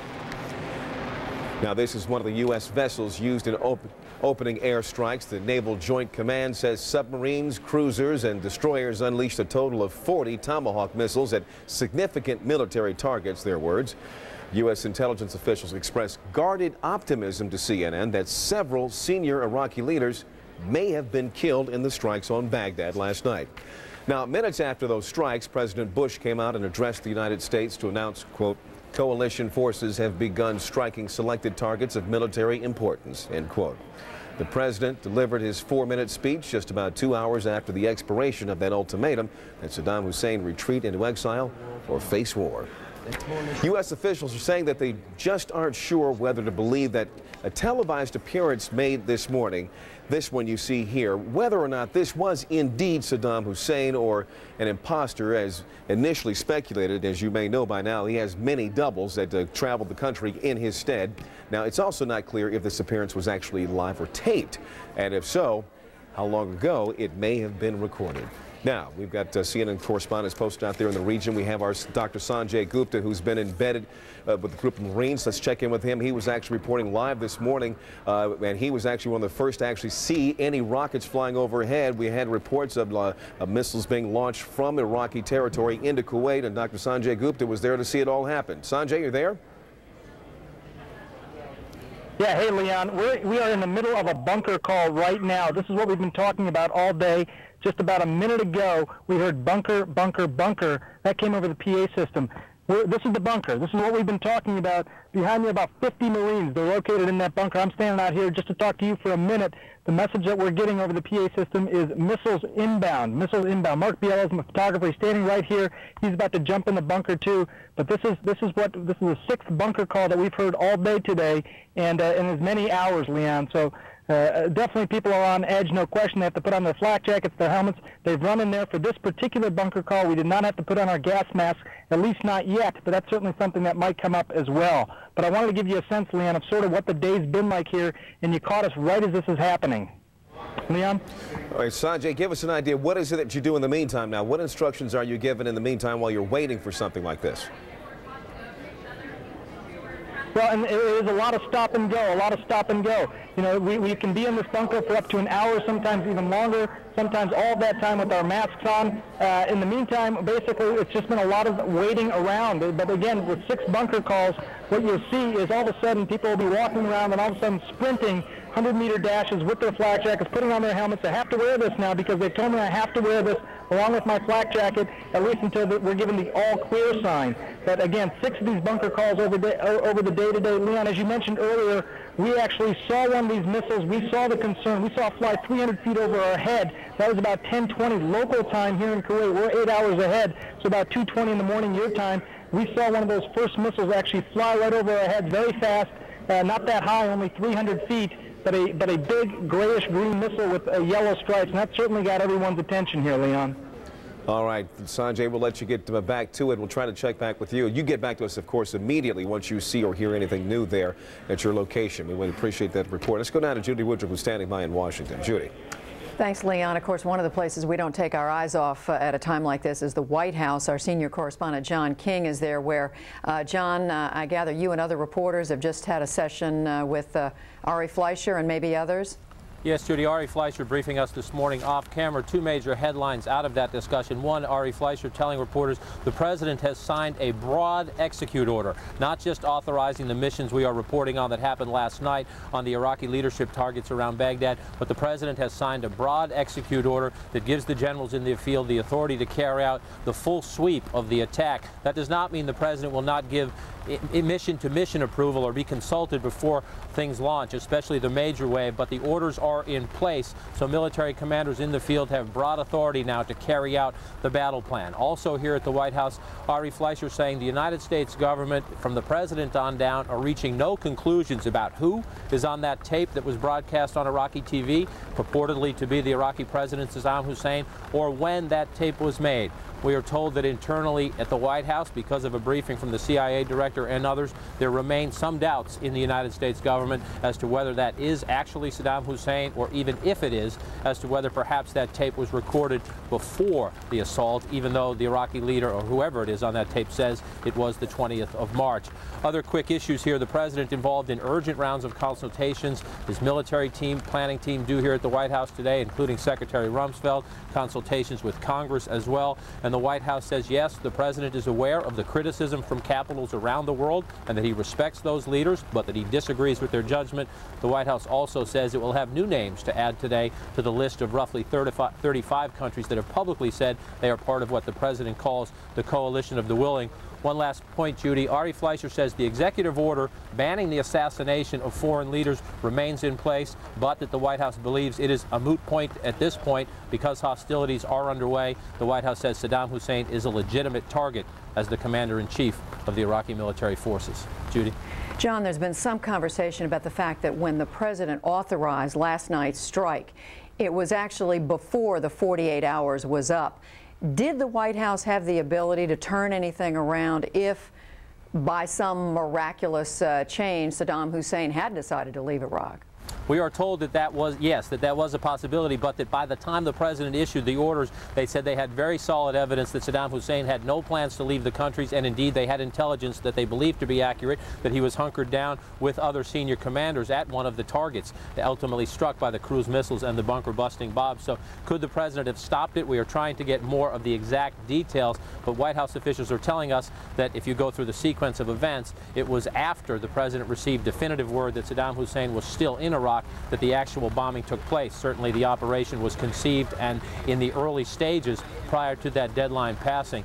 That in and of itself, Judy, a dramatic development. We are told by sources the president moved up the beginning of this war by as much as 48 hours. He could have launched it as much as 2 days later, but when George Tenet came to the White House yesterday afternoon and said they believed they had a lock on Saddam Hussein and other key leaders, Mr. Bush gave the go-ahead and juggled the battle plans.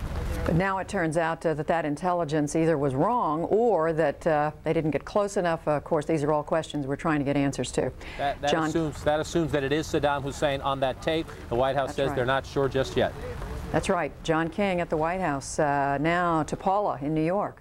Thanks so much, Judy. Back to the issue of whether that was indeed Saddam Hussein that many of us saw on that tape last night shortly after the military action got underway. We wanted to share with you a split image here of the tape we saw from last night. On the left, images of Saddam Hussein in previous public settings on the right-hand side of the screen.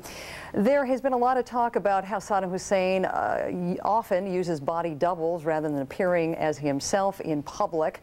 There is a CIA analyst who has spent many years analyzing imagery of Saddam Hussein who told us, "I do not believe that was him."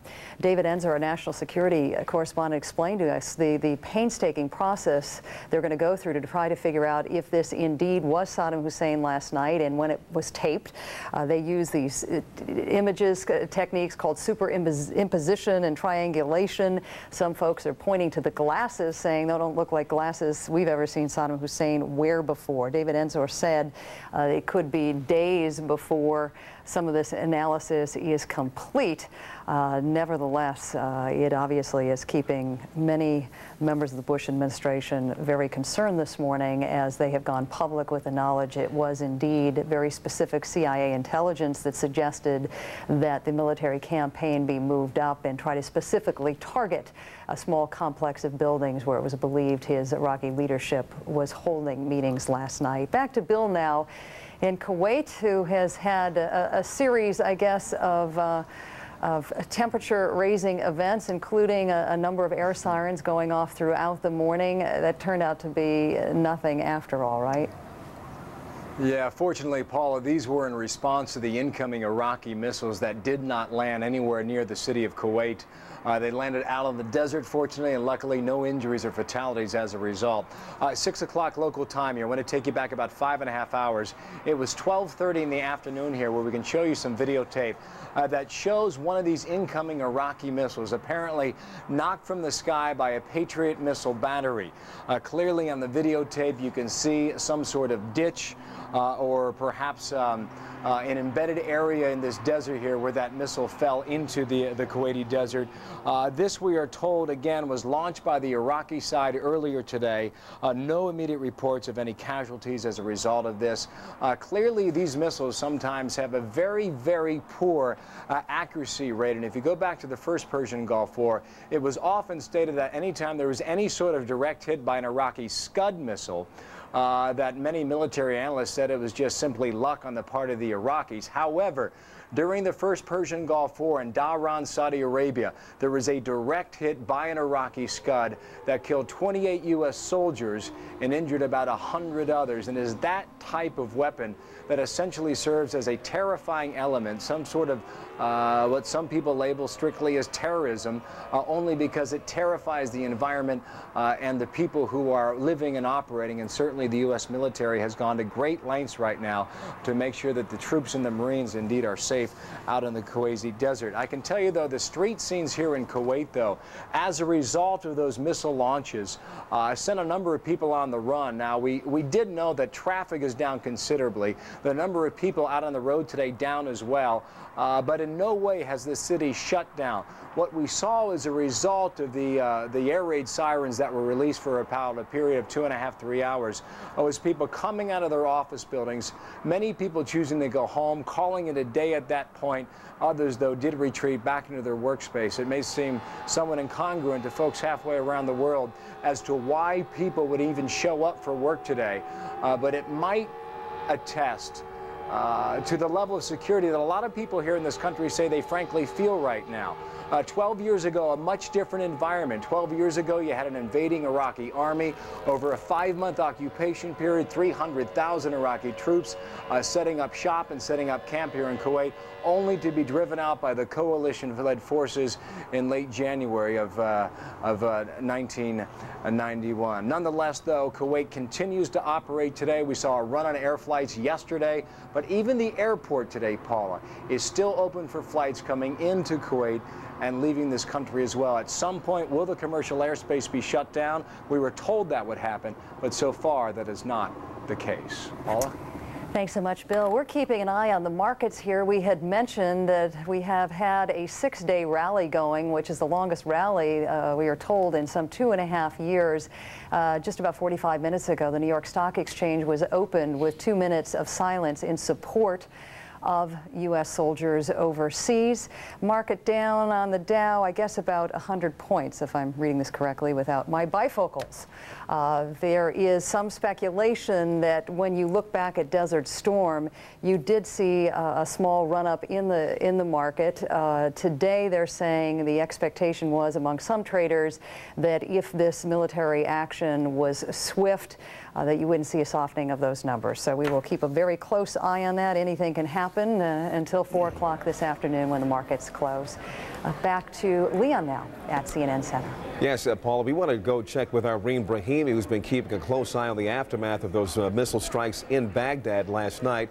She's been trying to get a hard line on exactly what happened last night and how many casualties may have been involved. And as I understand it, Reem, as you join us right now on the phone coming from the Iraqi capital of Baghdad, you actually have been able to go to the hospital and find out exactly what happened there? That's right, Leon. I've just returned from Al-Kindi Hospital. It's one of the main casualty hospitals on the east side of the Tigris River. Now, I saw 3 patients there from this morning's airstrikes. 2 of them are men, 1 of them is a woman. There were another 2 who only had trivial injuries, and they were discharged very shortly after having been admitted in the hospital. But the 3 I saw, 2 of them were injured in the leg. They're a brother and a sister. Who were trying to go to a shelter at the time of the bombing, but they were actually hit before they made it to the shelter. And the other one was a guard who works at a school. He wasn't able to, he was making his usual rounds at night and early in the morning. It's a girls' school, and he was hit in the forearm.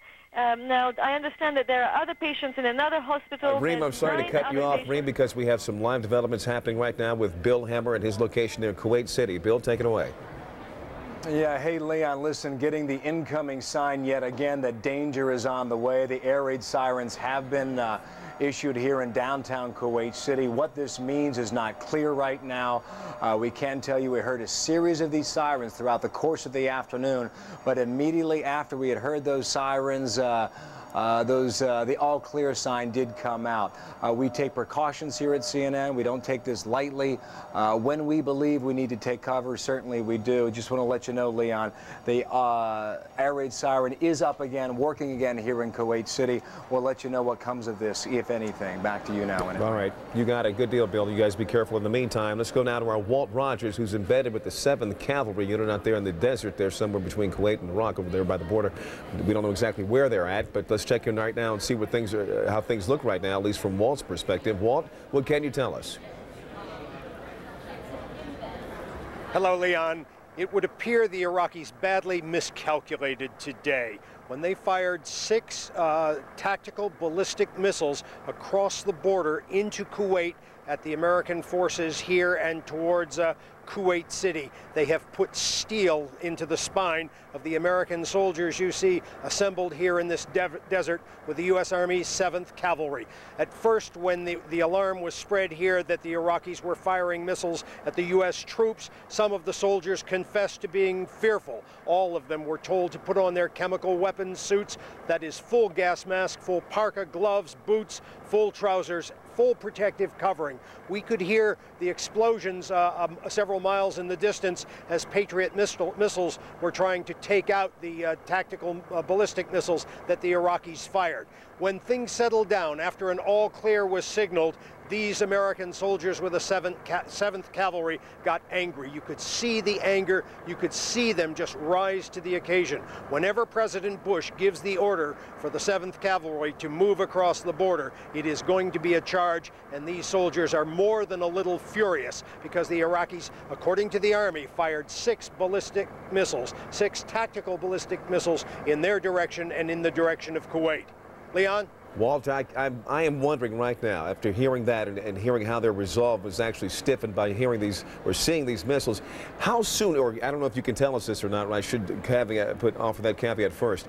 Do you know how soon those men there at your location found out about the impacts or the misses of those missiles back in Kuwait before the word got back to them? Do you know how long it took for that word to travel? It was a very short time. I was just walking a few meters from here. I heard the explosions in the distance, 3, 4, perhaps 5. My initial thought was that I was listening to incoming artillery, but again, we're a good distance away. It sounded like artillery, and then all of a sudden, the captain of our Apache troop, Captain Clay Lyle, ran out and said, "Everyone, get in your hard-skinned vehicles." He thought he would be taking incoming artillery. Moments after that, every soldier here started yelling, "Mop 4, Mop 4." That is the chemical warfare condition by which you are instructed to put on your boots, your trousers, your parka, your gas mask, and your gloves. We were fully covered, sitting in our vehicles, probably 20 or 30 minutes until we got an all clear. It was pretty warm in there. For me, it was just a relief to get out of that in the chemical weapons suit in the desert. But for these soldiers, as I say, it poured more steel in their spine. Leon? It may be exactly what Saddam Hussein does not want to hear this morning. Thanks, Walt. You be careful out there. We'll get back to you later on. Walt Rogers traveling out there with the 7th Cavalry Unit. Let's get now to Judy Woodruff standing by in Washington. Judy. Thanks, Leon. As you can imagine, they're assessing all of these developments, whether in Kuwait or Iraq, across the board in the region at the Pentagon. And we want to go there quickly now to our Barbara Starr. Barbara, we know whenever conflict breaks out, there are accidents, and there's already been one. Indeed, Judy. We expect to hear more in about half an hour from Defense Secretary Donald Rumsfeld.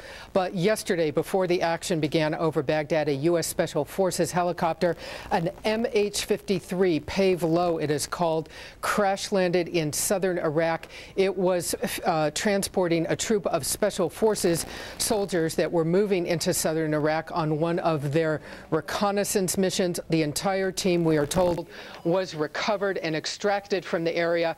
That carcass of that helicopter that crash landed has now been destroyed by U.S. airstrikes. Of course, the U.S. not wanting the Iraqis to get their hands on that high-tech equipment. Also, we can bring you up to date on a few more details about the mission over Baghdad last night. We are told 2 F-117s, each dropping 2 2,000-pound penetrating weapons, about 3 dozen Tomahawk cruise missiles. But a very interesting issue is beginning to emerge in the intelligence community here in Washington. They are looking at the tapes, and what they are trying to figure out this morning is, did the Iraqis possibly see the U.S. coming? They are looking at the tapes and the time at which the Iraqis turned on their air raid sirens over Baghdad and the time at which the Iraqis began firing their anti-aircraft artillery.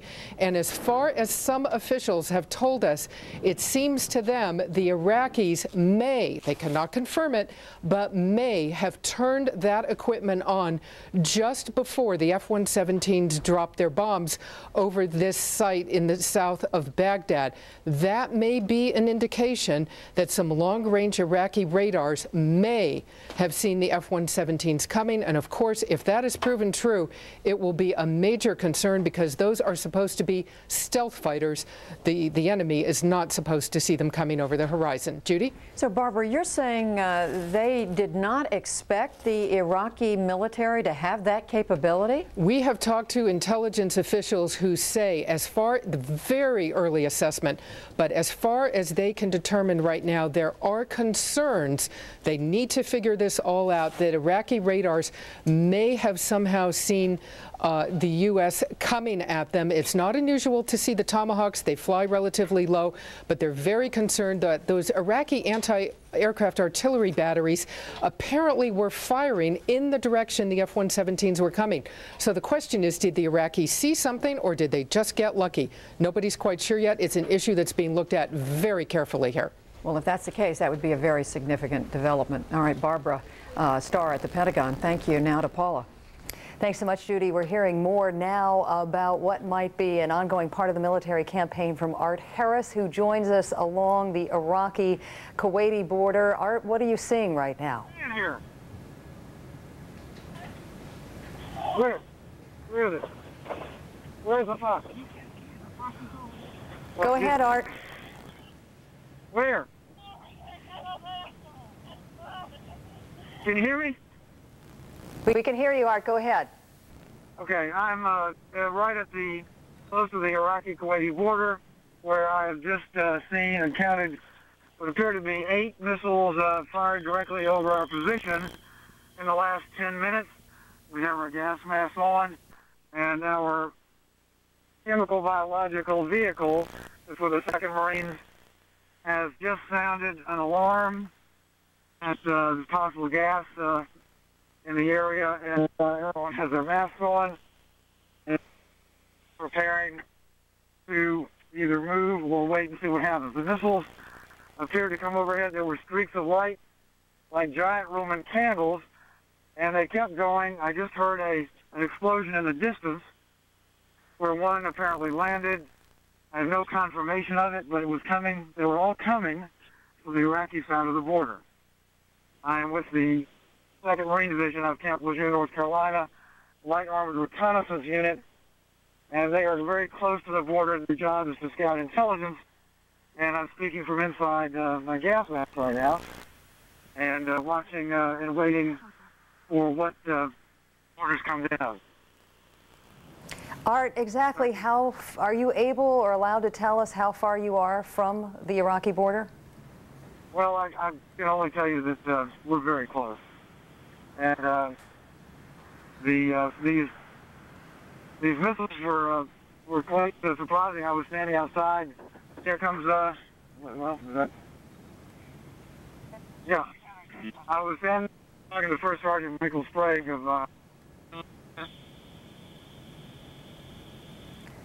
All right, I believe we just lost our signal with Art Harris, who is with the 3rd Battalion, 2nd Marines, very close to the Iraqi border, describing what he said as 8 missiles being fired over his position from Iraq into Kuwait. He said that he and the men and women he's joining in the field all donned their protective gear. He had a gas mask on at the time he was reporting to us.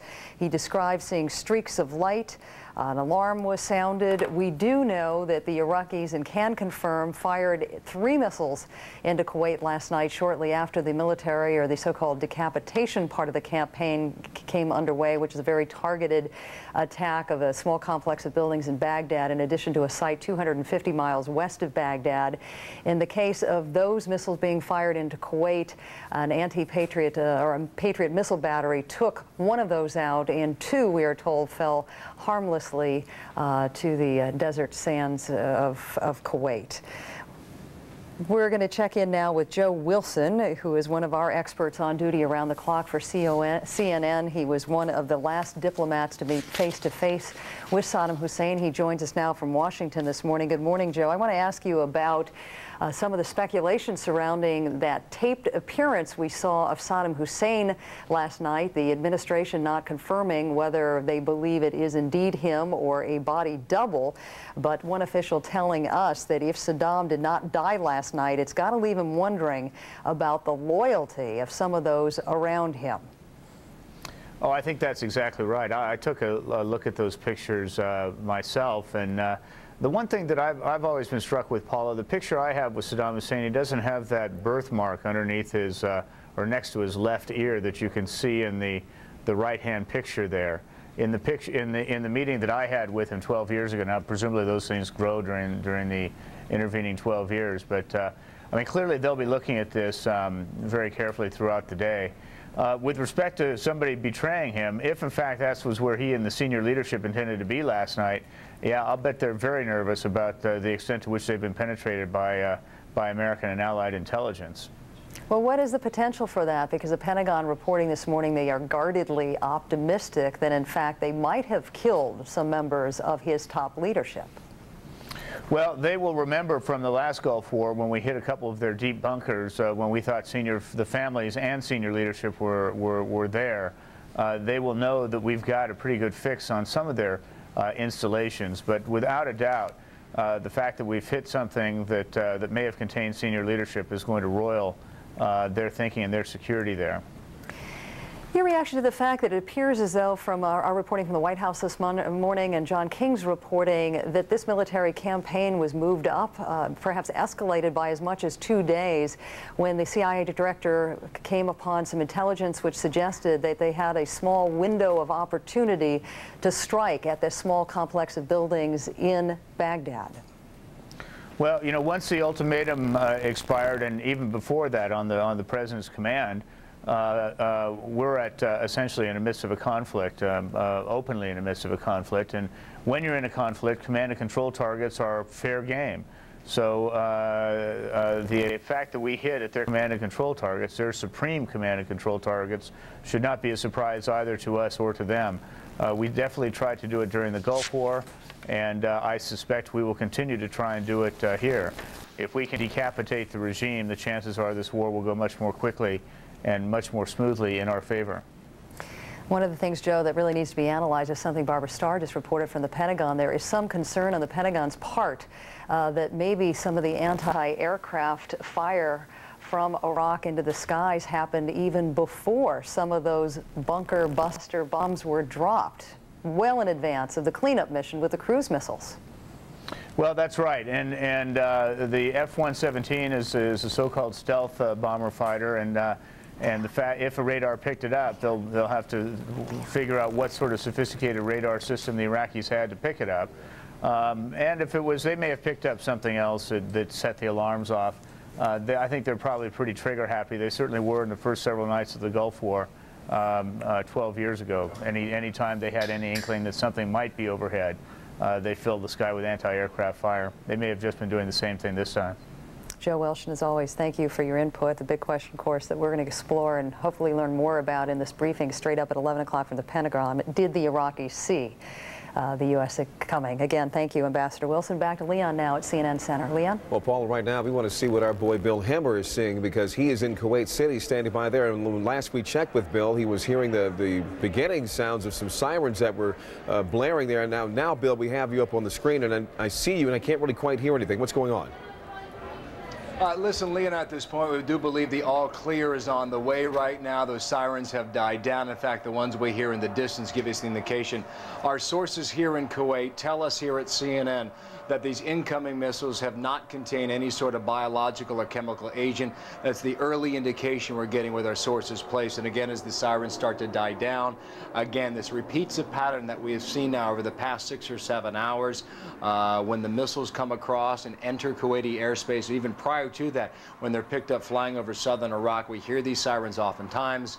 And just like many cases earlier today, Leon, shortly after that point, we were given the all clear. Want to get to Gary Tuckman quickly. He is embedded with the U.S. Air Force. Gary, you were talking earlier about the Patriot missiles. What more do you have right now for us? Well, Bill, we are at Camp Doha, which is one of the several Patriot missile launcher sites here in Kuwait. 30 minutes ago, we were talking on the air with the general in charge of Army men and women here who fired a Patriot missile, successfully hitting a Scud missile that came from Iraq. They had warned us that while we were talking, in case there was another siren, that we have to be prepared to run with them, put on our gas masks, and run into a bunker. And indeed, 15 minutes ago, the sirens started wailing loudly. You heard it where you are, Bill, but we heard it even louder here because the sirens were emanating from here, which is just north of you. Immediately, everyone, and there were about 30 soldiers standing with us, started running as fast as they could. We followed them. We all went into the bunker with our masks on, and we just sat there quietly for 10 minutes. We were then told about 5 minutes ago that we had the all clear. And what these soldiers were told is that what the reason for the siren was were missiles that were actually fired into Iraq. And they had a false reading and thought the missiles were fired into Kuwait. Now, does that mean that U.S. and coalition forces were firing missiles into Iraq? We haven't confirmed that. However, these soldiers were told that by their superiors. These people have trained for this thing for a long time. This was reality, and I can tell you that several of the soldiers who were with us in the bunker were quite scared. Bill? Yeah, listen, Gary, that term fog of war is no understatement, especially as we try and gather information throughout this conflict and throughout the entire battlefield, whether it's across the border in Iraq or here in Kuwait. Gary Tuckman with the U.S. Air Force. A couple more notes for you quickly, Leon. The U.S. military has set up its public relations department down the coast of the Persian Gulf, about 30 minutes south of Kuwait City, at a hotel down there. Indications we're getting from them also, they put on their chemical suits and biological suits in the event that incoming missiles carried some sort of agent. But again, we want to stress right now, early indications right now from our sources here at CNN working in Kuwait, no biological, no chemical agents attached on this latest missile. And I can tell you also with the all-clear signal now here in Kuwait City, that's the best sound we can hear as we're stationed here in the Persian Gulf. Leon? Hey, Bill, just curious. We know that you know, the U.S. military is quite adept at making some sort of attack at night. I want to know whether or not the people you've been talking there in Kuwait City are looking at or thinking of taking special precautions, perhaps because of any kind of attacks coming into Kuwait at night. Any talk there at all about that? Yeah, great question. Military experts will tell you that you can expect these missile attacks. You can expect the possibility of an incoming Scud during the nighttime.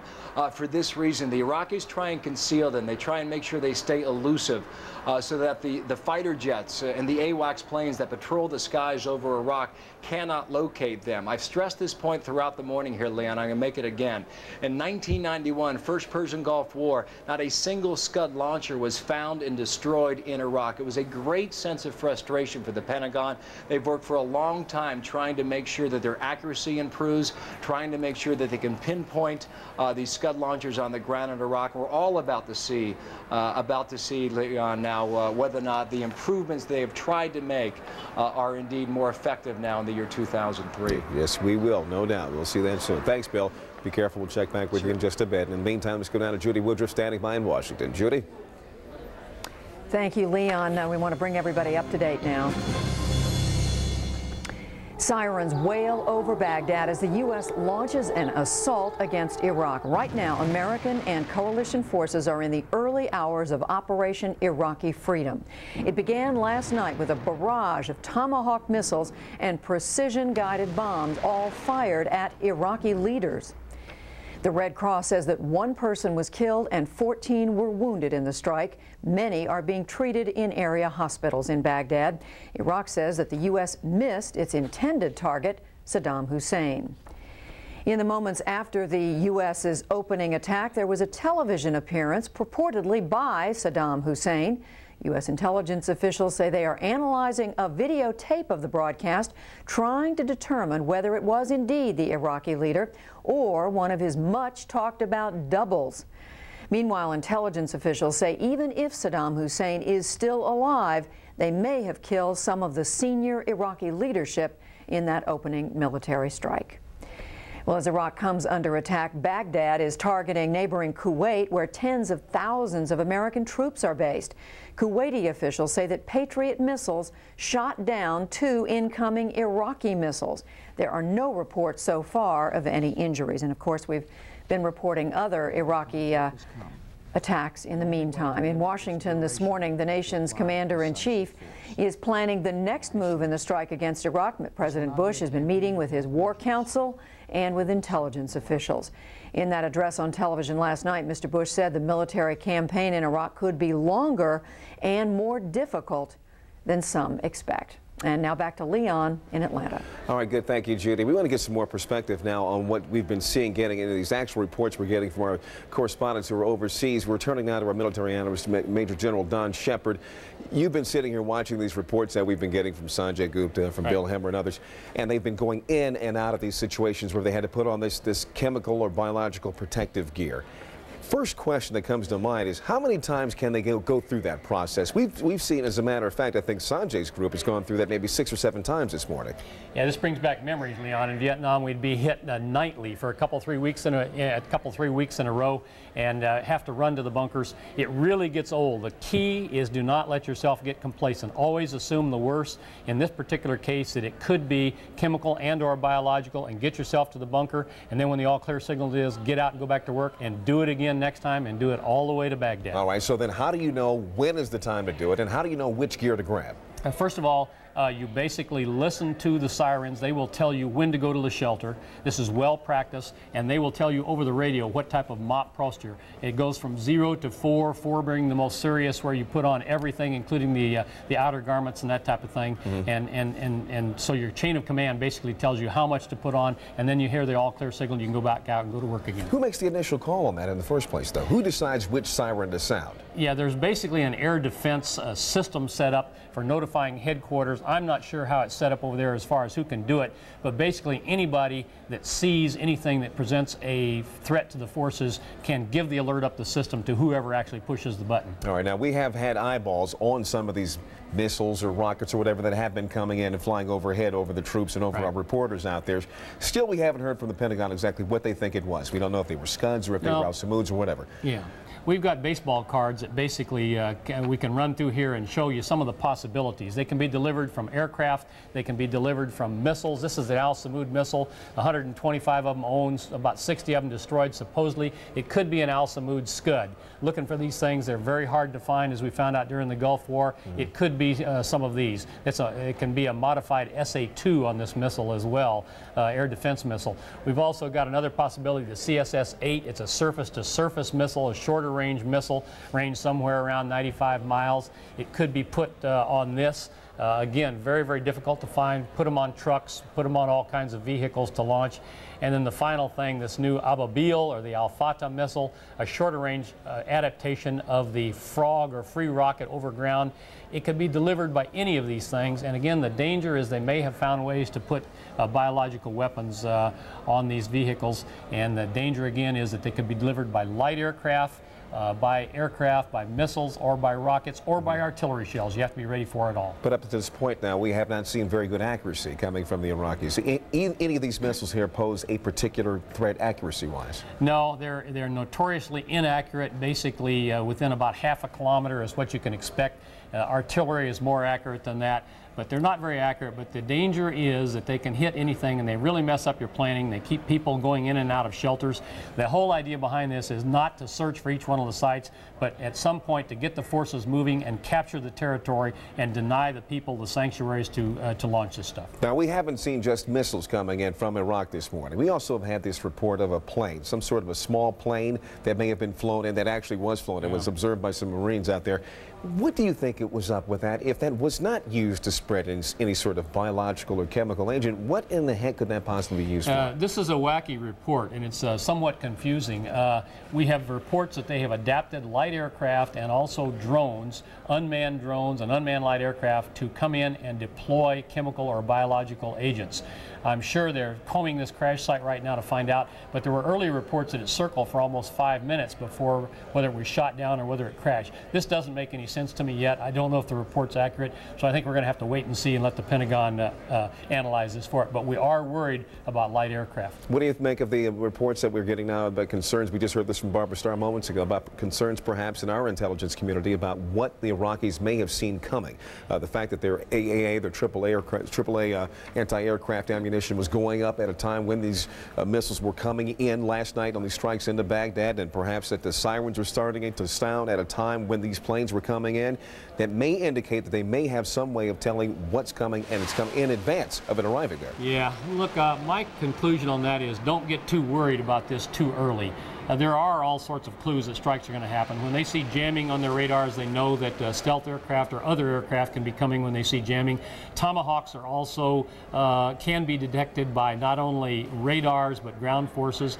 They may have some techniques to detect stealth airplanes, but the value of stealth is you don't get the early warning because of the stealth characteristics. And in the final analysis, the stealth airplanes are very difficult to acquire for a surface-to-air missile site or a radar-directed gun, and they're hard to lock onto. So this is not something to get terribly concerned about. We see the Tomahawk missile going in here on this thing, and basically very hard for them to detect. So I'm not too worried about this yet. And in no way does that ever reduce any advantage that the U.S. has right at this particular point. Overwhelming advantage in every way. Of course. All right, Major General Don Shepard, thank you as always. Paula, back to you in New York.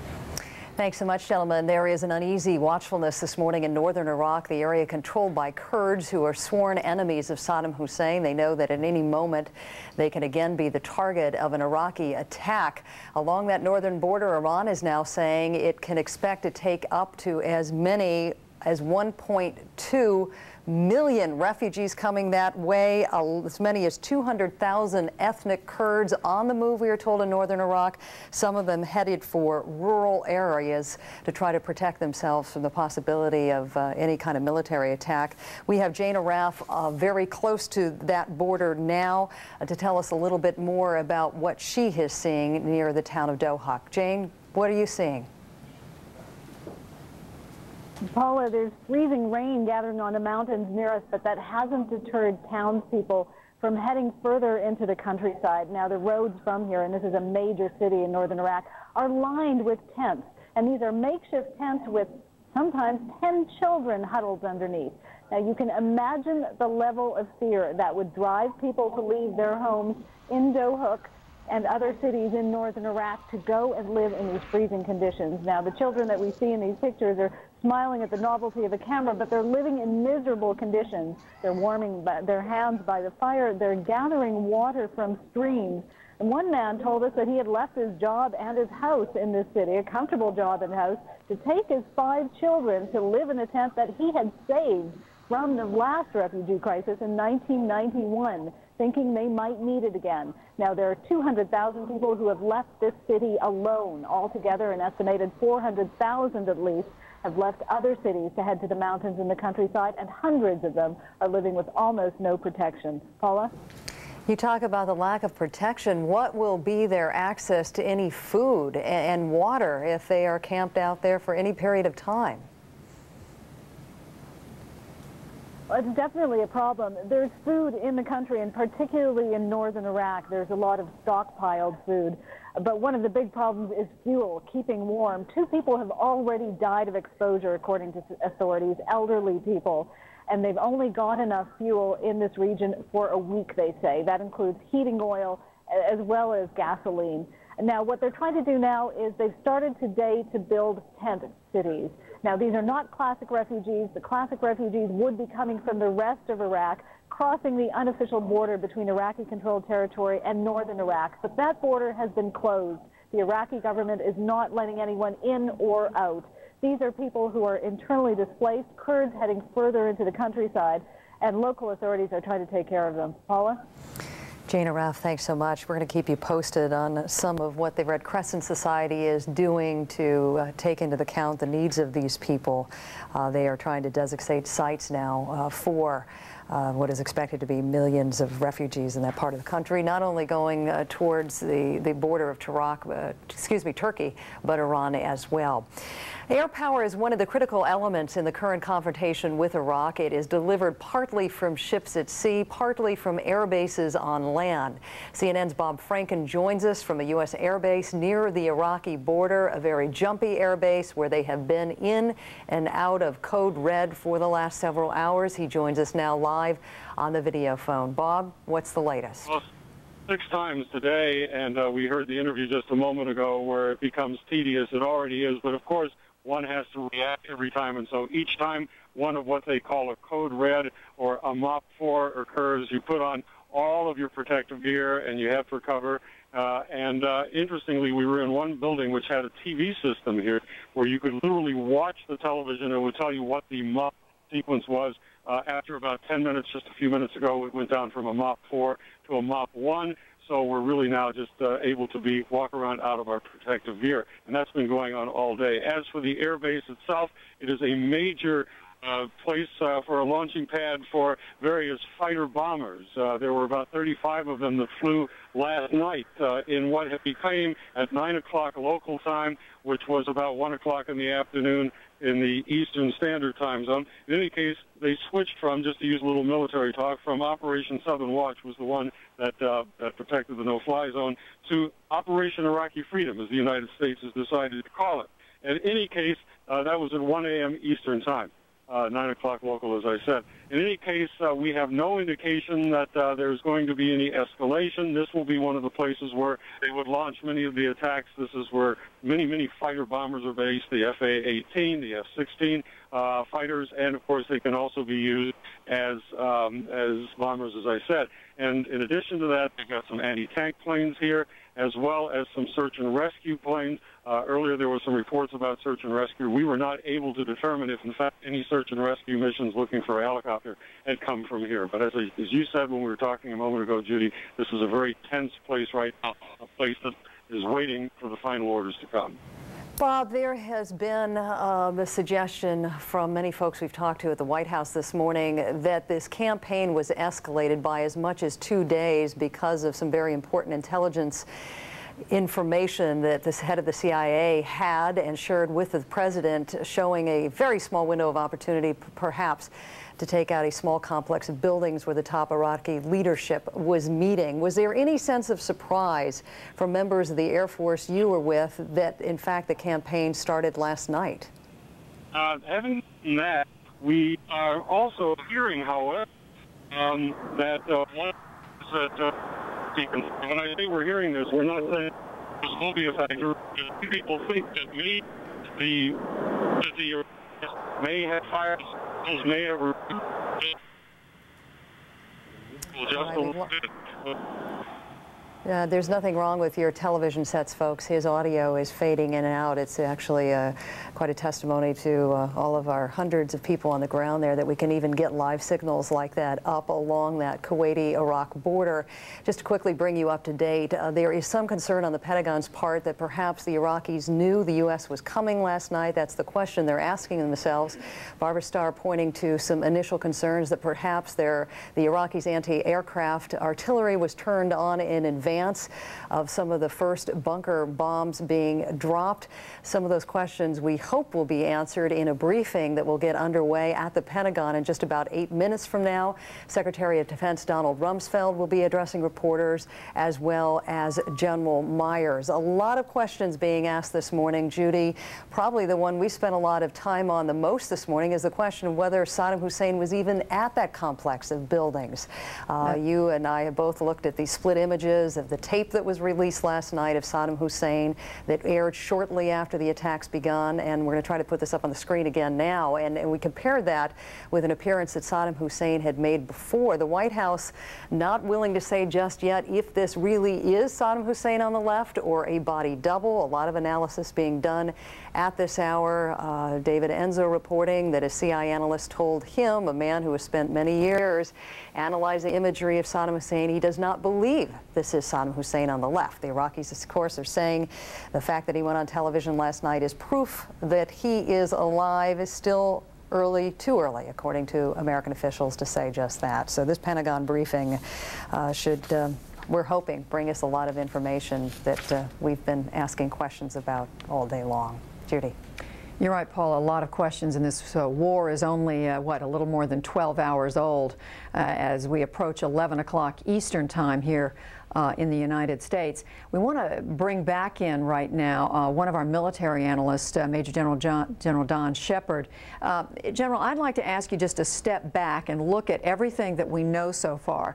The initial U.S. strike last night, the attempt by the Iraqis to come back at Kuwait on several instances now this morning, and what we are hearing may or may not be going on off of U.S. forces in the Red Sea, the Mediterranean. Step back and give us a bigger picture of what you see going on right now. Okay, Judy. Basically, we see an example of tactical surprise. All of us in the media were waiting for the big launch, if you will, the huge strike that we've been anticipating around Baghdad. And what we saw was a tactical strike, actionable intelligence provided by the CIA on a leadership target. That was performed by the 117 stealth fighter, two 117 stealth fighters dropping laser-guided bombs, the GBU-27 penetrator bombs, reportedly. It will be cleared up by the Pentagon later on. In addition to that, we've had 42 Tomahawks launched, reportedly from the Persian Gulf and also from the Red Sea. Now, there have been reports and concerns about them knowing that they were coming. I don't think we should jump to those conclusions. There's plenty indicators that things are coming Baghdad's way. You could have people on small ships watching them being launched from the Persian Gulf or the Red Sea, simply phoning it to Baghdad. You have radar jamming that is noticed. So there's all kinds of cues that something's going to happen. It doesn't mean that they have some type of new radar on the Iraqi side that can detect stealth aircraft. On the other hand, we see the Iraqis launching harassment strikes, if you will, from missiles or perhaps rockets from the southern no-fly zone. These are easy to move, easy to hide at our troops that are massing in Kuwait. So this is all understandable and I think foreseeable, Judy. General, we want to remind everybody we're still waiting. Of course, we're waiting at 11 o'clock at the top of the hour for a briefing at the Pentagon with Secretary of Defense Rumsfeld and Richard Myers, the chairman of the Joint Chiefs. I want to ask you, though, about those Iraqi strikes back. I think some of us had the impression that there was an expectation that some of the troops in southern Iraq might already be demoralized. They might already be so intimidated by this massive U.S.-British force across the border that they might not fight, but that's not the case? Well, it's way too early to assess anything like that. I suspect it's like everything else. There are some that are demoralized and ready to give up at a moment's notice even before they fight. Others are probably going to fight a little. Others will fight to the death. You have to be prepared for the worst and hope for the best, Judy. If you are Donald Rumsfeld right now, how much can you say to the press, to the public for that matter, about what is coming next? Very little. I think the next thing that we will see is the movement of forces. The flag goes down and the forces, the ground forces, start to move out at the same time that we have the massive air attack being predicted.